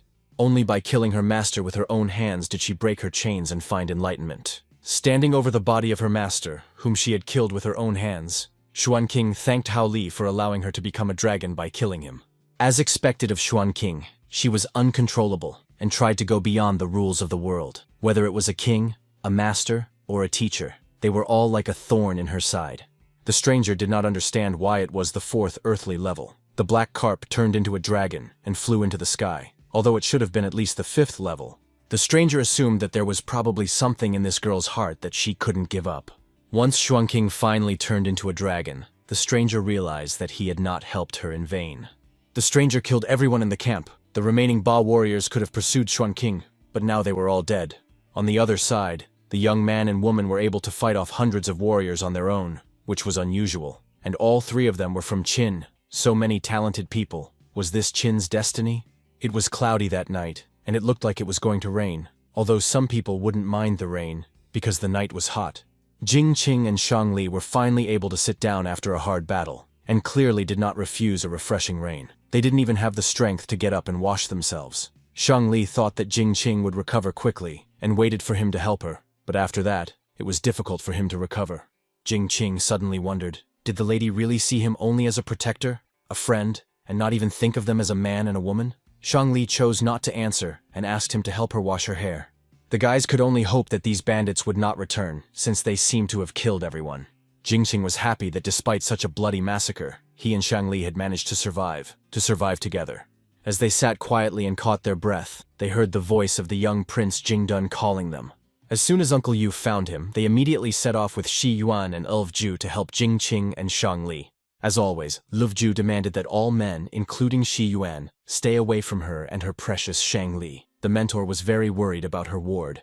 Shi Yuan did not understand such a violent reaction at all. She broke his hall, so now she was beating him. It was clear that the boys were seriously injured, and now was clearly not the time for any arguments. Still, Luvju believed that Jing Qing was the same as Shi Yuan. Therefore, she tried to control their distance from Shang Li. In turn, Shang Li decided to cheer up our hero, saying that her teacher was unlikely to beat him, because he was already practically dead.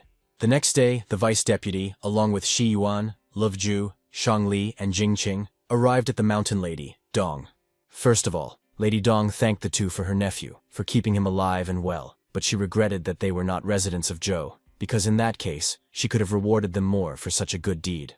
In any case, they received a reward of 1,000 pieces of gold, 10 jade biz, 10 buckets of sea pearls, and a pair of white deer. And when they reached the 9th earthly level and entered the heavenly steps, the name Dong would help them in their affairs. Dawn reprimanded Shi Yuan for not keeping track of Jingdong leaving the academy and Luzi for causing a commotion in the classroom. But this time, she decided not to punish them, on the condition that they set a good example for the students on how to behave. By this time, Ms. Dawn was tired, so she asked everyone to leave and only the vice deputy Ji Wei remained. Lu Ju demanded an explanation, because she thought that Shi Yuan's student had kidnapped Shang Li, which is why she fought with the bandits and was seriously injured, and she asked Shi Yuan about it, even though Shang Li tried to calm her down and didn't complain about anything. Shi Yuan was willing to pay for Shang Li's treatment, but Shi Yuan did not understand why Lu Ju had destroyed his Tongjian Hall again. They couldn't argue here because it was the Dong Palace, so Lu Ju suggested that Shi Yuan take a walk in Fengstai. Meanwhile, Jingdong was looking at the appetizing white deer that his aunt had given to Jing Qin. Han Ling hoped that the prince would not eat them now. Han Ling was a little sad because the teachers were still arguing, but it was also great that her older sister Shang and her loyal servant were fighting side by side for life and death. Shang Li tried to persuade Lu Ju not to go to Fengqiti, because she was not allowed to go there, although Shi Yuan did not mind going there if Lu wanted to discuss the Tao. Jing Qing, for his part, tried to persuade his teacher not to do anything rash, because he was wounded. Han Ling, watching all this, was somewhat envious of Jing Qing and Shang Li, because such a relationship was something one could only dream of. Han Ling muttered this under her breath, attracting the prince's attention. She had to come up with something, and she couldn't think of anything better than to suggest eating deer on the first evening, which the prince, of course, did not refuse. The deputy vice principal reported to his aunt. He had managed to find the people who had tried to kill the crown prince, but there was one strange thing. That day, Shi Yuan and the others were happy to find a group of people, but they were already dead. Ji Wei suspected that someone was pulling the strings and plotting something bad. Moreover, someone had also killed Tai Wei. The killer used weapons from the Qin dynasty, and their leader was Li Yao, the minister of the state of Ling. His son, Hao Li, had also disappeared somewhere. The evidence pointed to the state of Qin as the culprit, but Lady Dong believed that they could not be the killers because they were moving eastward. Ji Wei thought it was too simple a trick, and was sure that it was all the work of the Qin dynasty. After all, their Zhou dynasty could suppress the power of the Qin people. In that case, Lady Dong ordered not to go too far, and not to involve the students of the Luoyi Academy, especially the students from Qin. And the lady ordered that the person behind the scenes pulling the strings be caught, even if Ji Wei himself took action. Meanwhile, Gigi mourned his student, or more accurately, his son. He could not come to terms with the loss of Tai Wei and suffered alone. But he was unable to remain alone for long. The vice deputy had to explain that the root cause of Wei Tai's death was the weakening of the Zhou Palace's power. The vassal states were becoming more daring and acting indifferently. Jing Dong was almost killed, Wei Tai was brutally murdered, and he, or she, was from the Li clan, a worthy cultivator of heavenly level. And crying here, would Ji be able to avenge his disciple? Ji Wei claimed that it was all done by the Li family of the Qin kingdom, but Ji was convinced that this was not the case, and that there were other accomplices besides the Li family. Ji asked Ji Wei for help, and was ready to listen to him in everything. Ji was related by marriage to the Wei family, an important family in the state of Chu. Ji could do anything he wanted, but he needed to convince the king of Chu to take revenge and kill the Li family. Half a month later, after meeting with the head of Mount Luyi, Zhu held Shangli in the hall and took good care of her, so she couldn't leave. However, Jingqing felt relieved when the lady in green told him that he would not be left with any scars.